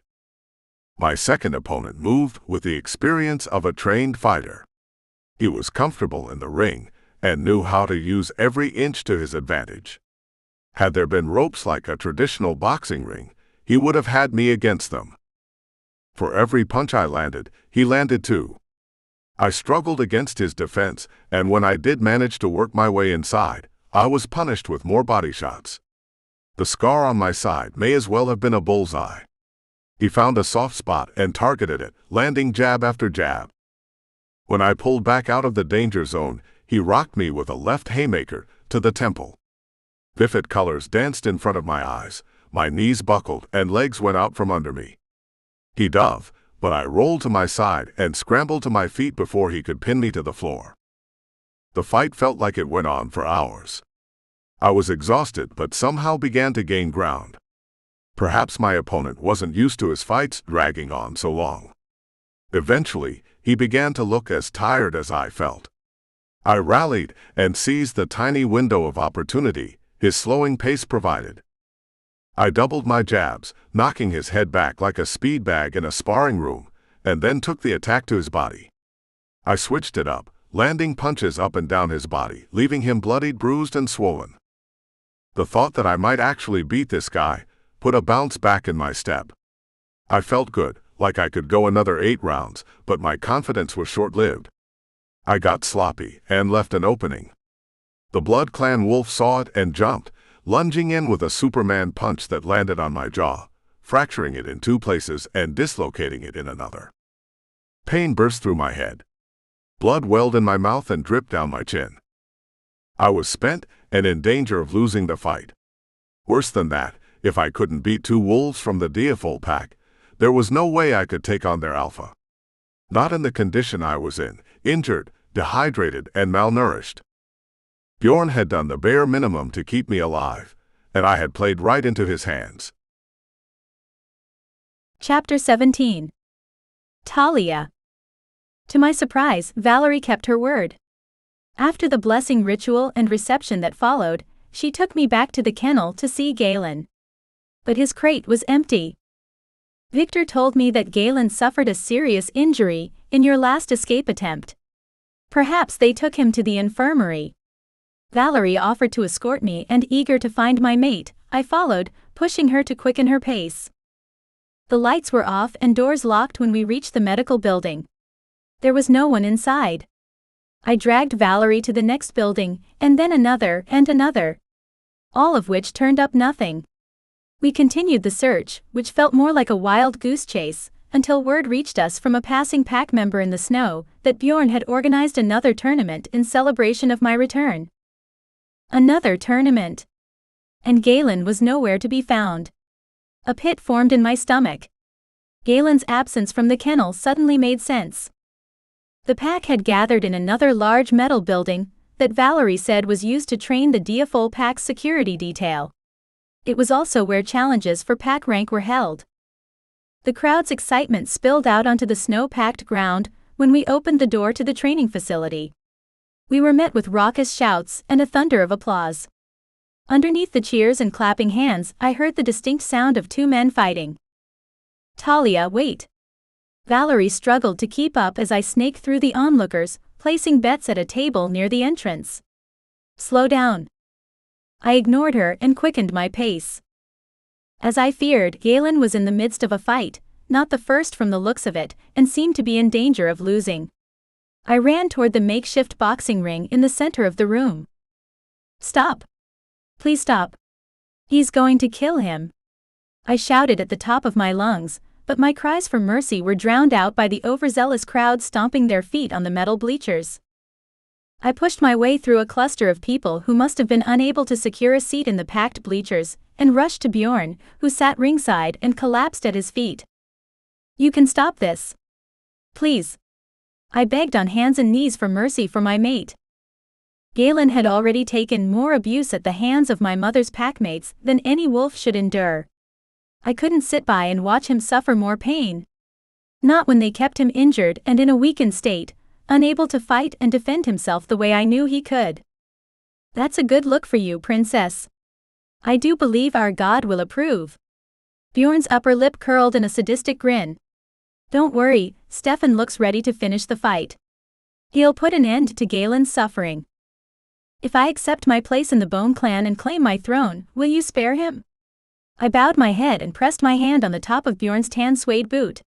Please, Alpha, as Princess of the Bone Clan, I am asking you to show mercy to Galen. I chose my words carefully, and made a conscious effort not to refer to Galen as my mate. Bjorn needed to believe that I was willing to give him up, in order to save his life. And I was. I loved Galen enough to save him from himself, and from me. If I had to walk away from him to do that, I would. Enough. Bjorn stood and walked to the edge of the mat, one hand raised above his head. The fight is over. Our princess has declared the winner. A few of the pack members growled, muttering their discontent over the decision to stop the fight and spare Galen from suffering any more injuries. Silence. The Diafol Alpha barked at his members, pulling rank and the pack bonds that gave him control over his wolves. The Blood Clan is victorious. Their champion brings honor to their clan. Take him to the clinic. Get him cleaned up. He motioned for two men to step forward, and instructed them to take Galen to the medical building. The show was over. Spectators climbed down from the bleachers, and the crowd in the training facility thinned. What are you going to do with him? I hadn't given my plan to stop the fight much thought beyond saving Galen from taking another beating because of me, and failed to negotiate any details for his release. Bjorn viewed Galen as a threat, if not to his position as Alpha, at least to the pack's plan to marry me off to their god. I'm not going to do anything with him. Bjorn combed his fingers through his thick white beard. You've claimed your birthright, your place among the Bone Clan and your crown. What happens to him now is up to you. You're serious? After all this? The beatings, locking him up. You're just going to let me decide his fate? I didn't bother to hide my feelings of disbelief or mistrust. Bjorn had proven himself to be a cruel leader, and less than honorable. The fight he'd arranged between Galen and two wolves instead of accepting the challenge himself proved that. I would be a fool to take him at his word. You've accepted your fate. Bjorn parted the slit in the sleeve of my dress, and touched the demon mark on my wrist. It was darker and more pronounced than the last time I'd checked not an hour before in the bath. This proves it.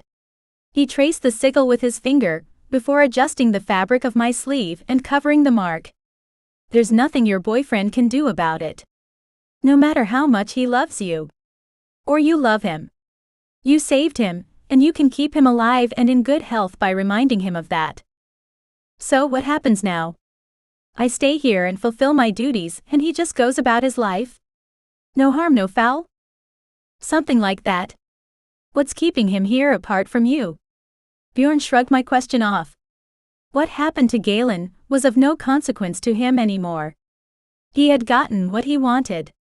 I'm sure Valerie explained the concept of a queen's consort. The question is, do you want that life for him? Does he want it? No.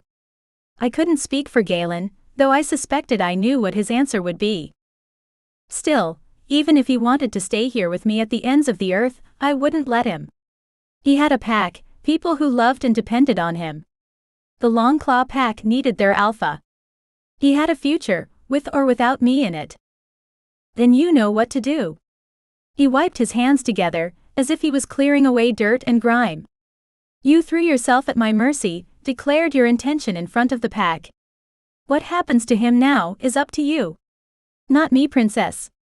But know this, if you betray me, your pack or our god, we won't kill you. We'll kill him and everyone he cares about. Bjorn clasped his hands on my shoulders, held my gaze and gave a gentle squeeze. I think we understand each other. He turned and walked away, leaving me standing alone at the edge of the blood-stained mats. Princess! Valerie called out, pushing her way through the last of the stragglers and finally catching up to me. Princess, are you all right? Talia. Sorry, I'm not used to people calling me that. I'm not sure if I'll ever get used to it. I had turned around only when she called me by my name. You will in time. I couldn't get through the crowd. Valerie waved her hand, gesturing to the room that was slowly emptying of pack members now that the fighting was over. That was brave of you, approaching the Alpha the way you did. No, it wasn't. There was nothing brave about it. I hadn't risked anything. Not when Bjorn couldn't hurt me. Of course he could still use Galen to hurt me. And that's exactly what he'd done. Damn it, I exclaimed, curling my hands into fists at my side. Crescent moon indents formed in my palms from my fingernails. What? What's wrong? Valerie scanned the room, searching for a new threat. But the threat was over. Bjorn had already left. Nothing. I just got played, that's all. I growled, angry with myself for falling into Bjorn's trap. The Alpha had cleverly played the long game, moving his pieces around the chessboard. In the end, he had taken the queen. Checkmate. I'm sorry, I don't understand. Valerie's brows pinched together, her eyes clouded in obvious confusion. Who played you? How? Never mind. It doesn't matter. I wrapped myself more tightly in my fur cloak and headed for the medical building. Bjorn got what he wanted. Vindication. After my mother ran away, there had been a blight on his reign as Alpha. I got the impression that she was the first wolf to defy him. He refused to have another, of the same line, the same blood, do what she had done. In using Galen to coerce me, he had just made sure of that. I'd done what my mother refused to do. I claimed my heritage, accepted my place in the Bone Clan and my title as princess, and would be forced to marry the demon wolf god. But I still had one trick up my sleeve. One last play that could knock all the pieces off the board. Where are you going? Valerie called after me. The medical building? I'll come with you. I'd rather go alone. I quickened my pace, pushed open the door to outside and covered my face with my arm to block the blast of cold air that threatened to steal my breath. I think it's probably for the best if I go with you. You're a princess now, and while Bjorn is happy you've stepped into your role and accepted your responsibilities, I can think of a few people who might not be. Valerie stuck to me as if she'd been super glued to my side and matched my pace. Let me guess, the runners-up in the princess pageant? I pulled the cloak's hood over my head, tugging it down past my brow and tucked my chin against my chest. I pressed on, fighting the Arctic wind as I walked. Fine. You can come with me. I'd already had my ass handed to me by Bjorn, and had no desire to add my being literally stabbed in the back to the ever-growing list of horrible things that happened since we arrived in Prudo. Safety in numbers. Valerie smiled and dipped her chin, leaning into the wind as she walked. Ice crystals formed on the tips of my eyelashes. My lips and the tip of my nose went numb before we reached the clinic. I cupped my hands in front of my face and huffed out a breath of air, catching it in my palms to thaw myself out. The wind was relentless, and the cold intolerable. It settled into my bones, but unlike the residents of Boot Hill, it hadn't settled into my heart. At least not yet. The clinic's airlock door hissed as we entered the building. An oscillating space heat kicked on and blew warm air around a small waiting area. 5 chairs lined 2 adjacent walls and met in the corner. End tables with magazines piled on top were situated at both ends. It looked like any other waiting room at any other express care center. It looked normal. Except Boot Hill was anything but normal. It was a place where the old ways meshed with modern times. "Can I help you?" A round middle-aged woman dressed in bright pink scrubs with a white thermal underneath stepped through a swinging door and dropped into a half curtsy. "Princess, I'm so sorry. I didn't realize." "Please, you don't need to do that and have nothing to apologize for." I loosened the cloak, pushing it back off my shoulders to prevent overheating inside the heated clinic. "A man was brought in here earlier." "Your friend Galen?" The nurse put heavy emphasis on the word friend. "He's a bit groggy from the tranquilizer. He's in and out, but he has been asking about you." "Tranquilizer?" Perhaps I spoke too soon. She might have had something to apologize for after all. "Why would you trank him?" "He was pretty out of it when they dropped him off. I don't think he realized we were trying to treat him, not hurt him. He was trying to fight us." The nurse flicked her gaze to the reception desk and the phone that was ringing off the hook. "He's in room 4. "Excuse me. Would you mind, Valerie?" I gestured to the chairs in the waiting area. "Of course not. I don't mind at all." Valerie navigated a few children's toys scattered on the floor and claimed one of the uncomfortable-looking chairs against the wall. Her annoyed expression as she searched the stack of well-read magazines said otherwise. She minded. A lot. Valerie wanted to play the role of lady-in-waiting. She wanted me to trust her, I assumed, to spy on me and gain favor with Bjorn or the demon wolf god. It was a solid plan, but it wouldn't work because I didn't trust her. I left Valerie in the waiting room and made my way down the hall in search of room 4. "Galen." I knocked on the second door on the right, marked with a black number 4 stenciled in the top center. "It's me. Talia." "Talia, is it really you?" His voice sounded a bit warped, most likely from the injuries to his jaw. Thank God for speedy shifter healing, though it would take more than a few hours for his broken jaw to be fully better. Galen lay on the bed, though it looked more like an examination table than a proper bed. He draped his forearm over his eyes, blocking them from the bright overhead fluorescent lighting. He licked his lips as if they were dry. "Thirsty?" I pulled a small cup from a metal dispenser fastened to the wall by the sink and filled it with cold water. Luckily, there were straws in a container beside the dispenser. Maybe they often had victims of fights with damaged jaws here. "Drink some water, Galen. It's just the tranquilizer wearing off that's making you thirsty." "They drugged me?" He sipped on the contents of the paper cup until it was empty, then crushed it in his hand and tossed the wadded-up wax-coated paper onto the table next to his bed. "Again? You were fighting the nurses." I brushed sweat-soaked strands of hair matted to his face, leaned in and pressed a kiss against his forehead, taking care to avoid the cuts and swelling. "You stopped the fight." Galen clasped his hand around my wrist and brought my hand to his mouth, pressing his lips briefly against my palm. "I lost the challenge and now I've lost you too." "No, Galen. Shish." I kissed the corner of his mouth, where the swelling had already started to go down. "You haven't lost me." "I have, Talia." He eased me back with a gentle push. My eyes may have been swollen almost shut, but my ears were working just fine. "I heard what you said to Bjorn." "I didn't have a choice, Galen. You could have died. I couldn't sit by and watch it happen. I felt an argument brewing and didn't know how to stop it. I'm an alpha, Talia." He tucked his arms against his side and propped himself up on his elbows. "You can't interfere every time I'm challenged. Not that it matters. You belong to the Bone Clan and a demon wolf god now. Kind of hard to compete with that. It was never a competition. I closed my eyes, pinched the bridge of my nose, reminded myself it was the trank talking, and let out a deep breath. I have an idea. An idea. Galen raised his voice to a near shout. What kind of? Shush before Valerie, aka my shadow, comes barging in here. She's probably out in the hall, eavesdropping as it is. I crossed the room, pressed my ear to the door and pulled in a deep breath but found no trace of her scent. I came back to the side of the bed before speaking again. You need to shift. I need you to heal more quickly than you are at present. Part of me considered telling Galen about my idea, while he was still loopy, and less likely to talk me out of my crazy plan. The rest of me knew that if I wanted my crazy plan to work, I needed Galen at his best. And at my side.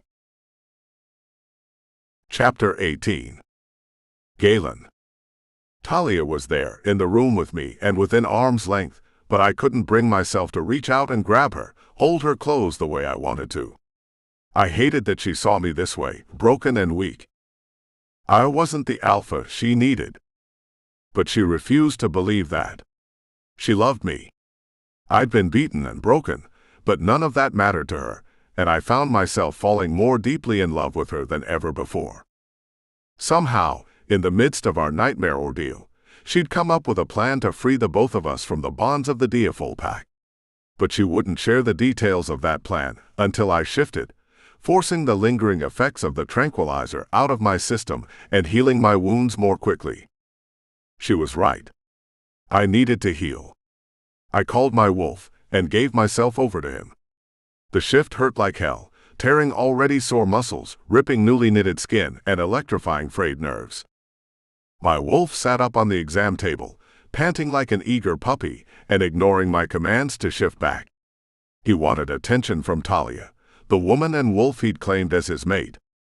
He yipped, nudging her hands with his snout when she tried to silence him, and rested his muzzle on her shoulder when she scratched behind his ears. I pulled on the magic that controlled a werewolf's ability to shift, and forced my wolf back into the recesses of my mind and soul where he lived. When I sat in front of her back in human form, she gave a relieved sigh and rushed in to hug me. Galen, thank God. You look so much better already. She wrapped her arms around me and squeezed me tight. I'm so glad you're okay. You were barely healed before you fought those two wolves. What were you thinking? That I could get us out of here. I gave one last squeeze, eased out of the hug, and offered a self-deprecating smile. Things did not go according to my plan. So let's hear about yours. Right, my plan. Valerie was helping me get ready for the blessing ceremony, and she let slip. Talia's gaze raked over my naked body, and her tongue snaked across her lower lip. Sorry, it's hard to concentrate when you look like that. Like what? I couldn't help but tease her when she blushed. Naked. She closed her eyes, smiled, and shook her head. No doubt clearing away the wicked thoughts she had about me. She unfastened her cloak and tossed it to me with a chuckle. Here, cover yourself up. We don't have a lot of time. Valerie is out there waiting for me. Okay, I'm decent. You can open your eyes now. I laughed, tugging at the fabric of her dress. She looked amazing in the long flowing gown, her golden hair pulled back in a braid.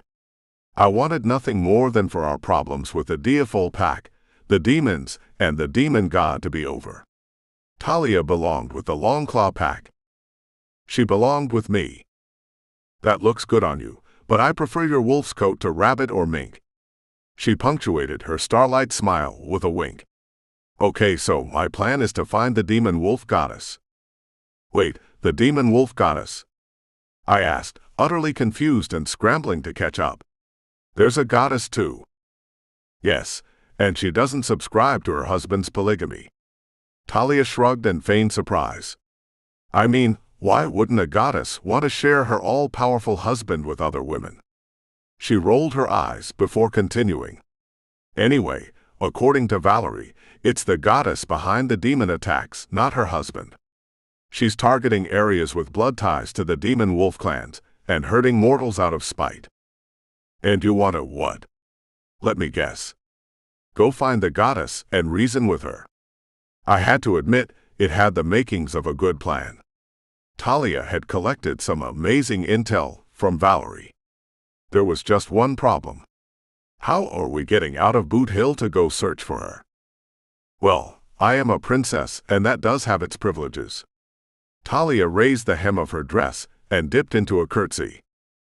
For you, maybe. But Bjorn isn't going to let us just wander around together. I have a solution for that too. It's not ideal. She winced and offered up phase 2 of her plan to reach the demon wolf goddess.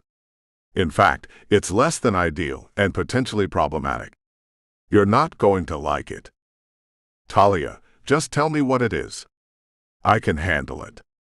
Whatever she had to say, it was obvious she thought I would veto the idea. A princess is allowed to have a consort and all that entails. A consort, huh? That doesn't sound so bad. I wiggled my eyebrows to lighten the mood, with hopes of making it easier for her to tell me the rest of her plan. It's not the job description we need to worry about. It's the length of the contract. Talia sighed and rushed through the rest of the explanation. If we convince the goddess to help us, we win. No problem. You're still alpha of the Longclaw pack. And if we don't convince her? If we can't stop the wedding or the demons, what then? I suspected. I already knew the answer. Then I marry the demon wolf god, and you're my consort. Forever. She turned away from me and faced the door. I understand if you don't want to help me. This doesn't take two people. I can find her on my own. Forever is a long time. I slid off the exam table and closed the distance between us, wrapping my arms around her. It would be even longer without you to spend it with. She went limp in my arms, the tension and nerves disappearing once she heard my response.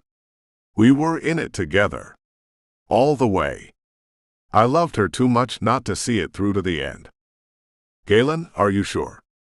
Talia spun in my arms so we stood face to face. I can do this without you. The pack will be fine.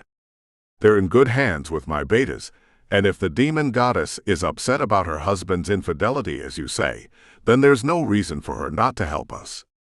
If we have a common goal, then it has at least a chance of working. Talia looked up at me with those sapphire blue eyes and pulled me in.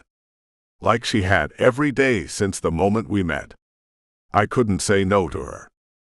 Galen, I told you about this because I wouldn't have felt right keeping it from you, not giving you the opportunity to decide for yourself. But I assumed you'd say no, and now you're saying yes, and I can't let you do it. I can't let you give up your pack. You're not letting me do anything. I am choosing the action I wish to take. I backed her against the door, pressing our bodies together, cupped her face in my hands and kissed her. So, what do we do now? Now we tell Bjorn. She pressed her lips to mine, with a kiss that was too short for my liking. I'm sure there's some ritual or ceremony that has to be done. They seem to have one for just about everything. Do we have to tell him right now? I glanced around the room. We're alone for the first time in days. My shift into wolf and back again has sped up my healing and I feel strong again. It would be a shame to waste the opportunity. I bunched up her dress and inched it up her silky toned legs. And I should probably get some practice in if I'm going to be your consort. Practice does make perfect. I needed to be with her whenever and however I could. Talia was like a drug and I was addicted. I guess we should talk to the alpha. I nuzzled into her neck, kissing behind her ear. Good idea. But I think we should find you some clothes first. I'm not the only one who needs clothes. You might want to change into something more practical too. I don't think you're going to convince the demon wolf goddess that you don't want to marry her husband if you show up dressed for a wedding. Talia called for Valerie, and then sent her out to gather clothes for the both of us, and to notify Bjorn that we needed to speak with him. When the Deathful Pack Alpha arrived, He was less than thrilled to learn I'd accepted the position as consort. We spoke about this, Talia. Bjorn pulled her aside, gripping her arm harder than necessary. The action made me grit my teeth, and it was a struggle to swallow my growl. But Talia had warned me against reacting to Bjorn, and she was right. We needed to keep things running smoothly, so we could get to the demon wolf goddess and hopefully enact Talia's plan. You said you wouldn't trap Galen, Bjorn stated. The role of consort is no way for an alpha to live. I love him, Bjorn. You and the pack need me to be the Bone Clan princess and to be happy about it. Talia stepped back from him, jerked her arm out of his grasp and pointed at me. This is how I do that. By having Galen as my consort. I understand. Bjorn stroked his white beard and paced the floor of the exam room. I could almost see his conniving mind work as he tried to figure out his next move. He glanced at me and narrowed his gaze. I'm sure he feels the same way, but with the news of his father passing and the circumstances around his death, I don't see how Galen could stay and fulfill the role of consort. Don't talk about Max. Talia rounded on him, her face flushing. She had cared for my father and was as protective of him and his memory as I was. An alpha like you isn't worthy of speaking his name. Easy, princess. Bjorn wasn't offended by the slight. In fact, his knowing smile said quite the opposite, as if he'd expected her to react that way. I knew of Max. He was a formidable wolf in his day. Which is why the manner of his death troubles me. He was sick. Talia crossed her arms over her chest. His body couldn't fight the infection anymore. Wolves don't just get sick, Talia. Especially not a wolf as strong as Max was. Bjorn scratched his cheek and jaw. It's been bothering you too, Galen. I can see it in your eyes. The question haunts you. How did he get sick? Why could he not simply heal? The illness wasn't from natural causes, I can tell you that. And how would you be able to tell me that? Despite my resolve not to react, my fingernails elongated and hands partially shifted. My temper and my wolf were getting the better of me. If you had anything to do with my father's death. The Longclaw pack wasn't a concern of ours until you brought Talia to the summit and confirmed Valerie's research. She'd been tracking down our lost princess. You simply sped up the process by bringing her out in the open like that, but we would have found her eventually. Bjorn folded his arms over his chest and widened his stance. No, Galen, you need to look closer to home for the source of the mysterious illness that caused your father's death. Northwood. The thought jumped into my head, but I didn't voice it. Not now, in front of Bjorn, even though it was obvious that's who he meant. The sharp pointy ends of my canines pricked the soft tissue inside my mouth. My wolf was close to the surface, fighting my will and pushing to break free. How do you know this? If Bjorn was telling the truth, there wasn't anyone in the room for us to take vengeance on. I'm isolated from the rest of the world, Galen, but not entirely cut off. Word reached me from the summit. There was speculation around your father's death after you and Talia left the meeting. Bjorn's lips parted in a satisfied smirk. I didn't smell a lie. He spoke the truth, or believed he did, but he wasn't offering it out of the goodness of his heart. He didn't want me with Talia, even as her subject or consort. Bjorn wanted me out of the picture entirely, and information about my father's death and the Northwood Pack's possible hand-in was a good way to do it. But I saw the play for what it was. My father was at peace in the end. He died in his sleep and I buried him. That was the end of Max. Nothing I do will change that. It pained me to say those words, but I put as much conviction in them as I could to convince Bjorn I would not leave Talia. I would have my vengeance on the Northwoods. But not until Talia was free. It was a gamble. If things went wrong, I would lose everything. My freedom, my pack, and the future Talia and I were meant to have. But she was worth the risk, and I was more than willing to roll the dice. Chapter 19. Talia. The news that Max's death had been a homicide rocked Galen to his core, and sent him reeling back to the moment he received the call about his father's death. I recognized the haunted look in his eyes and the pain etched into the lines of his face. I'd helped nurse his spirit back to health, helped him through the grieving process once. I could do it again. But we didn't have the time or luxury to work through it the way we had the first time. Galen needed to come to grips with the information and his new reality sooner rather than later, because I needed him at my side for our plan to work. Galen had agreed to be my consort. He put his trust in me in my plan to find the demon goddess, and in doing so, had put his life on the line. The clock was ticking. You heard him. I straightened my spine and stood toe-to-toe with the Diaphole Alpha. He's made his choice. I heard him, I just don't believe him. Bjorn shook his head and spat on the floor by Galen's feet. If someone murdered my father, I wouldn't rest until I'd spilled every last drop of blood in their body. Galen's muscles tensed, his body jerking as he struggled to keep his wolf in check. My consort and I will return to my room. I took Galen by the hands and led him out of the exam room. Valerie, we're leaving. Take us back to my room. I wasn't sure how to get to the building my room was in from the clinic. I should have paid better attention to my surroundings when Valerie escorted me to the training facility. Then I wouldn't have had to rely on her so much. Of course, my surroundings were covered in snow, and apart from the meeting house, the buildings all looked the same. Galen and I were stuck with Valerie. At least for the time being. We bundled up in layers of the cold weather gear that Valerie had brought for us, and followed her to the main living quarters. A storm was on its way and moving in fast. Flurries had already started to fall, and blizzard conditions were expected within the hour.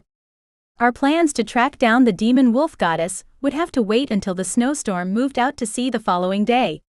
Weather changed on a dime here, and there was no use fighting Mother Nature. Still, the extra day wasn't necessarily a bad thing. It may give Galen more time to come to terms with what Bjorn had hinted about his father's death.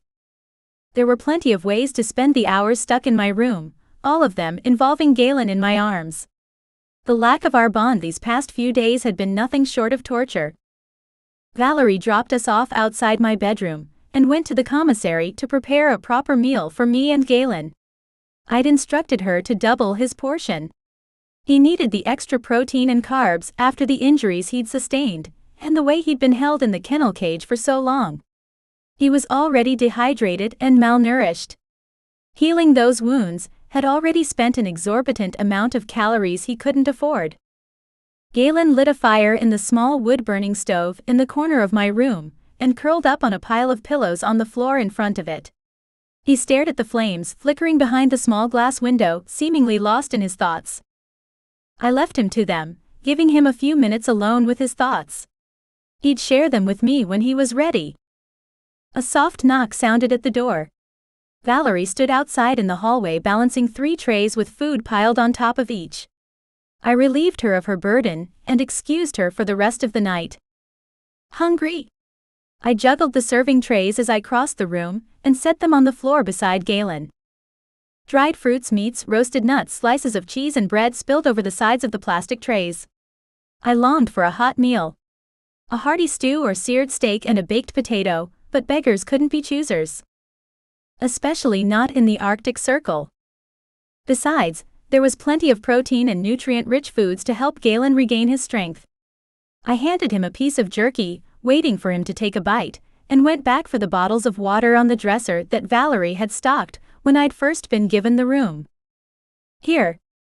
I twisted the cap off the bottle and handed it to him. You need to hydrate. Thanks. Galen took the bottle, tipped his head back and guzzled down all 16 ounces in one gulp. I made the right decision. I know I did. You loved your father. He was a great man and your best friend. It's completely normal to have doubts. I'd be shocked if you didn't. I covered a piece of bread with a slice of cheese and handed it to him, forcing him to eat. But it's not too late to change your mind, Galen. I'm sure Bjorn would release you of your obligation and arrange for a plane to take you back to the pack. Oh, I'm sure he would.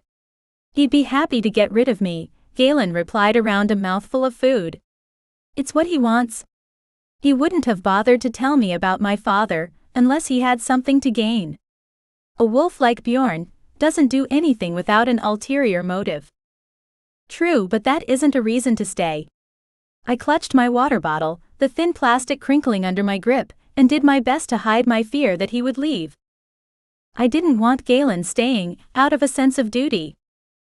No, but you are. I meant what I said to Bjorn. He brushed the breadcrumbs from his hands and reached for me. Going home isn't going to bring my father back. I'll make sure the Northwood Pack pays for what they did if what Bjorn says is true. But that can wait. The demon wolf goddess can't. If you're sure this is what you want, I said, creating yet another opportunity for him to change his mind. What I want is you, Talia. Galen pushed the trays of food out of the way and tugged me to him. It's the only thing I'm sure of right now. It's just I know how much is riding on this plan and how slim are. Don't. He pressed his finger to my lips. Don't doubt yourself or us. We're going to find the demon wolf goddess, and she is going to help us. Everything is going to work out. I hoped he was right, that I was right because our lives depended on it. Galen's hand skimmed down my side, slid under the layers of clothes and brushed against bare skin. His touch electrified me. The brief encounter we'd had at the clinic barely took the edge off the ache of desire pooled inside me. He stripped away the layers of clothes from both of us, his touch rougher and more hurried once my body was exposed. He kissed his way down my neck, leaving a trail of fire in his wake. He reached my breasts, cupping them with both hands before squeezing and rolling my sensitive nipples between his thumb and forefinger. Galen adjusted his position, moving on top of me, and nudged my legs apart with his knee. I opened myself to him, gasping when he pressed the hard length of himself against my core. Galen, please. I need to feel you inside me. I begged, needing that connection with him more than I needed air in my lungs. I missed you so much when I couldn't feel you. I know. It was the same for me. He ground his hips, sliding his shaft up and down my flesh, teasing me, driving my knee to a fever pitch. I worked my hand between us, wrapped my fingers around the base of his organ and guided him to my entrance. Galen buried himself inside me. My back arched and hips thrust up to meet his, but it wasn't enough. I wanted more, deeper, harder, faster. Galen gripped my hips, pinning me against the floor and held me still. He slowed his pace, easing out to the tip, and sliding all the way back inside until he was fully buried inside me again. The pace was maddening and drove me insane. I raked my nails down his back and grabbed his ass, pulling him toward me, pleading for him to give me what I wanted. Galen held back, waiting until I conceded and gave control over to him. Is this what you want? He thrust hard. I cried out, begging him for more. He picked up his pace, pumping faster, harder, and gave me exactly what I needed. Oh God, Galen, yes, yes. Don't stop. I wrapped my legs around his waist and hooked my feet at the ankles, my hands splayed across his chest. My muscles tightened around him, on the edge of climax. I felt him throb inside me. His heart raced and his breathing was ragged. He was close too, ready to come, and that was enough to push me over the edge into the most intense orgasm I'd experienced yet. Galen finished with one final thrust, his thigh muscles quivering between my legs as the last tendrils of pleasure racked his body. Holy shit, that was intense. He collapsed beside me, panting and slick with sweat, and molded his body to mine. I love the way you make me feel. Making love to you is, I don't know, I can't even put it into words. I wasn't sure any words existed to describe what I felt for Galen, or the things he did to me. You're my mate, Talia. I intend to spend the rest of my life making you feel this way. Galen wrapped his arms around me, pulling me tight against him, and nuzzled into my neck. His warm breath tickled the sensitive skin behind my ear. I lay there, wrapped in the cocoon of his arms and legs, relishing in the love I felt with his body pressed to mine, until his limbs went slack and sleep claimed him. He needed the rest. I'd exhausted him, expending more calories when I was supposed to be replenishing his body with food and water. I had a sneaking suspicion that he would say it was worth it. I eased out of his arms, careful not to wake him, and tiptoed to the bathroom, inching the door closed behind me. After answering nature's call, I took a quick shower and then drew a hot bath with the hope that Galen would be awake to join me in a nice long soak. But my hopes of a romantic bubble bath were dashed by the muffled sound of snores through the bathroom door. The sound made me grin as a surge of love for Galen rose up. I figured we could always have another bath together when he finally woke up. I twisted my hair into a messy bun on the top of my head and stepped over the edge of the tub. My toes pierced the layer of bubbles, reaching the near scalding water below, when I caught a glimpse of something moving in my peripheral vision. Galen. I withdrew my foot and turned, expecting to see the door open and my mate leaning against the jamb watching me with lust-filled eyes, but no one was there. The door was still closed. Everything in the bathroom was the same. Nothing was out of place and I was alone. Or so it seemed. But I couldn't shake the feeling that someone was watching me. I wrapped myself in a towel and flicked the switch to turn on the light bar above the sink, doubling the light in the bathroom and reducing the shadows to near zero. I scanned the small room for something or someone. That's when I noticed it. The lock on the doorknob had been turned sideways to the engaged position. Show yourself. I gripped the ends of my towel, holding it in place while I spun around and yanked open the linen closet door, attempting to surprise whoever was hiding inside. But there was no one there. Hello, princess. Hot acrid breath skated across my shoulder and wafted up to my nose, tripping my gag reflex. I retched and laughter skated over my skin. Now, is that any way to treat a friend? I turned on my heel toward the sound of the voice, but again no one was there. The master's been waiting for you. Fingers brushed my skin, tracing a line from shoulder to wrist. I jerked back, tripped on the bath mat, and stumbled into the bathroom counter, knocking over the beauty products that Valerie had stocked for me. Bottles crashed against the marble countertop and rolled to the floor. Glass shattered on impact with the tiles. Talia. Galen called out, his voice still groggy from sleep. Are you okay in there? Tell him you're fine. What felt like the tip of a knife pressed through the towel against my spine. Tell him to go back to sleep, or I'll sever your spine and then move on to your boyfriend. You'll heal. I can't have you paralyzed when I take you to the master, but the little prince out there? I'll ensure he's dead. Finally, I recognized the voice hissing in my ear. Shock burst through me, rolling the heat of betrayal through my veins. Darius? Too many questions swirled in my brain. I couldn't focus on just one. Where did he come from? How had he found the Diafol pack and slipped inside the encampment unnoticed? How had he gotten inside my bedroom? Was he there the whole time watching Galen and I make love, waiting to spring his trap? Tell him. Darius jabbed the point of the blade into my back, the tip piercing my skin. It's all right, just clumsy, I guess. I stammered my way through an explanation for the crash of cosmetics that had roused Galen from his sleep, and tried not to do the same with his suspicion. I was just going to take a bath. A bath, huh? Galen's voice was closer, just outside the door. Just a layer of bubbles between me and your naked body.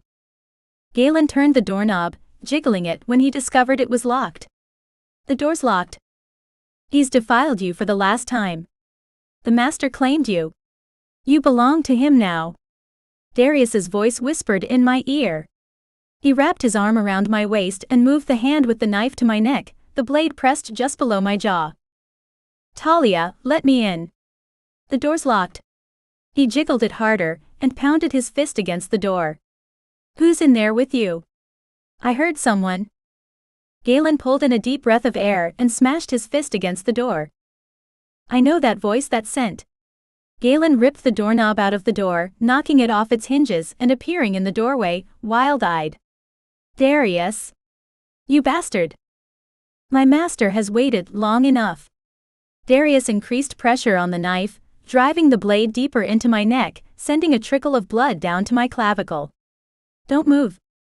Galen's eyes followed the trickle of blood. His mouth tightened and I could almost feel the effort it took him not to shift. I never trusted you, he snarled. There was just something about you, too eager, too opportunistic. My mate stilled, his body unmoving, but I could sense the wheels turning inside his mind. He was studying Darius, searching for a weakness before making his move. I know. Your father's death was supposed to distract you, throw you off your game, but it just pulled you and Talia closer together. Darius partially shifted his hand and dug his nails into my side. They were as sharp as the knife. Don't even think about moving. I'll gut her where she stands. And risk hurting her? What will your master say? Galen raised his hands in a placating gesture and tried to buy some time. He'll heal her. Darius pierced my side to prove his point. I gritted my teeth, holding in the moan. What do you want, Darius? Is there something I have that you want, something worth trading for Talia? Galen tried bargaining with him, but it was useless. We both knew he already had what he came for. No, I just like watching you squirm. Darius stepped back, pulling me with him. My master is so looking forward to meeting his bride. I turned my head as a shadow opened up behind us. Darius leaned back into the void, taking me with him. Galen's scream of rage and despair followed me into the darkness and echoed in my ears. Darius had ruined my plan to approach the demon wolf goddess, in a move I hadn't seen coming. Any hope of escape I had was gone. Lost in the darkness that surrounded us. I was about to meet the demon wolf god, my future husband. The final book in the Shifter Rejected series is up for pre-order now, here.